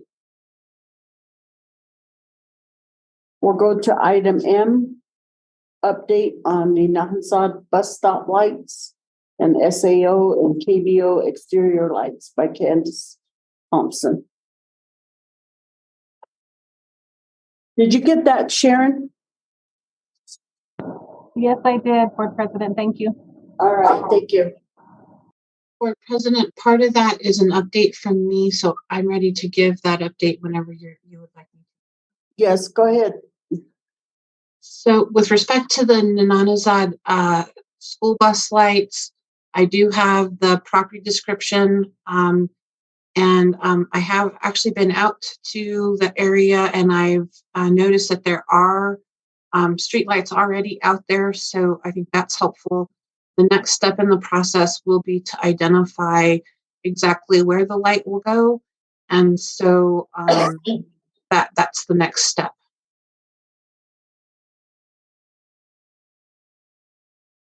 And I will take responsibility for making that happen.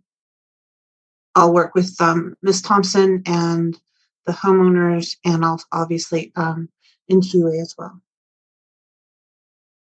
Okay, yes, I went by there, and the pole that I thought was an extra pole just in the area, it looks like it was used for fiber optics. And so, yes, if we can keep on that and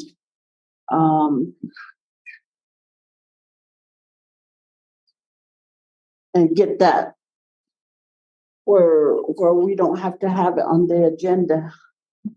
Yes, ma'am. Thank you. Thank you. Any comments, questions, board members? Board President, may I? Go ahead. I just have a question or clarification. The Ninahazad bus stop, is that close to Ojo area, or is that just for like the Ninahazad school because they're BIE? No, it's right in that curved area on the power plant road. You know where the irrigation is parallel to the road before you go up on that little mesa to the power plant? Oh, yes. Okay, there's a home right there, and the bus stop is right there. So it's not in Ninahazad boarding school area.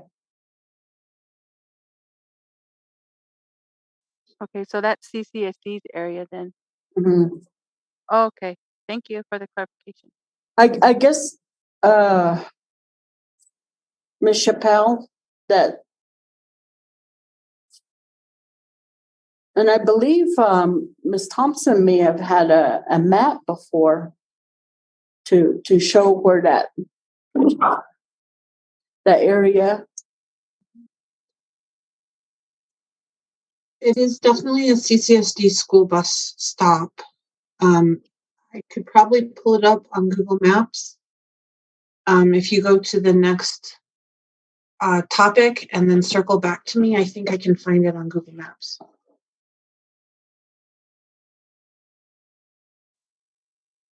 Okay. If you could email that info to the board. Yes, ma'am. Thank you. Board President, this is Candace. I do have that map available for the board's review. Okay. Yeah, if you could just email that so that the rest of the board is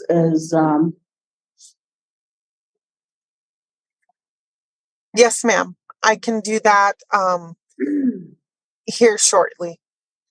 Okay. Thank you. You're welcome.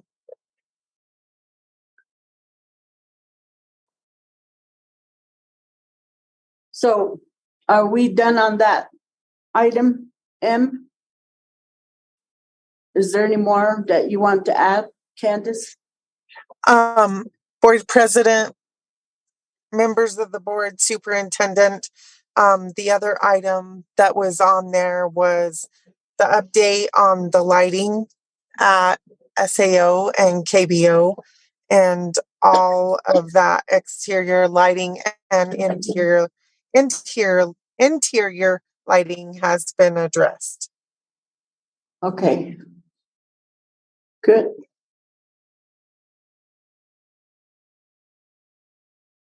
No, thank you. Any questions, comments, board members? Thank you for running up our lives. Go ahead. Can we just change the KBO to the new, Right. yeah, Randy, yeah, yes, thank you. Board President, I do have that map up on Google Earth and I can share my screen if you want me to. Board President, can Go I ahead. also make a comment? Can we not use acronyms when we're talking about the buildings and so forth, just for clarity's sake? Yes. Okay. Thank you. So SAO was Shiprock Administrative Office, and KBO has been renamed to Randy Manning Business Office, or Randy Manning Boardroom. Thank you.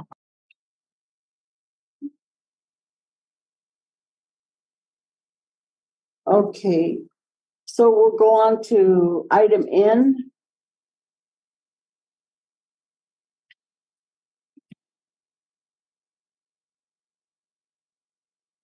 RFP approval, RFP 2023 ADM 107, Legal Counsel Services by Donovan Yazzie. Good evening. Thank you, President Aspis, members of the board, Superintendent Carlson. So moving on to the RFP proposal evaluation results for the Central Consolidated School Legal Counsel. We are presenting the results of the evaluation process for the scope of work. Central Consolidated Schools is seeking a qualified attorneys from firms and legal services to provide legal services to our district, to include general litigation, administrative law, business law, procurement policies, real estate transactions, interpretation of state, federal, Navajo Nation laws, and operations within the district, and also fields related to labor and employment laws for our public employees, to include civil rights. So when the RFP proposal was sent out, it was based off of a couple of criteria. We looked at the firm's business profile, which was information each firm gave relating to this, as well as personnel and counsel information, the qualifications of each of the firms, as well as the references they gave to the evaluation committee, along with the actual cost of the proposal, and also looked at the Residence Preference Act, and they were required to provide a certification as well. If you can move on to the next page, Ms. Sharon. So as far as the results go, there was 5 firms who actually who turned in their packets during the RFP proposal dates. We had Cuddy McCarthy, Holcomb Law Service, Mulch Gallegos, Adams, and Crown Law Firm, and Chappelle Law Firm. So the average scores, based off of the information requested, are listed there. There from ranging from 104 and 67 hundredths all the way down to 83 and 400ths. So some of the personal highlights that we looked at for Cuddy and McCarthy, there was they provided information relating to education law, employment law, special education, business law, and they have staff with more than 30 years of experience. They have knowledge in state and federal Navajo Nation laws, regulation, as well as administrative law, policy development, construction documents, and real estate. Holcomb Law Firm, they specialize in areas of labor and employment law, more than 30 years of experience, with 2 key personnel. Also, as far as providing training assistance relating to labor and employment issues. Mulch Gallegos, Trevino, Kyle, and Robertson's company, they specialize in board government's employment law, labor law, human resources, special education facilities, business, and procurement. They've been in business for more than 39 years. They have knowledge of state, federal, Navajo Nation laws, regulations, and they also provide information relating to Open Meetings Act, public records, and employment law. The next firm, Adams and Crow Law Firm, they had an emphasis on education law, special education, civil rights. They have at least 20 years of experience working with education legal matters.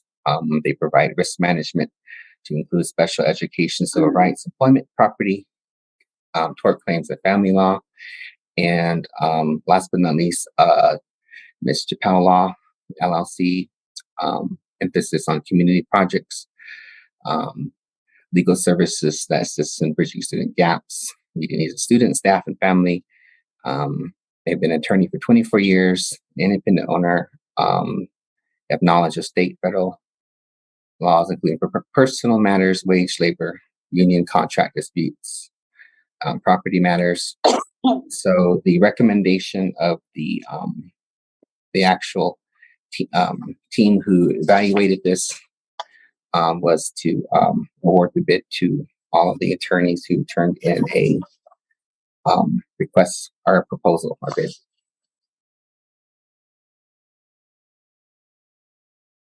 Any other questions? Any questions from the board? I know. Any questions, board members, comments? President Aspis, may I? Yes, go ahead.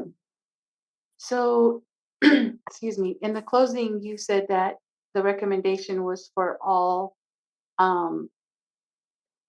law offices that submitted their proposals would get the contract. So all of the ones listed here would be representing CCSD. Is that correct? Correct. That was also the recommendation of the superintendent, but he also signed and acknowledged the recommendation. So we'll be able to use all of these firms to represent CCSD. Okay, so my next question would be, how many out of 1, 2, 3, 4, 5? How many out of 5 are representation through PSFs? What is it? PFC? Yes. Yeah, which one of these firms go under that, which they are required, or representation from New Mexico Legal Counsel, which is that they do it for free? Is that my understanding from PSFC? Is that? Can you clarify that for me, please? Board Member George, I would have to look into the question you're actually asking me. I believe all of these are firms that the district is going to contract with, and these, to my understanding, these are the ones who did fill out a proposal when the RFP was being presented out. Okay, Mike, the reason why I'm questioning this is because if we have 5 law entities representing, what is the payout? What is the contract payout for all of these 5 legal entities that we're paying? I mean, where's that money coming from? Because I believe we're taking away from the students. I'm sorry, Board Member George. These are actually, we don't actually pay any of these attorneys out unless we actually hire them for a service that they provide. So that's when we actually pay them out. So it just depends on the on what the superintendent asks us to do. Like, for example, if there's a situation relating to employment matters, we could use Holcomb Law Office, since they do specialize in those matters, as well as some of the other attorneys who did mark that as part of their proposal highlights.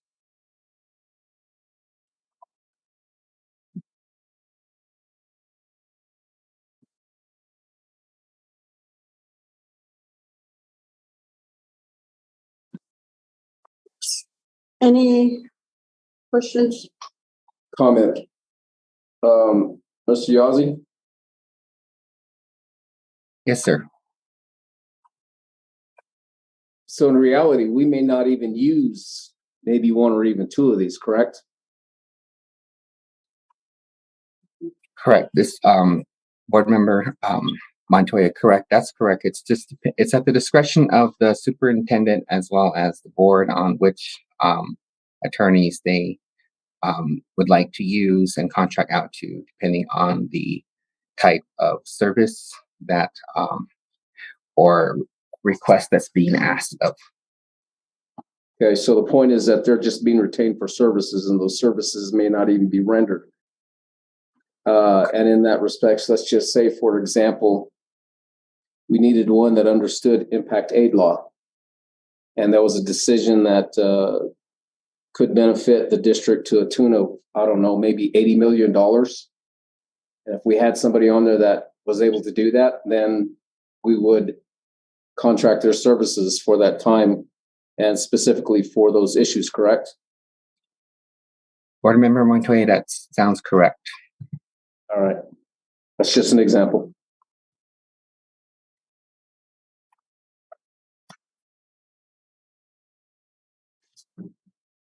Any more questions, comments, board members? Are we allowed to ask, I guess I have a question. Are we allowed to ask how many people reviewed the RFP? And is it standard for a school district to select so many law firms? Vice President Haskey, the members of the only thing I can disclose is the evaluation committee were selected by the office of the superintendent, and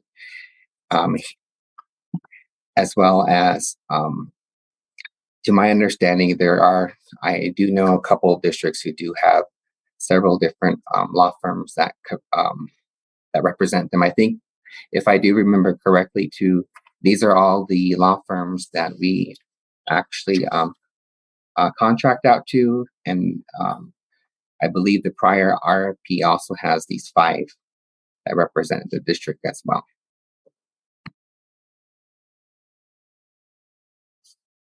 Okay, thank you.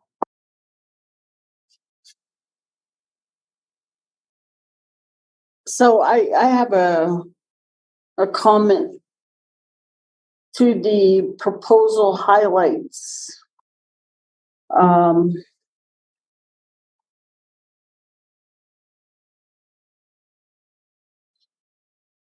The question came up about how many is standard, and to me, years ago, I probably would have asked that question, but one superintendent that understood why there needs to be more than what we think.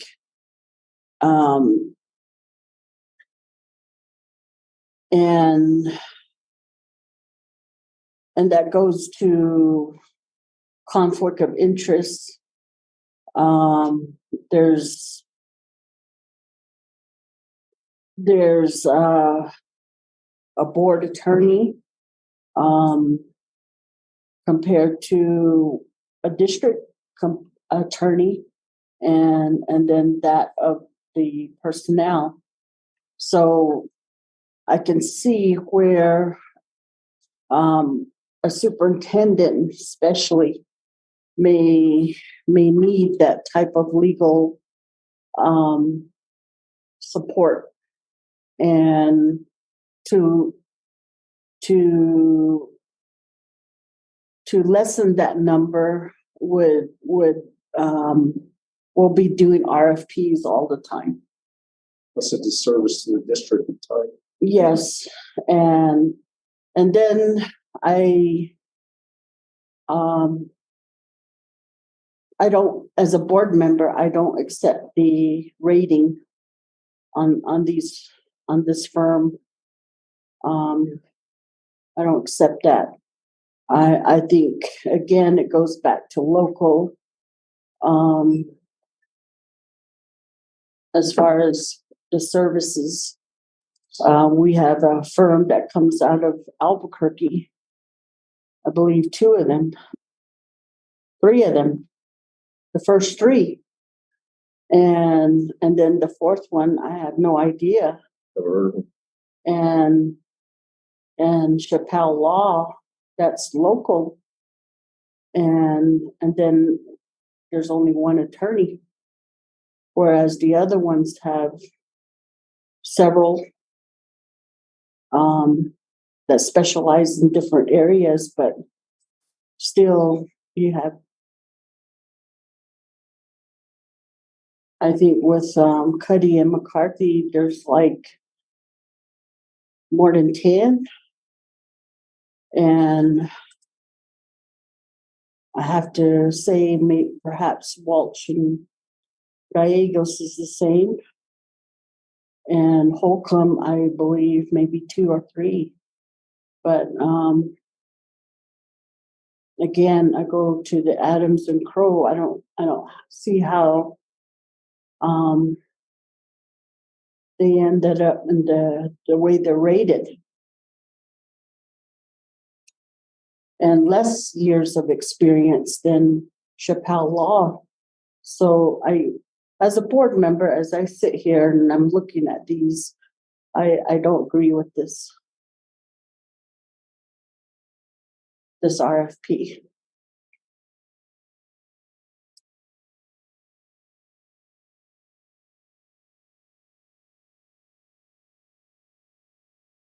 Any other comments, questions, board members? President Aspis, Mayor. Go ahead, Cheryl. Going back up to Cuddy and McCarthy, Holcomb Law, and Walsh Gallegos, do they furnish a law degree to practice on Navajo Nation? I believe not as a firm, I think as individuals. That's why we have, what's her name? Ives. Pat Ives. Pat Ives from Cuddy. So as a firm, I don't believe so. The only one I've seen is Pat Ives. Okay, thanks. I got cut off on so I had to get back on get back in on the Zoom, so that's why I didn't see all of the stuff on there. Thank you though.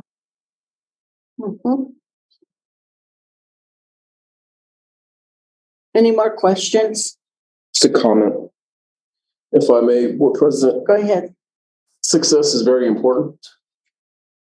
And obviously, certain individuals with certain capacities are a lot more successful than others. And I'm sure we've all seen that in the recent past, that individuals that have represented us and have, quite frankly, saved the district money with that experience and knowledge and success. So to me, to your point of the rating system, I don't even think that's taken into consideration, because if one of those individuals are truly rated on success, it would blow the others away. So just my humble opinion. Thank you. Okay.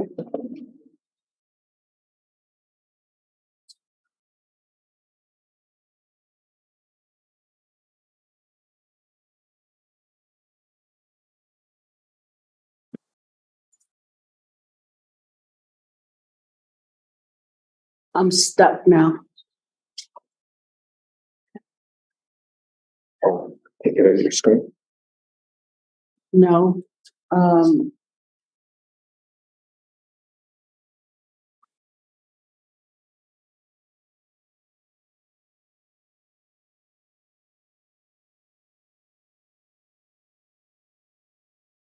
I would like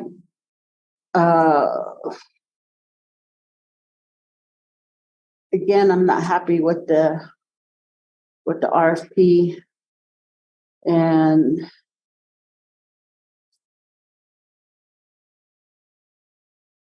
would propose to redo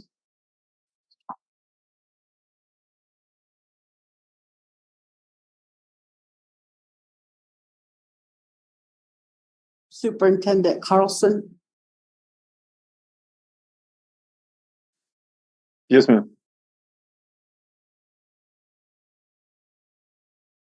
To redo the RFP for the legal services. Excuse me. So you would want the whole process redone? Yes. Would that be something that would be a motion in a second?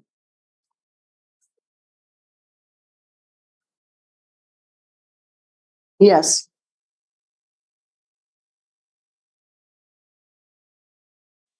Board President, may I make a comment real quick, please? Go ahead. Due to the IEPs and special education, I think I think we need to really look at the firms that are customized to our SPED department, because we have to follow the OCR and the federal requirements for students with disabilities. So I really think we need to consider those firms that support that. Thank you.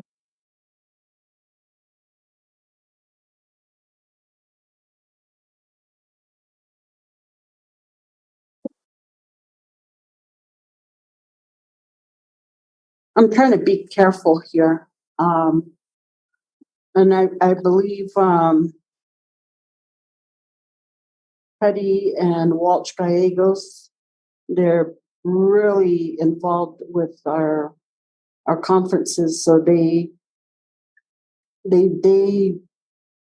present the sessions, the topics on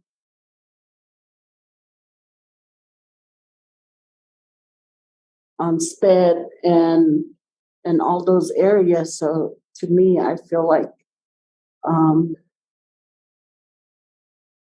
and then also with our current board attorney, with the guidance from her, you know, I don't think we've really been at a loss. So, anyhow, I would like the RFP to be redone with those considerations.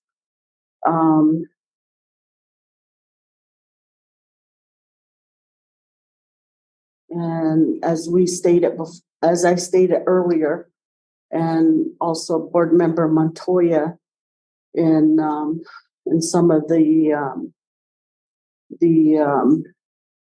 progress and well, mainly the progresses that we've made over the past couple of years. So Can I ask a question in regards to that? yes, go ahead. I guess I'm wondering why we would redo the RFP if we're going to be going with all 5 firms. Well, I don't want to go with all 5 firms. Oh, okay. That's what I needed to get clarity on. Yeah. Because if we're going with all 5 firms, then that's where I was confused. It would be just redundant because they're the only ones that turn in the RFP, right? Mm-hmm. So, okay. I just think there's some areas that could have been part of the criteria that was missed. Right. And I think we had this discussion in terms of in other aspects, in other with our auditing firms, with our security firms, and with all these other different industries that come into our school district, that the preference was that to have local. And if we could look at the questions to make sure that those questions really also meet board approval. I think we came across that same thing when we were talking about security and safety, our security companies. Mm-hmm. So I think that would be something, an aspect that that should be a consideration, just in terms of the questions. Yes. So yeah, I think there was a lot left out and not considered during for the criteria, and would like to see this redone. So I make a motion for the RFP for legal services to be redone. Can I have a second?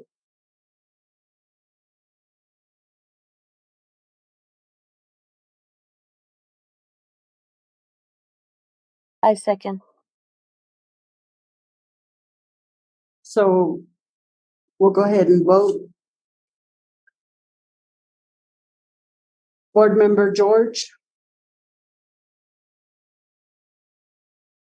No, I don't agree. I think we should consider more of them because a lot of them do different trainings, especially through the the thing from Albuquerque, the PFC. I'm not saying it right, but no, I don't agree. Vice President Haskell? Yes. Secretary Wells? I vote no. Board Member Montoya? Before I answer I have a question for clarity to Mr. Yazzie. Go ahead. Mr. Yazzie? Yes, sir. So in the acceptance of this RFP, there is no transaction in respect to retain them, correct? Could you kind of explain your question just a little bit so I can kind of understand what? They're not getting a retainer's fee. We're not paying them a retainer's fee, or are we? Board member Montoya, I do not believe we are paying them a retainer's fee. This is just to accept to use these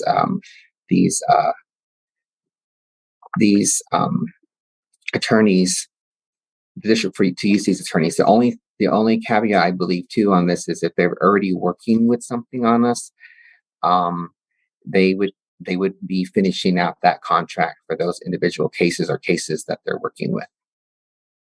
Okay, so that's why I made the comment earlier in respects to paying for their services. And so what I'm saying is that if they're not on a retainer, not paying them a retainer's fee, but they're on that list, we don't have to use them because it's really at the purview of the superintendent or even the board president to do that, because the assigned board attorney, and then for whatever other services we use or don't use. And just because we have, just for the sake of discussion, 4 at our beck and call, who may only need maybe 2 out of those 4, correct? Board member Montoya, I believe that's correct. Okay. Do you understand what I'm saying? Yes, I do. That's why I'm trying to be careful. Yeah. Okay. Anyway. So I'll give you my answer. To redo the RFP, no.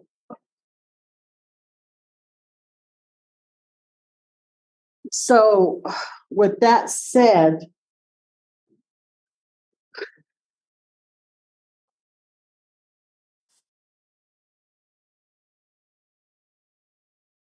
I am stuck here. With that additional information, because I thought otherwise. And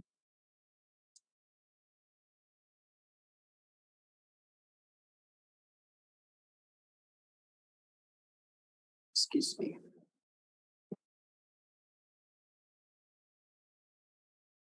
And currently our board attorney is Ms. Chappelle.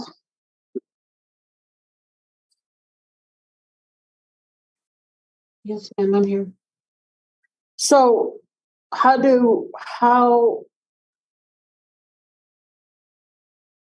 I want to change the vote.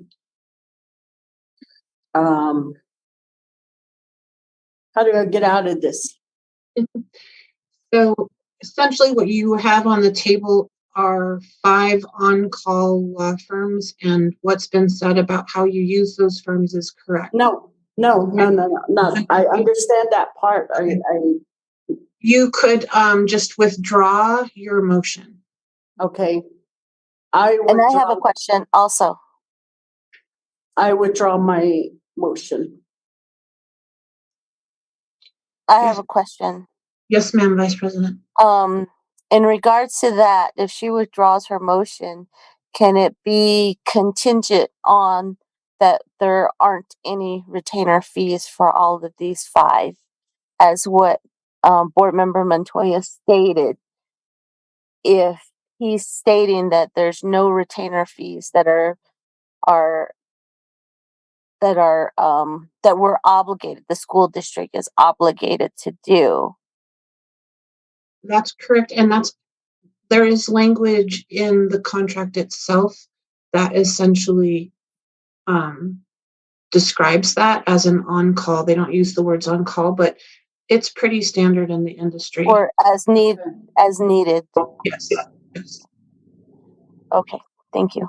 And Mr. Yazzie probably has that with his presentation. I don't remember exactly where it is, but that is standard. But may I out of respect, I don't think Ms. Hold on, Chappelle Cheryl. Hold on. But wait, she shouldn't be answering questions because she's one of the lawyers on She's the the board agenda. attorney right now, currently. Yeah, but She's she's currently our board attorney. I understand that, but she's currently on as to keep her or not. So she shouldn't be answering questions to this. You know, is just all, that's all I'm saying. I understand what you're saying though. Board President Aspas, this is Sharon. May I ask a question? Hold on. So, Donovan? Was there a Yes, question? yes, President Aspas. Go ahead. Your answer. You were asking me a question or clarification. Oh, I don't even know where we're at. Board President Aspas, this is Sharon. I have a question. May I ask?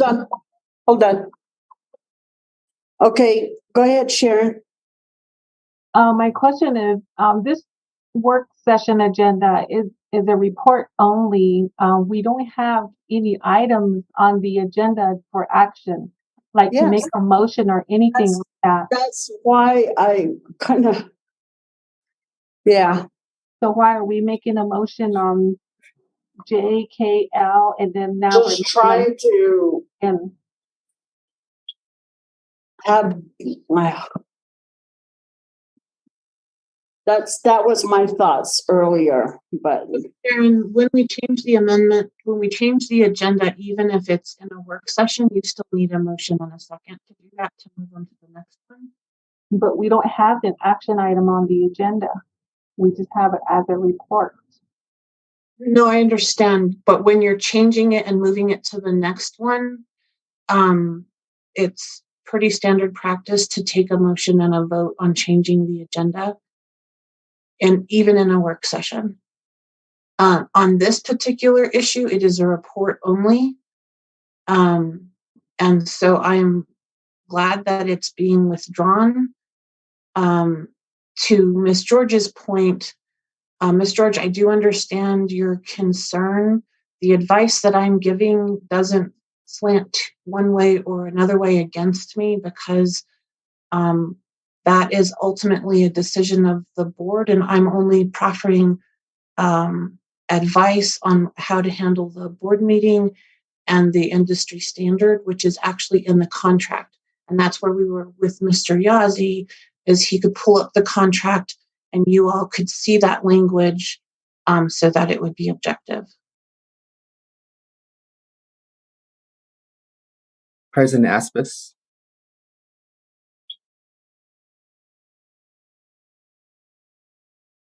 nobody else speak.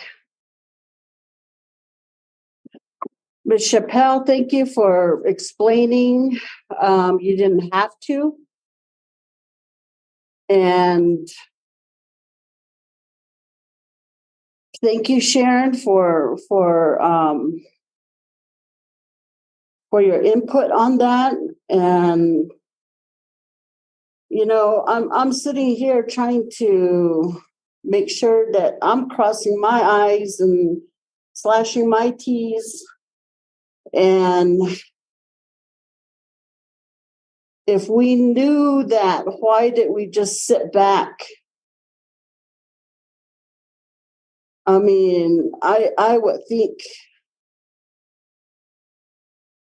that would have been said immediately. But we're at this point now, and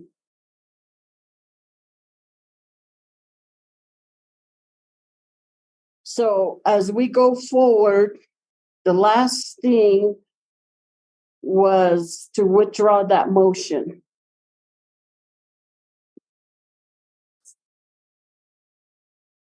So at this point, what do we need to do?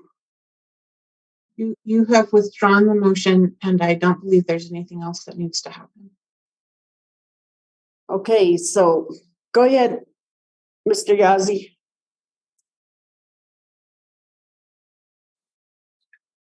President Aspas, would you like me to go to the next item, or? what would you like me to do? Are we done with this? Any more board members with comments or questions? Board member Aspis, may I? Go ahead. I think then the next, for this subject, I think that all 5 entities of the law firms listed should be able to, as needed, give their expertise advice as Ms. Chappelle has done, because we can't have a slant discussion as it becomes a conflict of interest, because she is one of the entities listed for bid, and she is listed there, so that becomes a conflict of interest on so I think that the next time we have this discussion that all 5 entities should be involved as needed for their clarification. Thank you.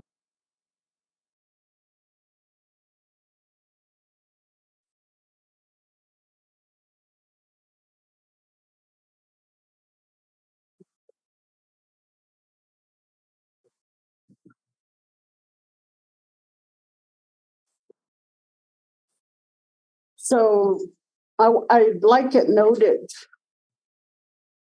Ms. Ray, Sharon. Okay, I'll note that. No, note this. We just got through clarifying that this was just a report. It wasn't an action item. And Ms. Chappelle is still currently our board attorney. And as president, I was stuck. And again, she's our board attorney. So I am going to ask. Please note that. It's noted. Thank you. We'll continue on to item O. Board President Aspis, may I just make one more comment? No, we're continuing to item O. Well, I would like to make a statement for the record, though. No, we're continuing. 24-hour deposit. Deposit alternative plan by Donovan Yazzie.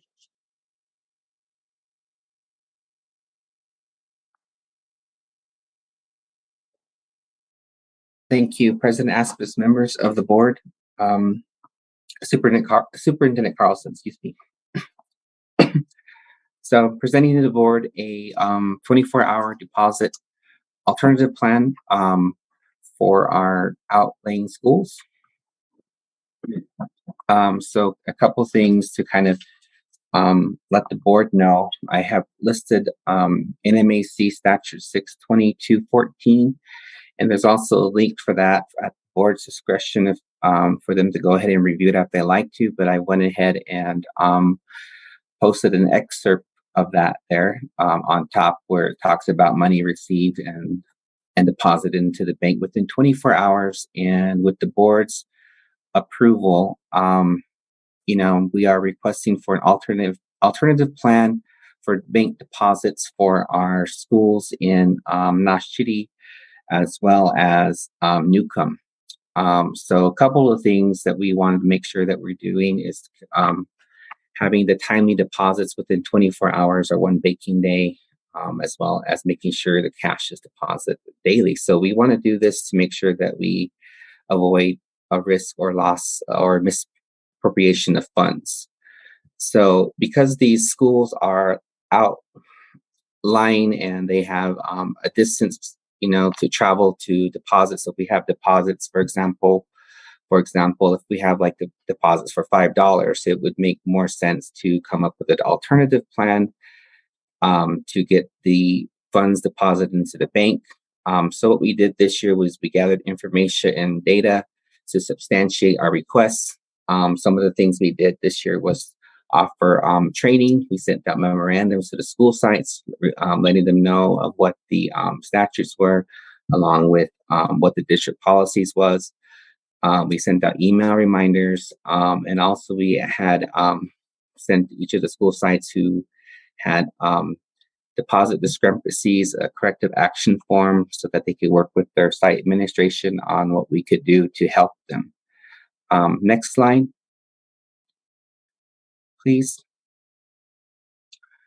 So some of the things that we kind of wanted to mention here was we have the mileage for Newcomb and Nashidi. There's a round trip for Newcomb schools to Shiprock, which is approximately 72 miles. Mileage from Nashidi to Shiprock is approximately 102 miles. That's the nearest bank to deposit stuff. Right now, we are currently using a Loomis courier service. So what we are doing is we are requesting that the board approve an alternative plan to deposit cash due to the traveling distance between the bank and certain school sites, as well as the smaller dollar amounts collected at school sites throughout the district. So I do have a copy of a letter proposal. Right now I can modify it to whatever the board would like me to also add. I had Mr. Carlson look at it along with our assistant superintendent, and I have provided their recommendations. I believe that's on the next part of my presentation here. Ms. Sharon. So this is the letter that we drafted to give to the director of school budget, Sarah Cordova, as long as our budget analyst. I can go ahead and read this at the board's discretion if they would like me to. The board like me to read the letter? Yes. So it's addressed again to the Director of School Budget, Sarah Cordova, and Susan Benavides. So the letter reads, the Central Consolidated School District is requesting for an alternative plan concerning the deposits of cash on a daily basis due to the traveling distance between the bank and certain school sites throughout our district. This is so we are able to remain in compliance with ensuring deposits are made within 24 hours, 24 or one banking day. And I listed the statute there along with the supplements that it's in accordance with. Our district consists of several schools located in rural areas greater than 35 miles from a local bank to effectively deposit and continue to stay in compliance with the 24-hour statutory requirements. The business office has gathered information regarding deposit amounts are minimal at each of the school sites or at a low volume, and it is impractical to meet the statutory requirement.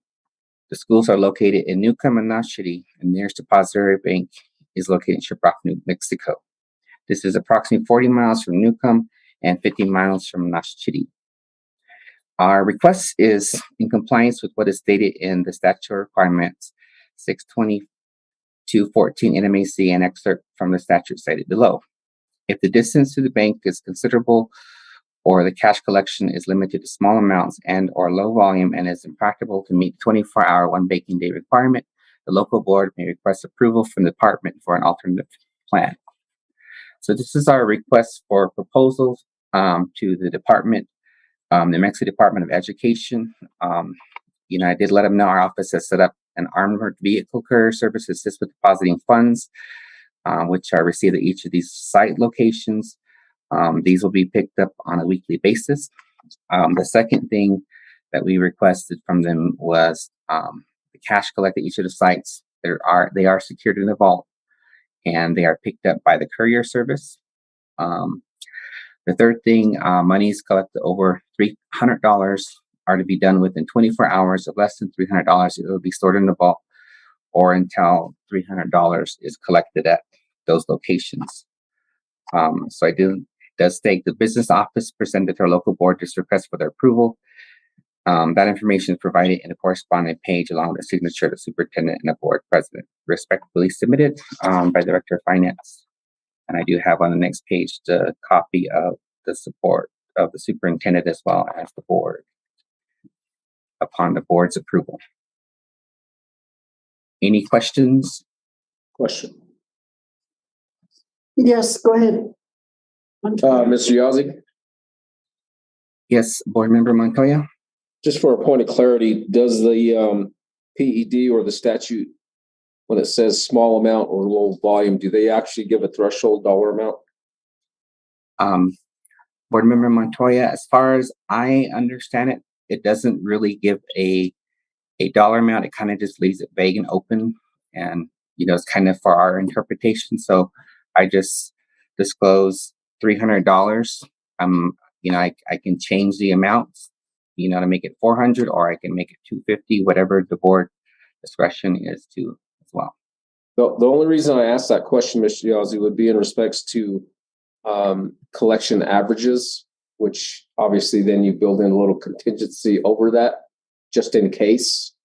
But if you believe that 300 is going to be adequate, then obviously trust your judgment.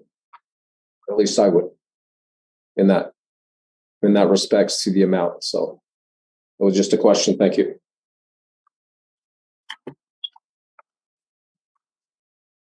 Any other questions, board members? Comments? President Aspis, I have a question. Go ahead. Mr. Yazzie, so with this armored carrier picking up deposits, so do the financial secretaries, they don't make the bank runs anymore then? Is that going to happen, or how does that work out? Board Member George, the only thing I believe the financial secretaries would be responsible for is helping with notifying the armored car carrier when there is amounts in excess of $300. I believe we do have the scheduled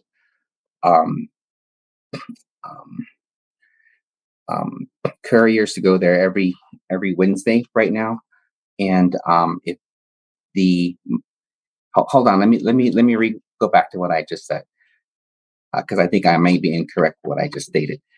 If the dollar amounts are $300 or more, they would have to go to the bank to deposit that within the 24 hours. And that's the only time they would have to drive to the bank or go to the bank, is when the monies are collected over $300 within the vault, or they would, potentially wait to see if we can get a armored car there, but it has to be done still within that 24-hour time frame. Okay, so my next question would be, so we still pay the financial secretaries a stipend, or not really a stipend, but they get mileage, I believe, for driving to the bank, and then like the games that are like Tuesdays and Thursdays, like a basketball game and then a football game, Tuesdays and Thursdays, we would still have the armored car come up, and we'd still pay the fee for the armored car. And if within the 24-hour period that the financial secretaries have to make a deposit, we'd still pay their mileage as well, correct? Board Member George, if that is correct, if the financial secretaries are to use their own vehicle and they're directed by the principals or their supervisors to make the deposits, then they would get the mileage reimbursements. But there is an option, if there is a district vehicle available, for them to use a district vehicle.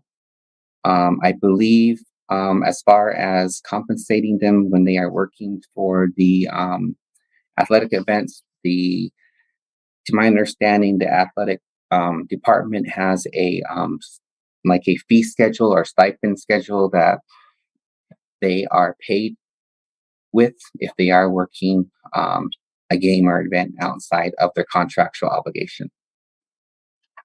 Okay, thank you for that clarification.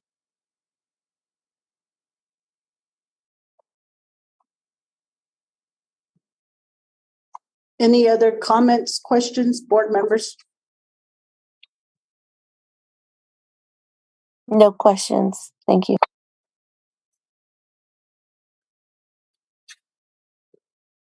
So Donovan, Mr. Yazzie,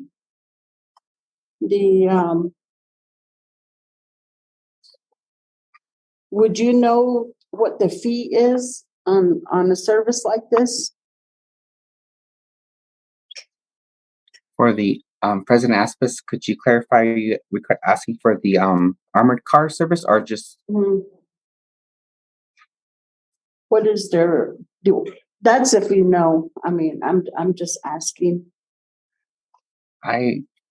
President Aspis, I would have to look in the database system to get an exact number because I don't want to give an estimated amount without actually really looking at the contract and everything.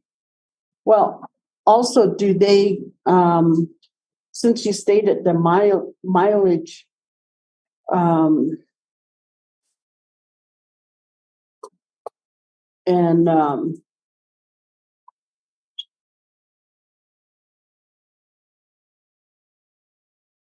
I think that mileage, that what you stated was from Noshchity or Newcomb? Both.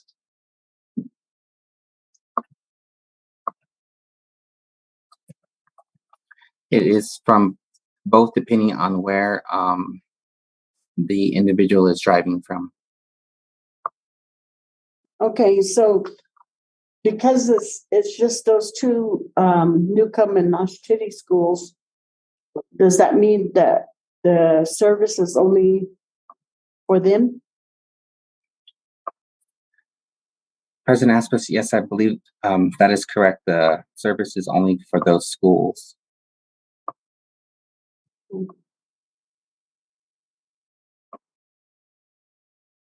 Okay. Any other questions, comments?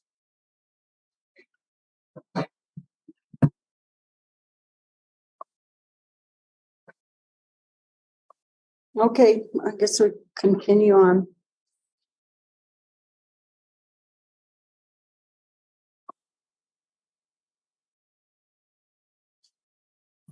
Thank you, President Aspis, members of the board, Superintendent Carlson. Moving on to, I believe we're on item P, correct? Yes. Yes. Last board meeting, last month we presented a proposals for the utilization of ARP and CARISA funds for retention stipends and sign-on incentives. That particular meeting was a proposal to the board to get some input and information. And so I'm just kind of representing the information and reviewing it as, and then presenting some new numbers that were presented during that board meeting, along with the Superintendent Carlson's recommendation. So you can go to the next slide, please. So kind of giving everyone a general overview or review of the background. What are the ARP ESSER funds? Basically, the primary purpose of the grant is to provide local educational agencies with emergency relief funds to address the impact that COVID-19 has had and continues to have on elementary and secondary schools. So basically, in short, we could use the funds for two purposes. To prevent the spread of COVID funds, to prevent the spread of COVID-19. And it's a response to the impacts of the COVID-19 pandemic. So some of the documents we looked at, I did list the link to that I received this information from, and at the board's discretion, we're able to look at that too and refer to that. So I want to pull out one part of this information from the fund guidance, from the frequently asked questions. Section 20, it talks about, it says in here, the other activities that are necessary to maintain the operation and continuity of services in the local education agency and continue to employ existing staff of the local education agency. And that's located on page 12 of the document. Next slide. So what does that mean? So we could actually use the funds to address our teacher shortages and basically bring back and retain staff working within the public sector, since they all kind of, we look at them as public sector employees. We could provide retention stipends, as well as sign-up incentives for some of the hard field positions here at our district. And I did post a link to of examples of how these funds were used at other schools as well. And these are some of the examples of what we're presenting is what were used at other school districts, not just within our state, but with throughout the country for those who have received these funds. Next slide, please. So one of the things we're requesting for the board approval is to give our staff retention stipends again, like we did last year. Basically, we are going to identify staff to receive the retention stipends. The final total of the stipend will depend on an individual's tax allocation. So currently right now, the proposal is to pay our teaching staff and counselors a $2,000 retention bonus, along with providing all of their staff an $1,000 retention bonus. These funds, unfortunately, are not available to be paid to the superintendent as well as the cabinet level director. So they're not eligible to receive any of these retention stipends. Next slide. So I went ahead and listed all the teachers, counselors, and staff and to give an estimate of what the retention bonuses are. With the counselors and teachers, we have approximately 400 staff relating in this category. They're going to receive $2,000 each. It's an estimated cost of $800,000. And so we're looking at that total. We're going to be looking at an estimate of benefits, taxes, and ERB and retirement, and all the little things that we have to pay out in addition to just the amount. We're looking at $1,072,000 to be paid out for this group of employees. All the other staff, with retention bonus, I did list all their positions there and approximate numbers of the staff. Again, these lists that I'm presenting do not include the superintendent or directors. So there's approximately 579 employees throughout the district. They would be receiving $1,000 each for estimated costs of $579,000. With employment, with the benefits, the costs of the district would be $775,860. So for the next thing I'm going to present is a sign-on incentive for our teaching staff for those that are coming in for next school year.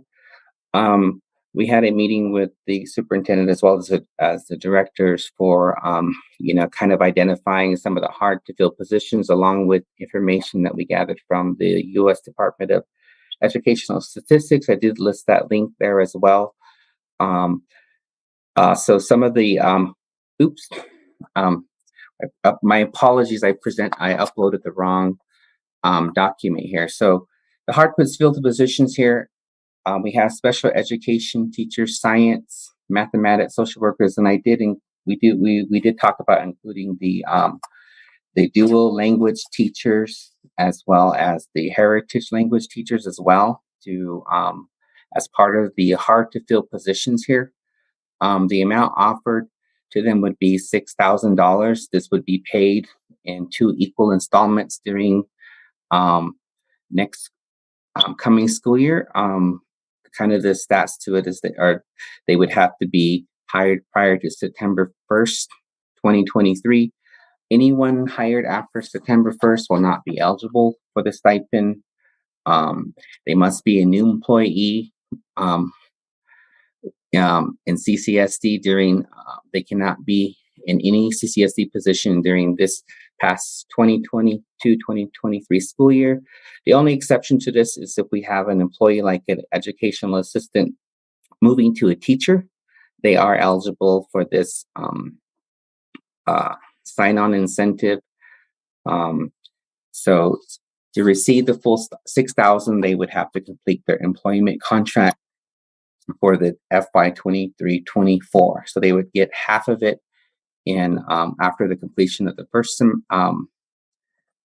semester from August to December in January, and they would receive the second half at their final with their final pay. Also, to what we're as far as a sign-on incentives for all of the teaching positions and counselors, they would be offered $3,000 with the same criteria as the hard to fill position. Thank you, Sharon. I appreciate you uploading the correct one. My apologies for the mistake. That this one does have the dual language teachers, and my apologies for my errors in misspelling language and heritage language teachers as well too. Next slide. So this is the estimated cost for the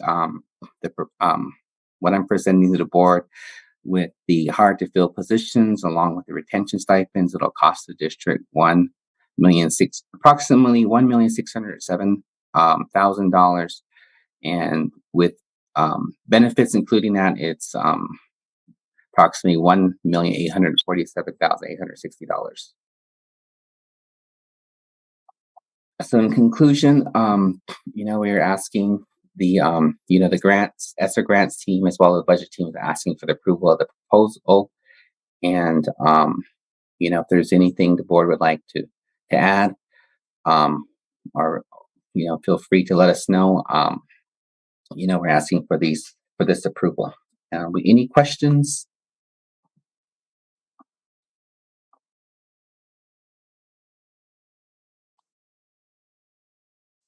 So,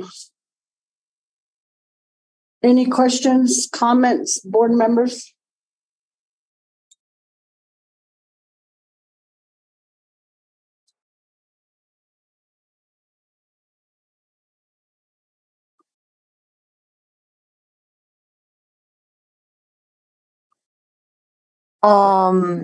I have a question.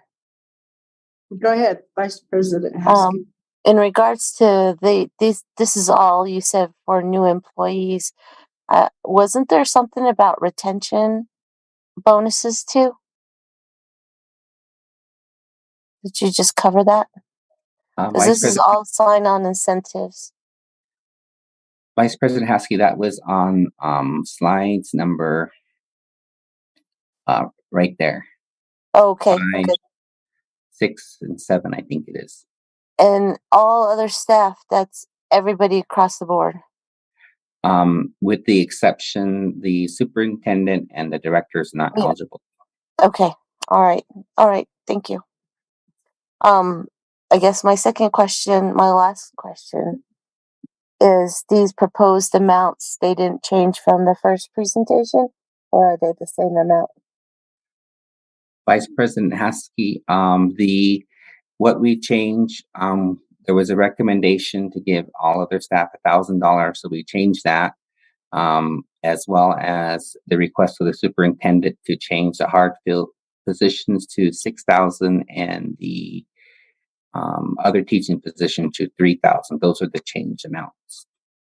And that's for current employees, or is that for the sign-on incentives? So that's for the sign-on incentives. Okay, I was more referring to the retention bonuses. Those were $750, correct? Or am I wrong on that? Vice President Haskey, I believe last month we presented $2,000 for just the teachers, but we included the counselors for $2,000, and then it was $750 for all the other staff. So that's now $1,000. Okay. All right. Thank you.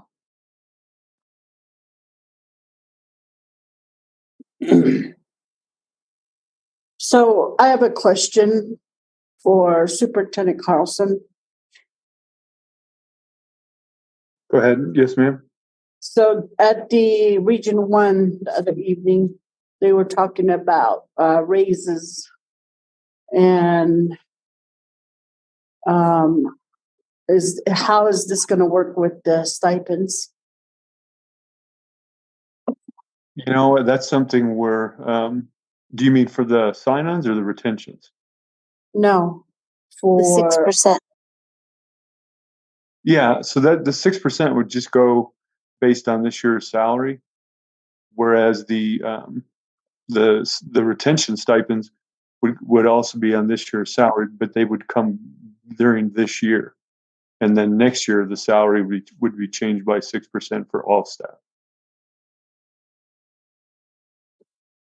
Board President, That and makes sense? Superintendent, just to clarify, they're separate, correct? Yeah. Right. Right. I just,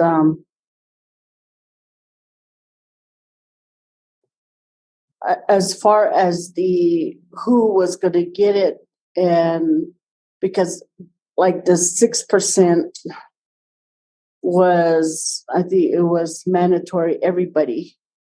And then we're talking about the stipends.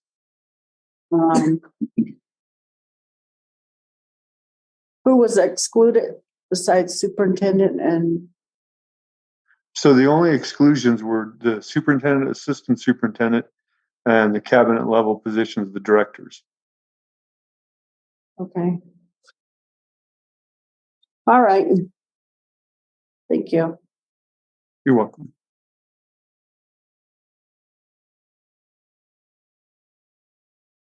So any more questions, comments, board members? No additional comments or questions. Thank you. President Aspis, I have a question and a comment. Go ahead.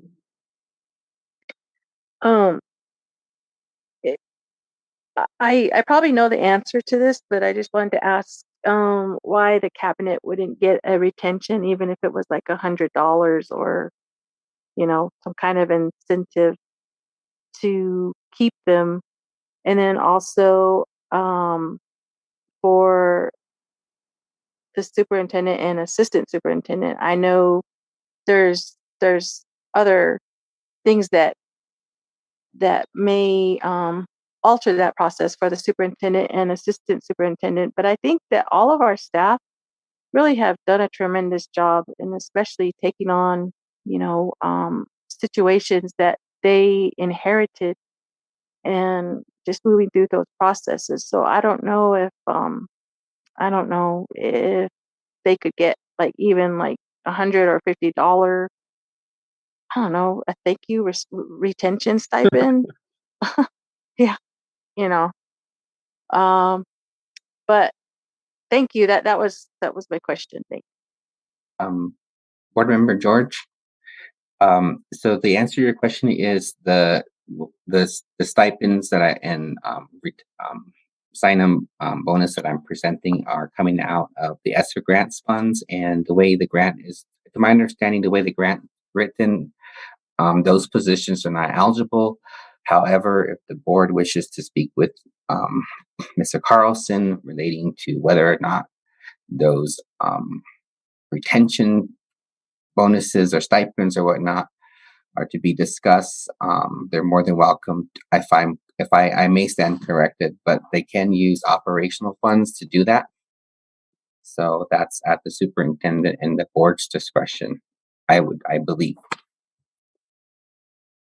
Okay, thank you for that clarification. Madam President, Go ahead. I concur with the sentiments of Miss George. I think that the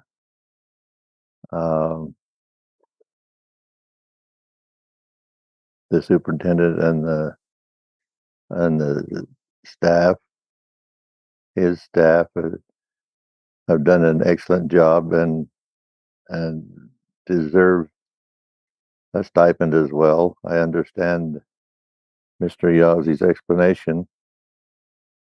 $50 or $100 wouldn't retain many people, but I agree with her sentiment.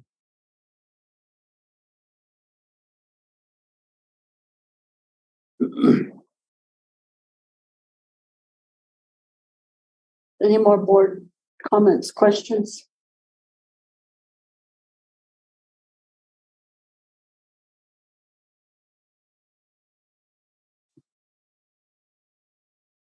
We'll go on to item Q. Procurement over 60,000.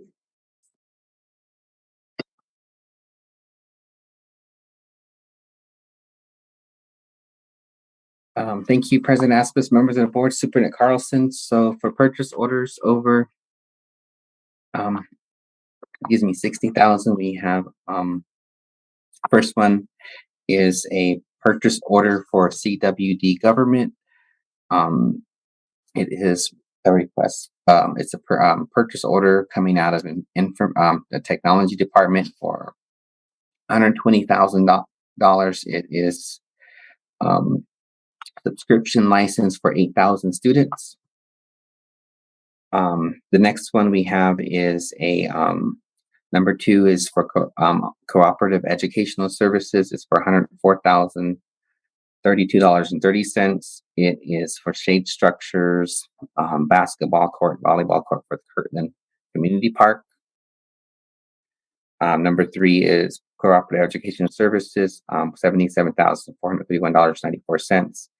Flooring, shelvings, and plumbing for the central office lounge. Number 4 is cooperative educational services for $1,592,932 for the baseball field, softball field, indoor and outdoor facilities. Number 5 is for Frontier formerly Citizens Communications. This is for $14,000. It is for the phone services that we have here within the district. For the teacher supplies for CCSD, there's total 500, totaling $86,210 from Paula Supply Company. Educational products, number 7, $179,506.79. This is for the supply packets for all the students grading from grade 3 to grade 12. Cooperative educational services, $112,697.73. This is for the chain link fence. And I believe the rest, number 8, 9, 10, 11, 12, 13, are for the, I'm sorry, my apologies. Number 8 is for chain link fence. And then let's go to number 9. Number 9, number 10, number 11, number 12, number 13 are all to cooperative educational services. Those, I believe, are for the gate constructions and to modify them, upgrade them. The first one, number 9, is for the Kirtland Elementary School. Number 10 is for Judy Nelson Elementary School. Number 11 is for Ojo Elementary School. Number 12 is for the Casey Transportation Department. 13, Mesa Elementary School. Number 14 is also for the gates. 15 is for gates. 16 is for gates. Nijoni is number 14. Nijoni Elementary School. Number 15 is Shiprock Transportation. Number 16, Nashidi Elementary. And the totals are corresponding on the side. Number 17, CWD government. This is the Texas Instruments for all the incoming freshmen. The district was supplying calculators for the students here at CCSD. There's approximately 450 that we are ordering for the incoming freshman class next year. Number 18, cooperative educational service. This is for landscaping at Kirtland Kirtland Middle School. $152,413.12. Number 19 is to Chalmers Ford, purchase 2 vehicles, a van and an Explorer, totaling $93,275.90. Number 20 is to the ESS substitute teachers for $800,000. This is for the remainder of the school year. Number 21, 22, 23, 24, 25, and 26 are all to cooperative education service. This is also the gate upgrades. For number 21 is for Kirtland Elementary School. Number 22 is Judy Nelson Elementary School. 23, Ojo Elementary School. 24, Mesa Elementary School. 25, Nijoni Elementary School. 26, Mashidi Elementary School. Number 27 is also cooperative education service. It is for labor and an installment for the KMS and the BIPAC. I believe they're working on the gates and doing some upgrades there. This also includes, I believe, Kirtland Central High School, Shiprock High School, Eva B. Stokely, and for totaling $523,688.10. Number 28, we have for Gear Stanford. This is the planning, design, and construction start on the warehouse. $173,560.88. And then number 29 is also to Cooperative Educational Service. It is for shade structures for Nash Chitty Elementary School, Eva B. Stokely, Kirtland Middle School, Judy Nelson, and it's for labor and materials. It's for $375,339.09. Any questions about purchase orders?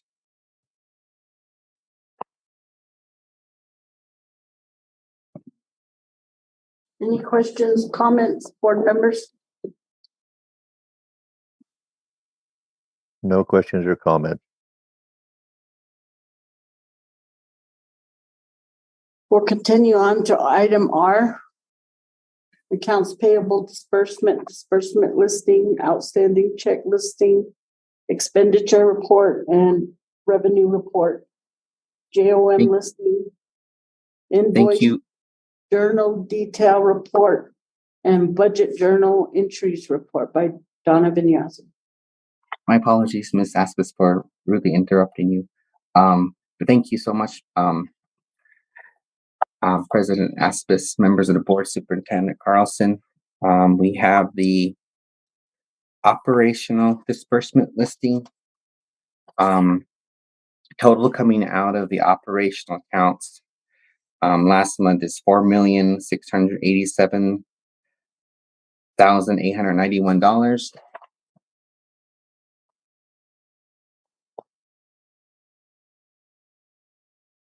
And now we're looking at the disbursement listing for activities.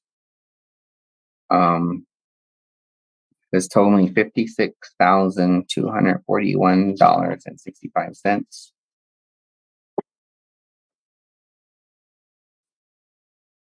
Our outstanding check listing for our operational accounts is $4,786,257.75.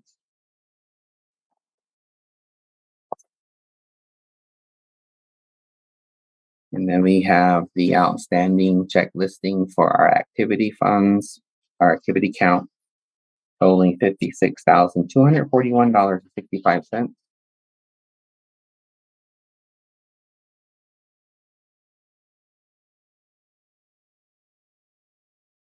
For expenditures coming out of our general funds, 11,000, 23,000.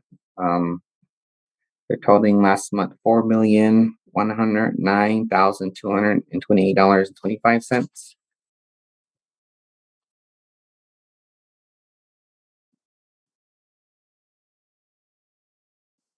Our expenditures for grants for last month.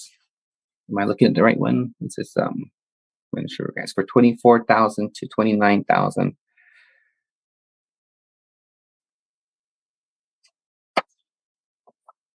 Are we on the last page, 41?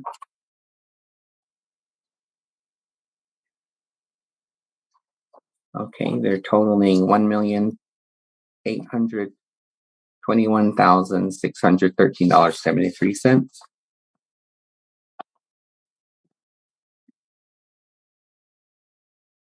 For expenditures coming out of capital outlay and debt service funds, last month totaling $7,719,338.52.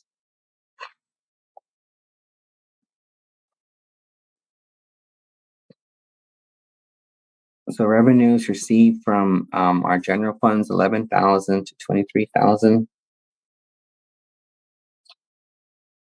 totaling $5,862,438.11.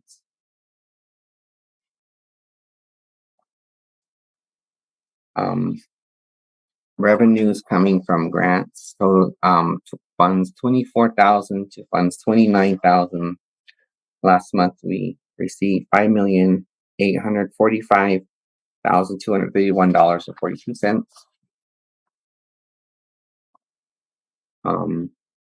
Revenues coming out of capital outlay and debt services, $39,923.35.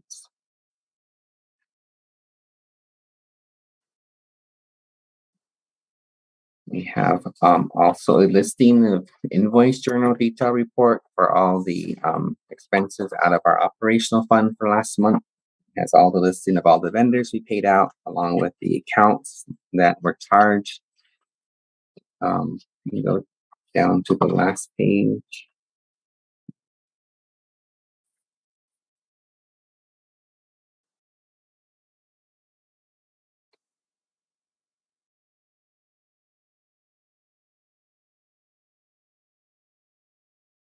So this report is totaling $4,687,891.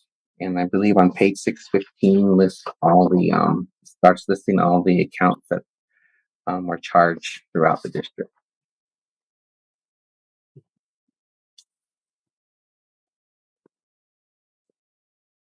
Now we're looking at the Johnston and Malley listing, totaling $52,791.33.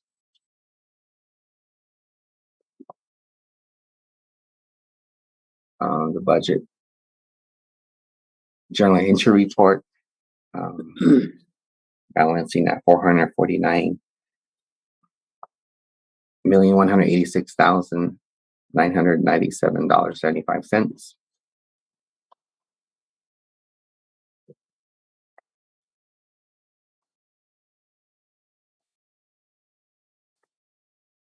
Any questions about item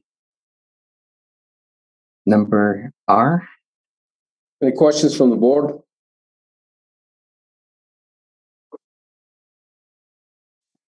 No questions, thank you.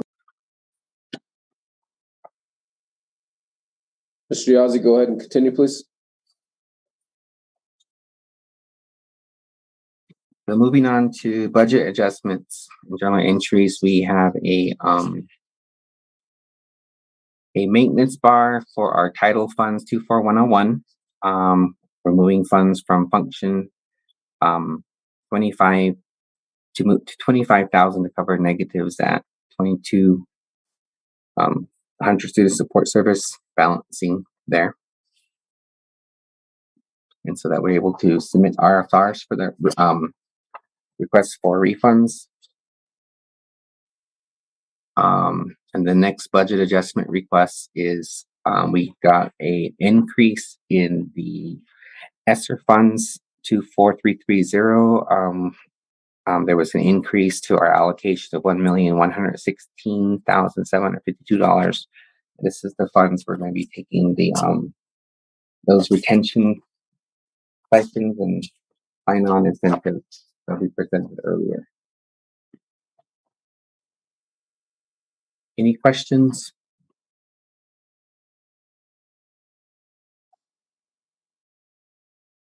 Any questions? Board members, comments?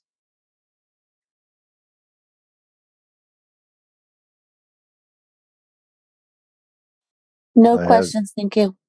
I have no questions. So we'll go on to number 4. Are we done, Mr. Yazzie? President Aspis, members of the board, I believe, and Superintendent Carls, I believe I'm done with my reports. Okay, thank you. Thank you. So we'll go on to item 4, discussion. Item A, items for the April 18th, 2023 regular school board meeting. Madam President, Go ahead. I would like a report on the SPED student progress on data and growth for students.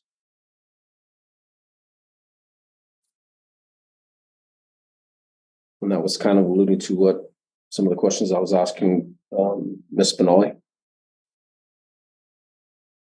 on that growth, seeing what kind of progress they're making. Did you get that, Sharon? Yes, I did. Thank you. Also, an update on the strategic plan regarding budget developments, hiring contingencies to include teachers and administrative staff, and also further discussion on the ISILs, because I know we've talked about those before. Because again, the need for educators and the conversations we've had about the consideration of moving them back into the classrooms. So in short, how would you title that? Update on strategic plan. Update and strategic plan. Got that.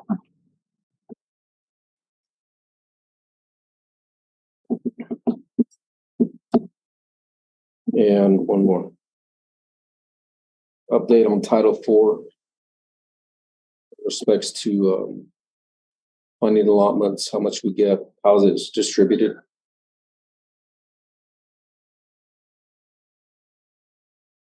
Title IV, how much we get, and spending. How it's allotted and distributed. How it's allotted and distributed.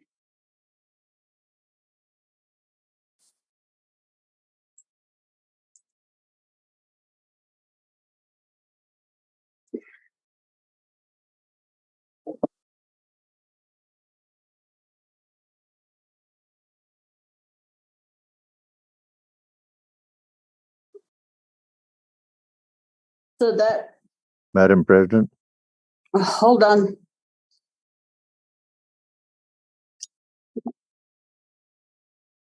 So the academic calendar will be on Tuesdays, Karen, and also the legislative bill update and the safety update on recent school threat. Okay, got it noted. Thank you. So, go ahead, Mary. we had talked about reestablishing a mail carrier between the schools. I'd like to know where that's at. Also, the digitizing of school records of, oh, I forget what you call it.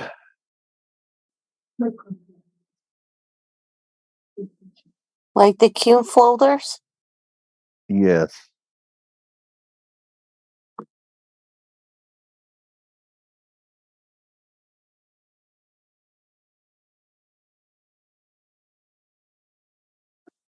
The graduate and that and the graduating.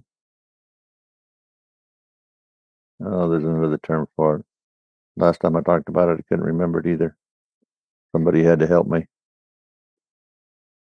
Transcript. Transcripts. Thank you. Transcripts.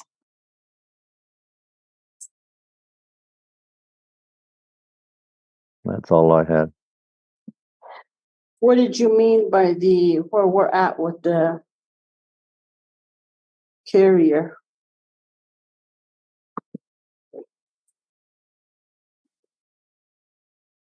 We had talked about reestablishing a mail carrier between the schools. Okay.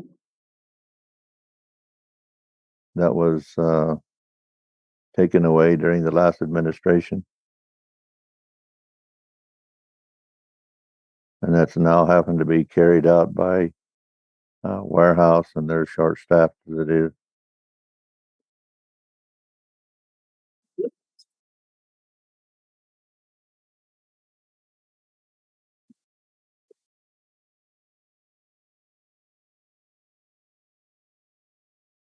Okay, anyone else? Yes, I like an update on all litigations that we're involved in. An update on that. 2, I like to know what the status is of the RFP regarding the sped services. If the audit sped services, if there's any progress on there. And lastly, I think on your report to include as a reminder for the graduation to make sure that they have the safety stuff, safety information, if that those can be, to make sure that they're included in the graduation reports. Okay, yeah, we put that back on May for next month to be included with the program. What are they doing? What kind of report are they doing on Tuesday? Nothing. No graduation reports? No.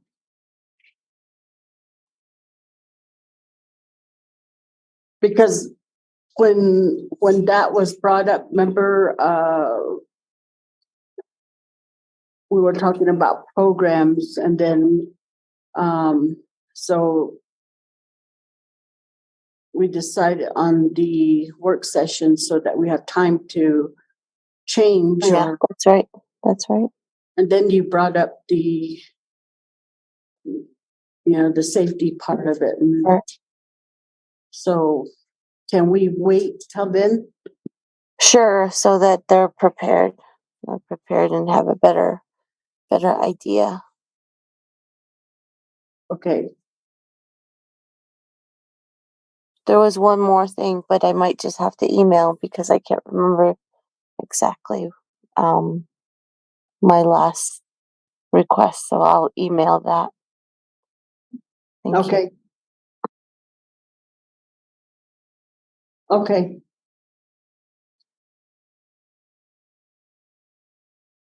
Anybody else?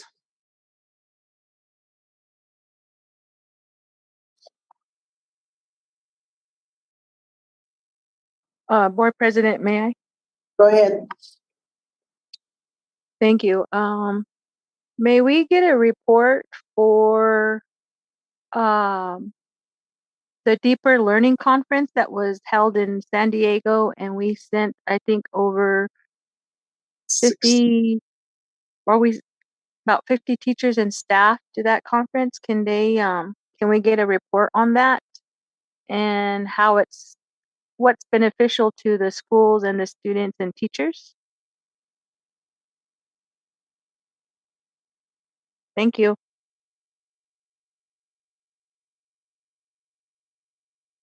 Okay.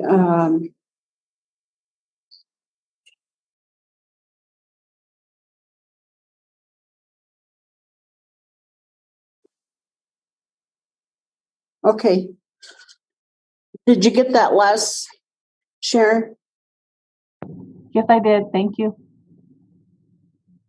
Okay, so with that, we'll go to item 5, adjournment. Make a motion to adjourn. I second. I thought we don't do action items. You beat me, Suzette. You gotta vote. Make up your mind. You gotta vote. The roll call.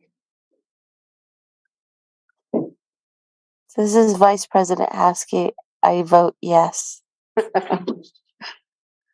Secretary Wells. Yes. Board Member George. Yes. Board Member Montoya. Let's see, it's midnight. Yes. And I vote yes.